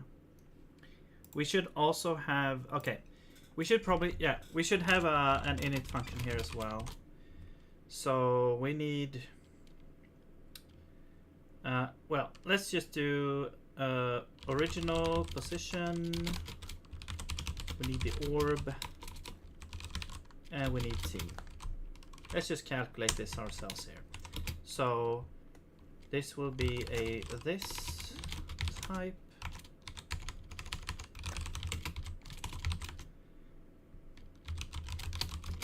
So ends at is going to be orb prepare attack time and orb retract time.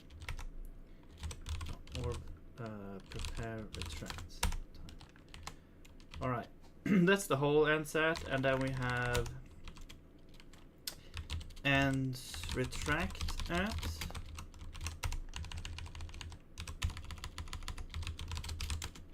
It's gonna be T plus retract time. Original position. Oops. Orb. Alright. Then here we can say n retract that instead.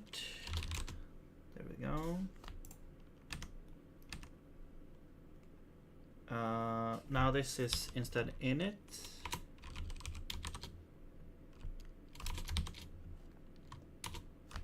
Yes, init original position orb and T. There we go.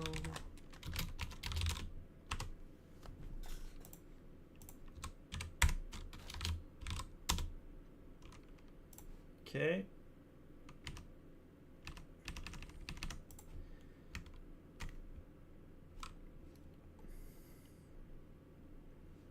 All right. So I think that should fix the retract thing.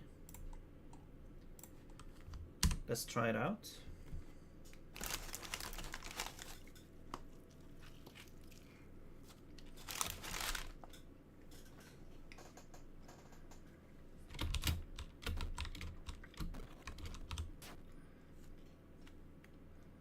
Yes. Okay.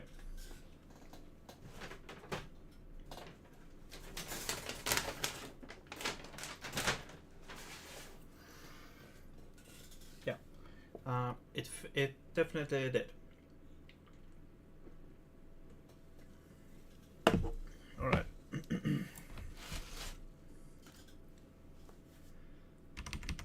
Now, what's happening with the attack is the question. That is the question.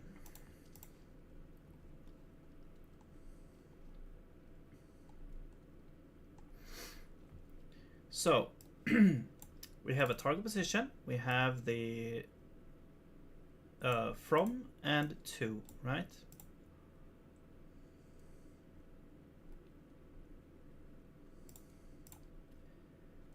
Oh, I see. We're not, okay, yeah. We need to also calculate the from here. Or, I mean, yeah, we need to add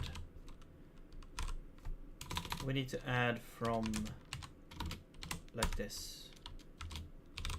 There we go.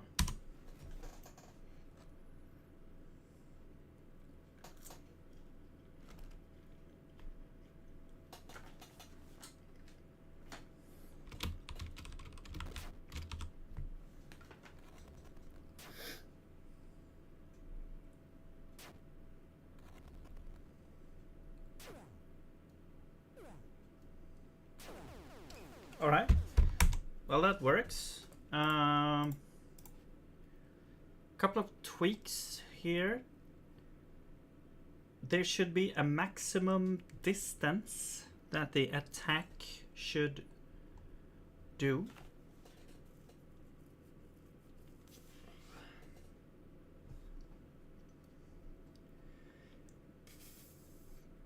Which is a bit unclear on what that is, but I have to find some magic number here.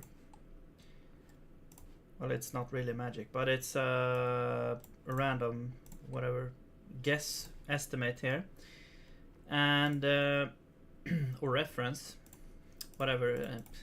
Let's just continue. So what we need to do is we need to take that maximum distance into account as well. So the target position is actually not the player. We should calculate the target position based on the maximum distance as well. So when we get the target position in here, we actually don't take that as a target position directly. We calculate what it would be. So here we need to calculate target position. And this is the wished target position there. And we do need the from position as well. So I'm gonna pass that in there. There's from and to. Okay. So calculate position from and to. And we get a vector out. Okay, so how do we do this? Well, now we need to calculate the angle. So angle to, from and to. So now we have the angle there. And that's basically all we need. We don't really need anything else. Now we can calculate the target position, which is going to be rotating some magnitude, which is the distance. So maximum distance. Where is it? Attack.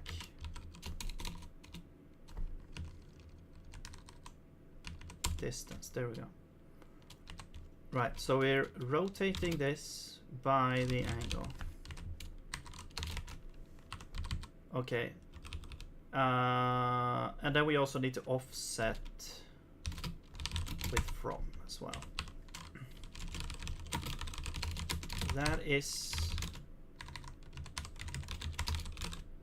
That should be the target position then.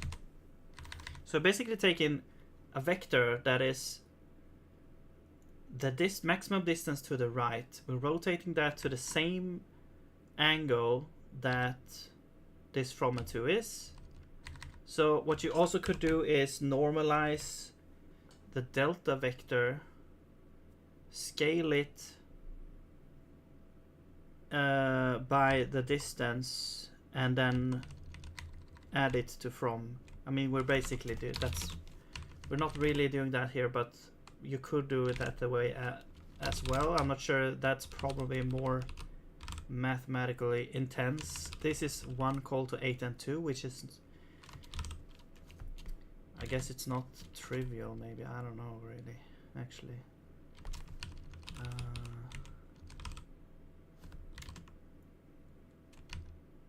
Oh, we're making up our own pi?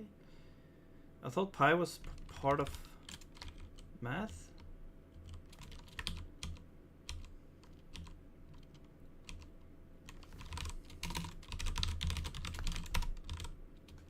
Why?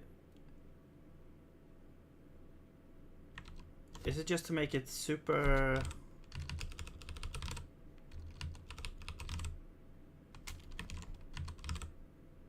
efficient at, like, for this point? I don't know. Pi low. What does that mean?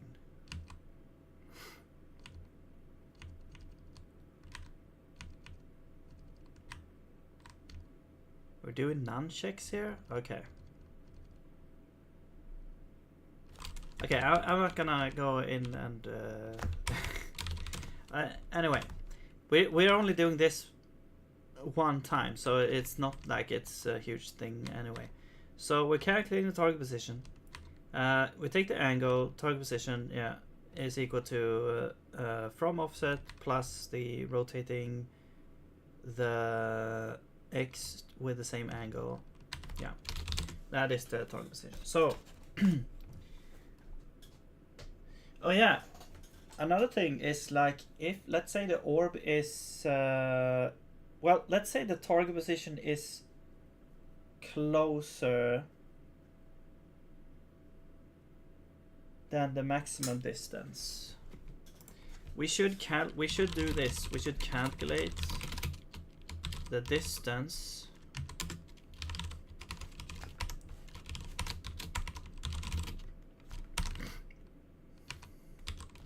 and then so this is the distance, and then we have attack distance is equal to, so this is going to be the minimum of distance and this distance here. Yeah.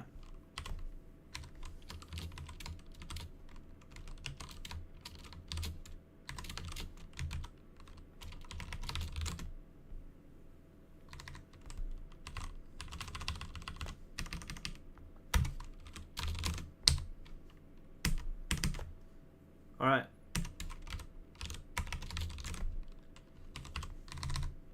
Because if the player is very close, the orb shouldn't, you know, go through, like if, let's see.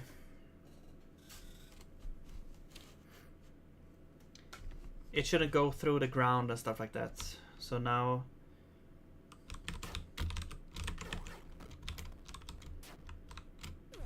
so if we jump, it should go up.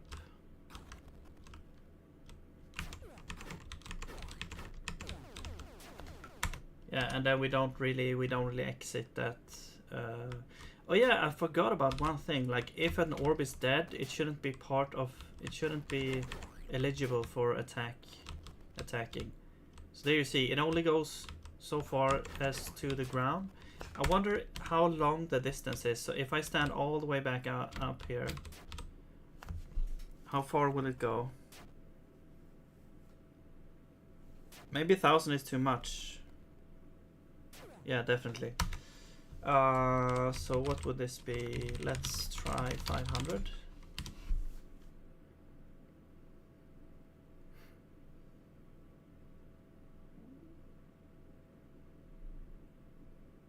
This is also where it would be helpful to define a point.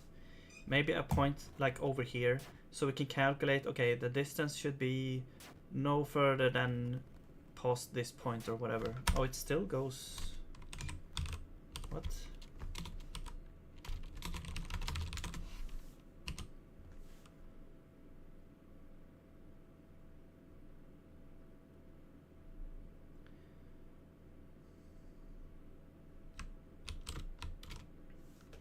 So if you create a point here, you can say take only the x part of that and say, whoa. Wait, why did it take so long? Okay, so we definitely need more than 100.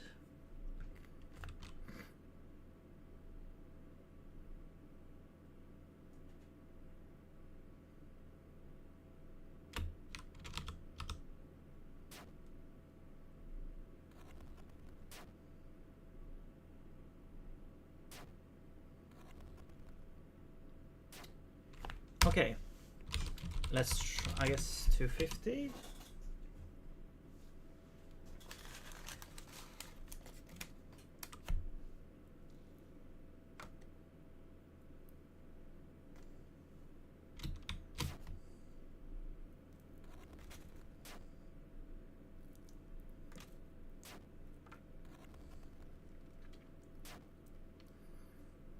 All right. Now, don't want the attack to go as far as that. I think I want to retract it a little bit. Let's try 200. And then we'll increase the attack speed.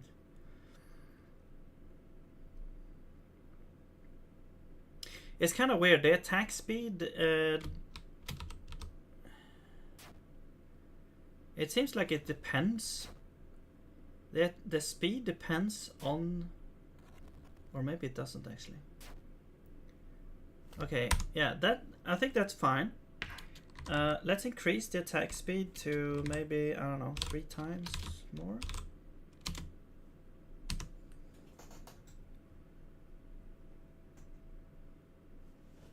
Like, it seems like the retract speed and the attack speed is the same. Maybe I didn't choose it. Yes. Yeah, okay. There we go.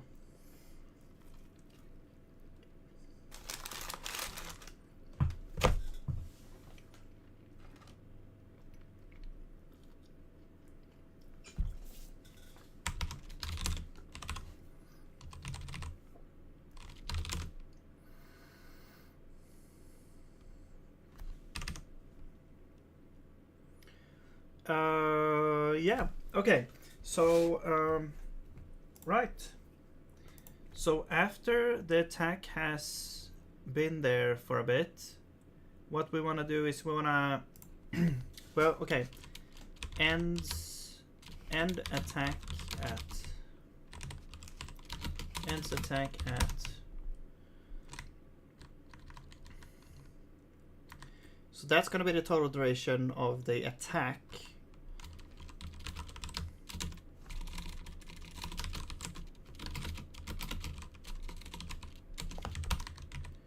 Then we also add here is gonna add orb attack.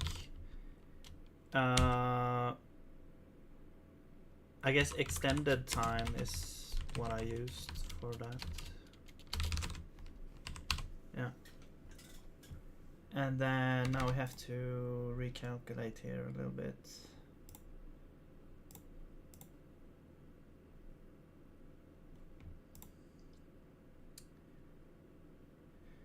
Or do we? Maybe not, actually. This is the attack duration. And then this is self-attack, ends attack at.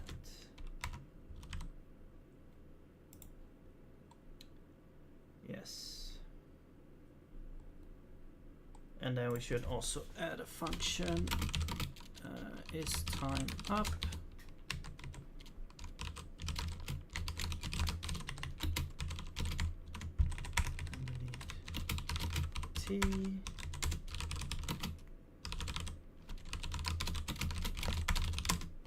There we go.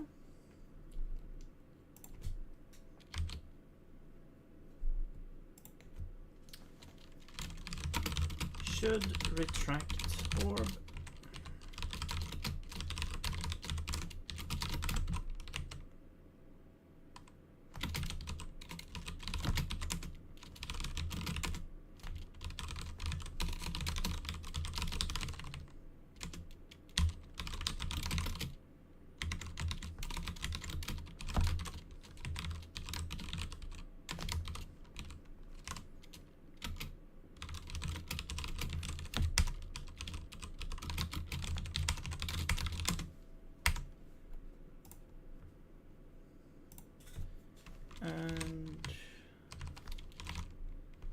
And we don't have the next state, so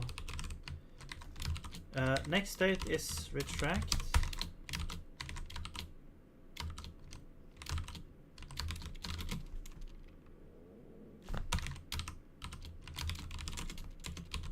Let's keep to the same pattern.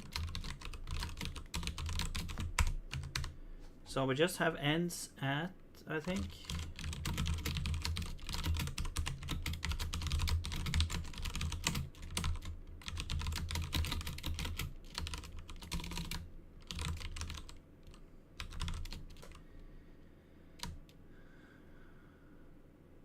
We have retract speed.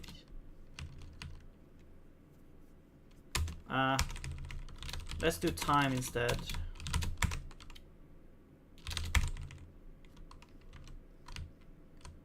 It's a bit, it's more simpler, more simple. Wait, retract speed. This isn't even used. Retract time. What is the prepare time and things? 2. Let's do 2. 2 seconds.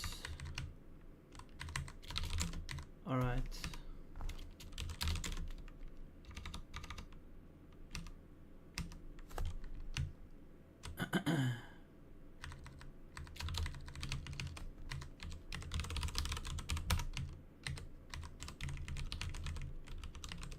Oh yeah, we need orb.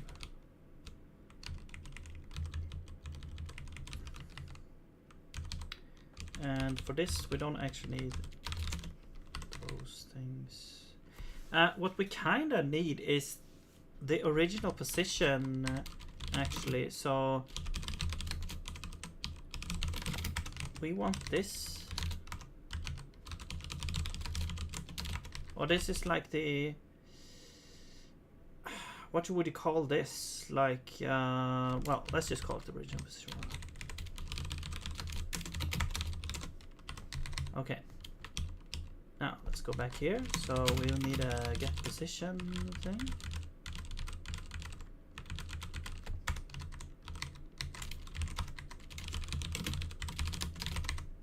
All right. Now we don't need ore points. We need original position. We need orb.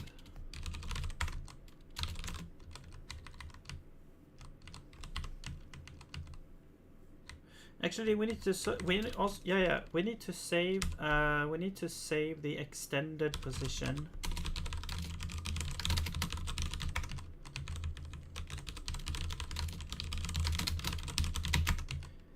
As well then.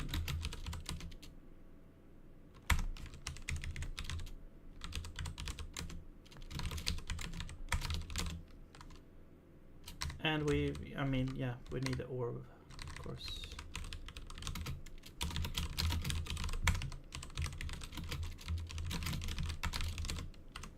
Okay.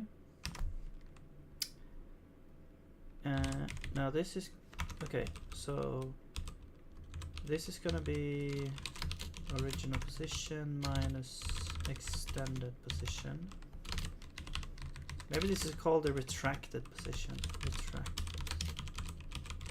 Makes more sense.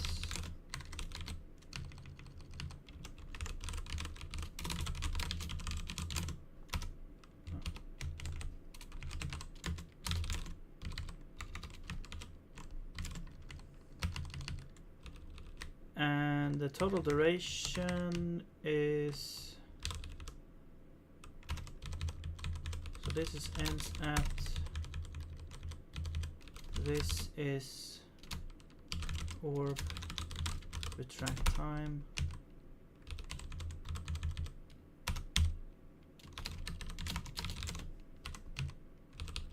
Position is gonna be, this is from, I believe,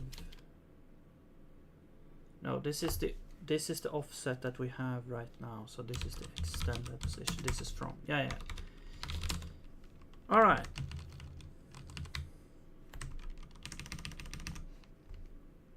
Okay. And starting to get the hang of it.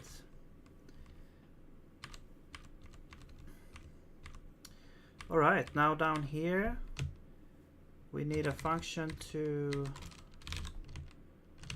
retract orb attack. We don't need the orb points. What we need is we need a retracted position. No, we need the extended position. That's what we need. There we go. So the attack state is gonna be retract init with extended position. That should be it, right? Yeah. And down here we simply say else if should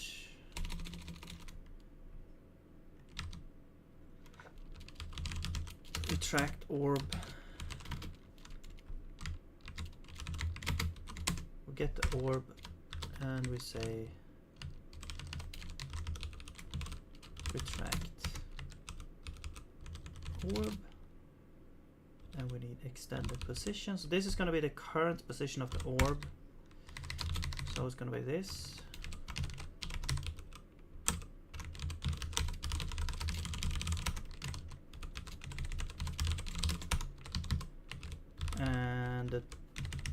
And then orb and T. Yeah. All right.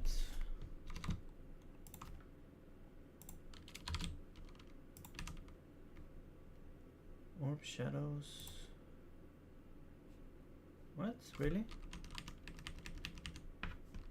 You can't have what? Aren't these different scopes?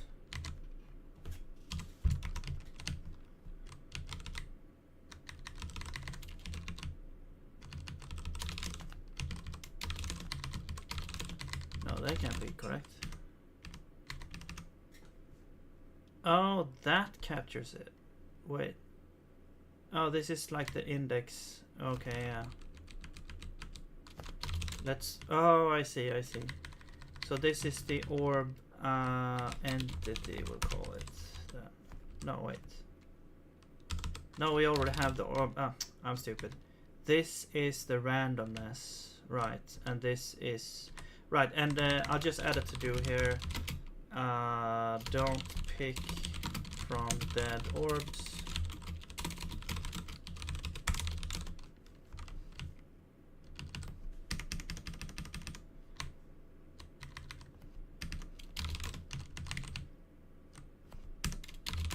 Okay. So now we should technically go back to retract.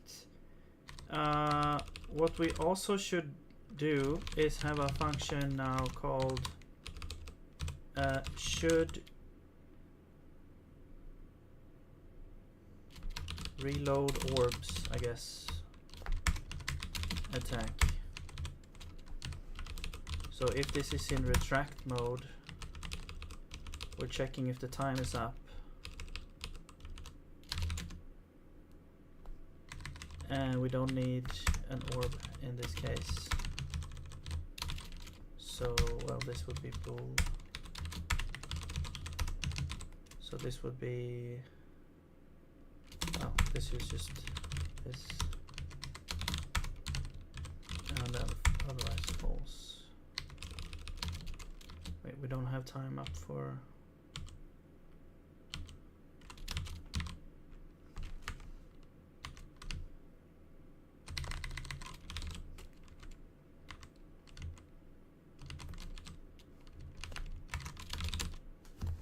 Right.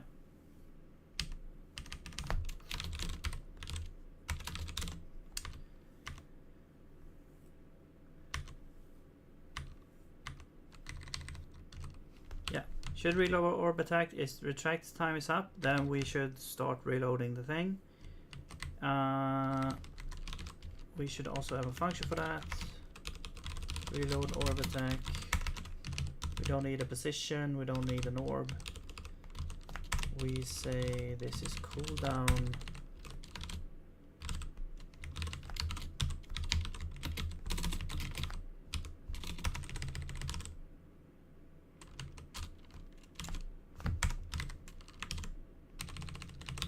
And ends at is equal to T plus orb attack cooldown time. There we go. All right. Oh yeah, and we need to also check here. So if should reload, then we just call reload. There we go. Okay, so I think now we have the full cycle of that attack. So let's see what happens when we run this now.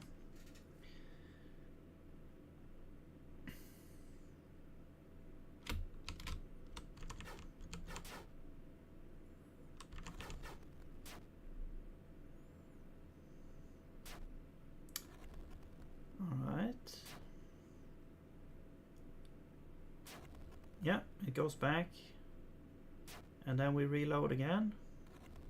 Same orb again.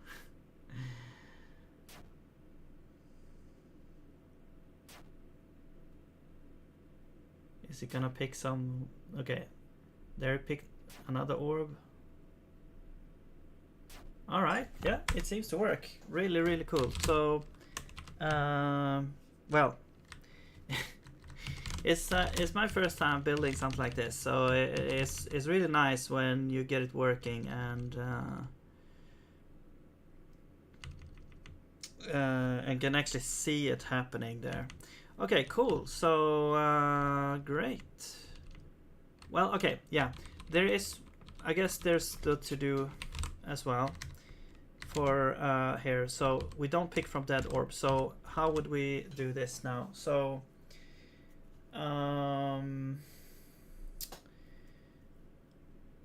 well, one thing that the most naive thing would be, I guess, to just have a while loop that says if like that continues to grab random numbers until you find one that is from something that is alive.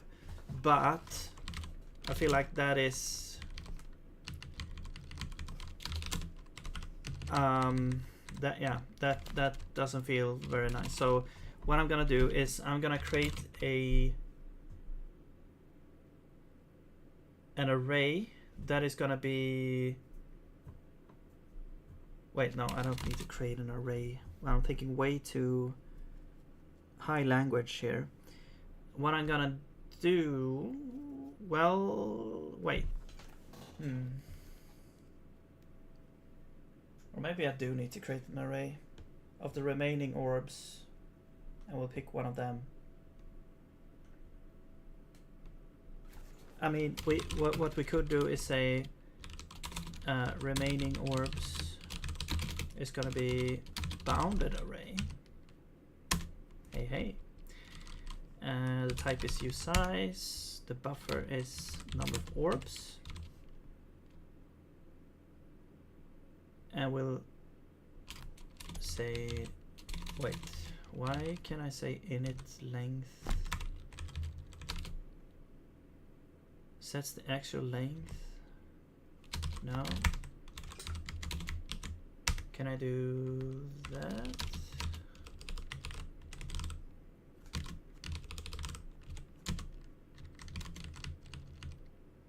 Okay, I guess. Yeah. Right.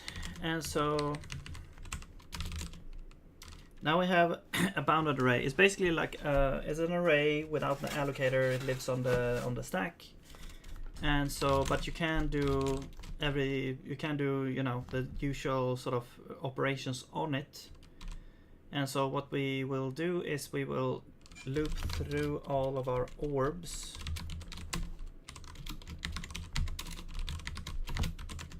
And we will get the we will say is dead is equal to has death component orb. This would also be like orbs. Yeah, so this is the entity, so we need to grab it out like that. All right, so now we know if it's dead or not. If it's not dead, then we want to add it to this list. So remaining orbs, append, assume capacity, and the item is this index. Right, because any of them can be dead, so we need to go through every one of them, take out those that exist, and then we create a random number, which is from 0 to. So this is remaining orb index. So this is going to be remaining orbs dot length. So this is set to whatever length you have. Yeah, the capacity is there, but we're also extending the length by 1. So this should change the length here. Yes. Okay. So now we have the index. Now the orb in the real orb index would be remaining orbs dot I buffer or get remaining orb index. There we go. So that should make sure that we don't pick from a dead orb. So let's go and kill 2 of the orbs to see if this works.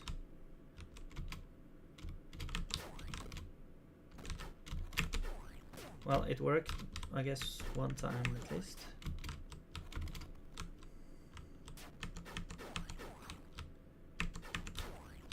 And yeah, after... Yeah, okay. I think part of the balance I'm gonna do here is I'm gonna increase the health of the orbs. Because when it attacks, you have a bunch of time attacking it. Okay, so let's see. Yeah, orb attacks, we have that now. So, oh yeah, and we also have some things here. We could probably do a bunch of these. Maybe not stronger spawns, but maybe increase the rate of shooting, or 2 projectiles at the same time. So you basically have to jump over them, probably. But getting the orb attack in was very big. Yeah, that has been looming, because these two, the shooting projectiles at the same time, increase rates, like those are very simple to add in. Stronger spawns is a little bit, because it's like, okay, how should they be stronger? Something else, like, I don't even know. And spawning more often and always regenerating. So we could maybe do that one. That is just, you know, enabling behavior that we already have in another phase. So yeah, that could be something that is happening. So basically, I'm thinking we'll ditch these 2 and we'll do these 3. Maybe ditch this one and only do these 2. So now another question is that should the orb attacks happen all the time and we just increase the orb attack in phase 2? Increase like the speed and stuff. I think that's what we'll do. So increase orb attack speed, and we also enable, well, they are, I guess they are already enabled, so we don't really need to enable them in phase 1 because it's, or yeah, pre-enrage, because they already are. Yeah, and then there's this one, which I actually don't really know what to do, except either pushing them out during the push phase, or perhaps just destroy any that goes in there, or make them turn around at the door.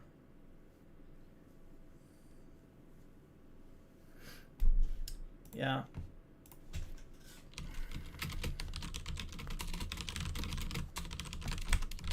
I'll just write that down so I don't forget it. Okay, but yeah, we have done quite a feat here, I would say, for me at least. Getting this orb thing in, the orb attack is really nice. And I feel like it works really well. And what I want to do, close this, I'm gonna close the stream down here, but what I want to close with is just upping the difficulty again, like restoring the to what it was, and see if we can defeat the boss in the current state. So I think I'm gonna increase then. Let's see, where is the orb health? So the orb, I think what I'm gonna do is I'm gonna reduce the extended time because it feels like it's way too long. Spawn time, shoot cooldown, orb attack. So orb attack cooldown should probably more like, I don't know, 6 seconds.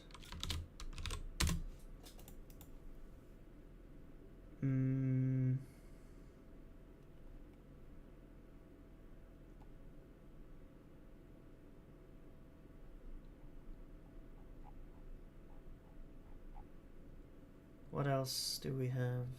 Oh yeah, reset time. Let's take that back. Alright, max hits. This is the stun part. We should really gather all the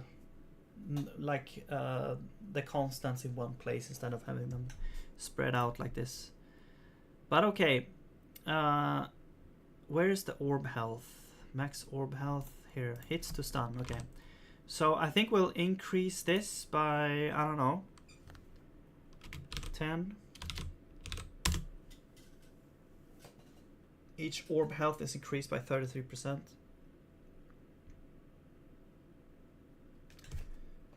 Enable my controller.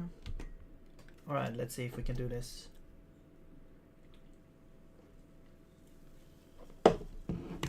Or we can have a compiler error.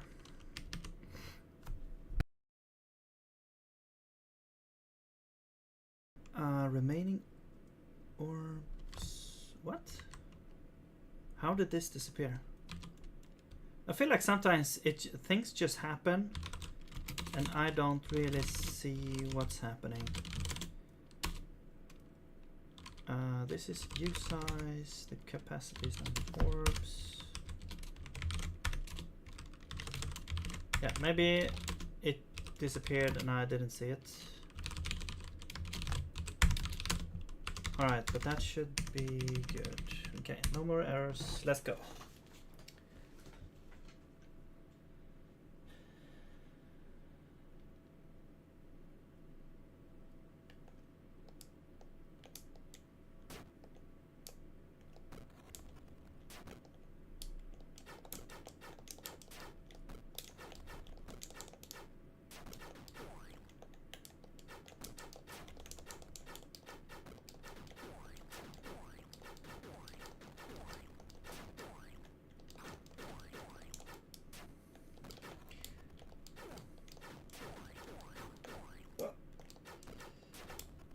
Alright, it's actually maybe starting actually to feel like too many things are happening, and I can just imagine how this will look when when we actually have like the graphics.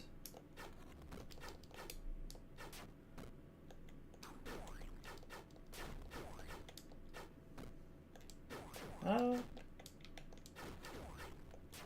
it's fine. I mean, personally, I do like a little bit of challenge. It's just that, yeah, adding this element actually made the fight way harder because you have to, well, at least it feels like it right now. You have to like always. Now there's a new thing to worry about. Maybe it will happen in the enrage phase only. Actually.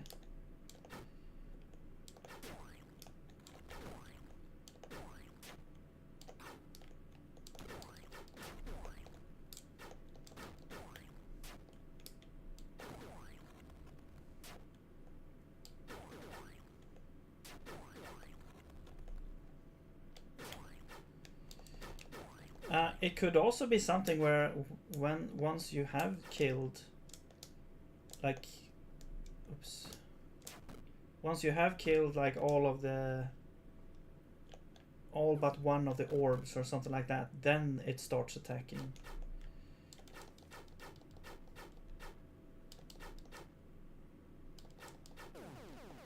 Whoa. Okay. Something weird happened there.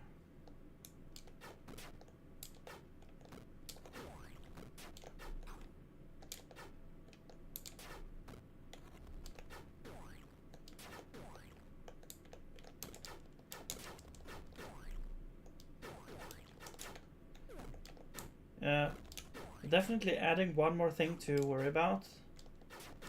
It really messes with your concentration. Whoa.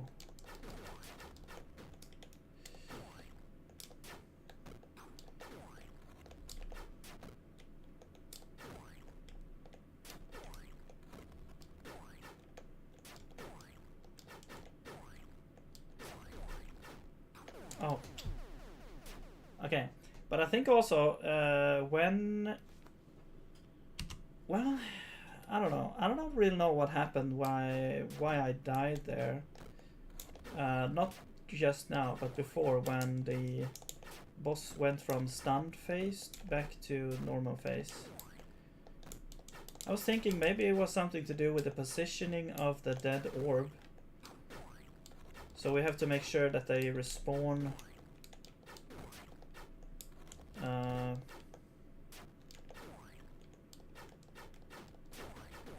There should maybe be like a sound cue or something for that. That would be way easier to dodge.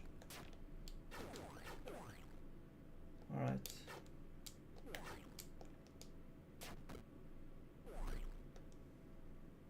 So I have 2 lives now. Okay, now, but now the head is, or the, I mean the orb is retracted.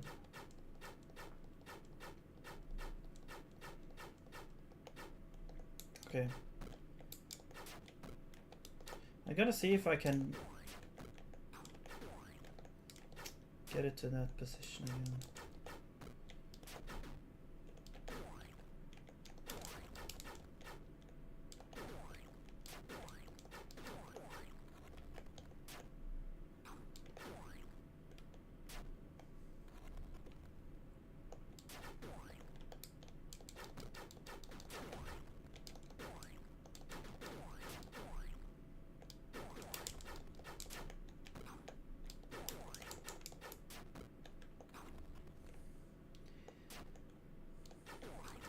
Okay, I think maybe in like phase 1, because it does make sense, yeah.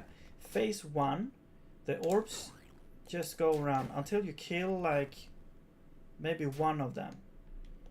Then they start to attack. Okay, now I got that thing.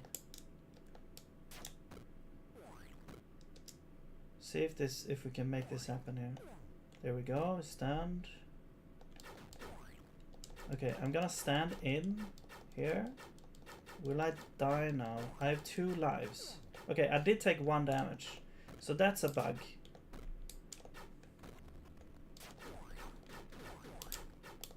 You shouldn't take a damage because you're standing in.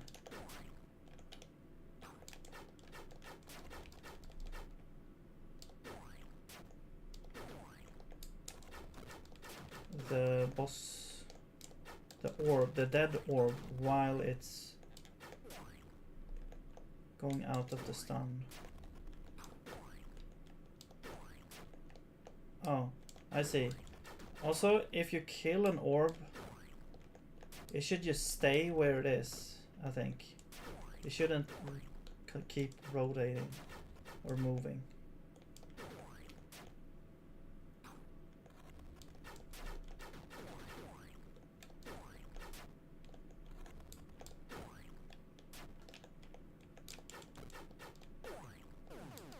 Okay. So there's a couple of issues left, but I feel like we're coming down to a close here with this boss. It feels very, very nice now, I think. Alright, so yeah, I definitely, okay, let's see, let's make some notes here. I'm not gonna implement these things right now, but I'm gonna say in before 50%, only do orb attacks after killing 1 of the orbs. I think that makes sense. Or maybe even 2 of the orbs. So the last orb will start to attack you after killing 2 of the orbs. Okay, so basically the last orb is gonna start doing the orb attack. After 50% they always do orb attacks, and the speed might get increased. Always do orb attacks.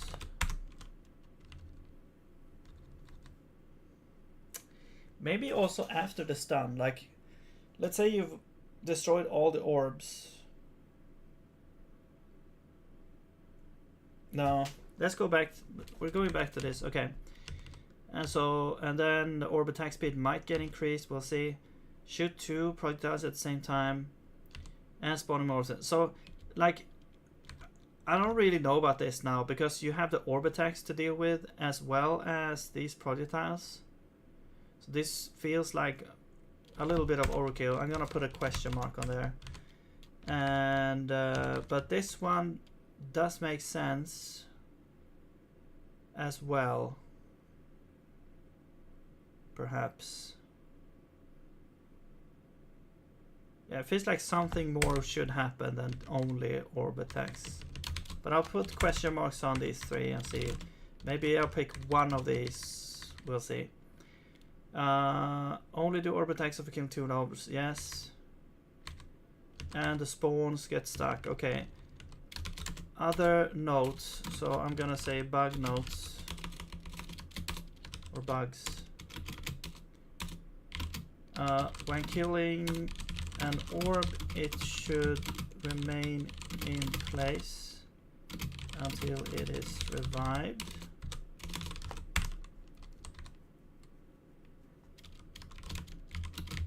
When orbs revive, they should not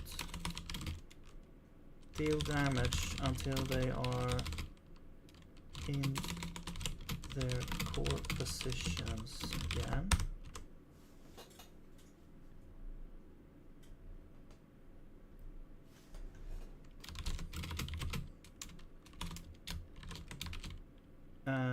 After stun phase, orbs that have attacked deal damage once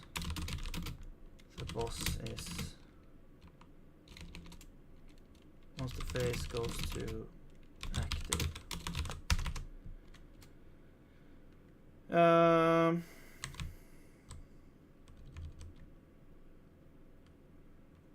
Extended, which they shouldn't do. They shouldn't deal that. They should just. There should also be like a timer. They retract into the boss again. Yeah.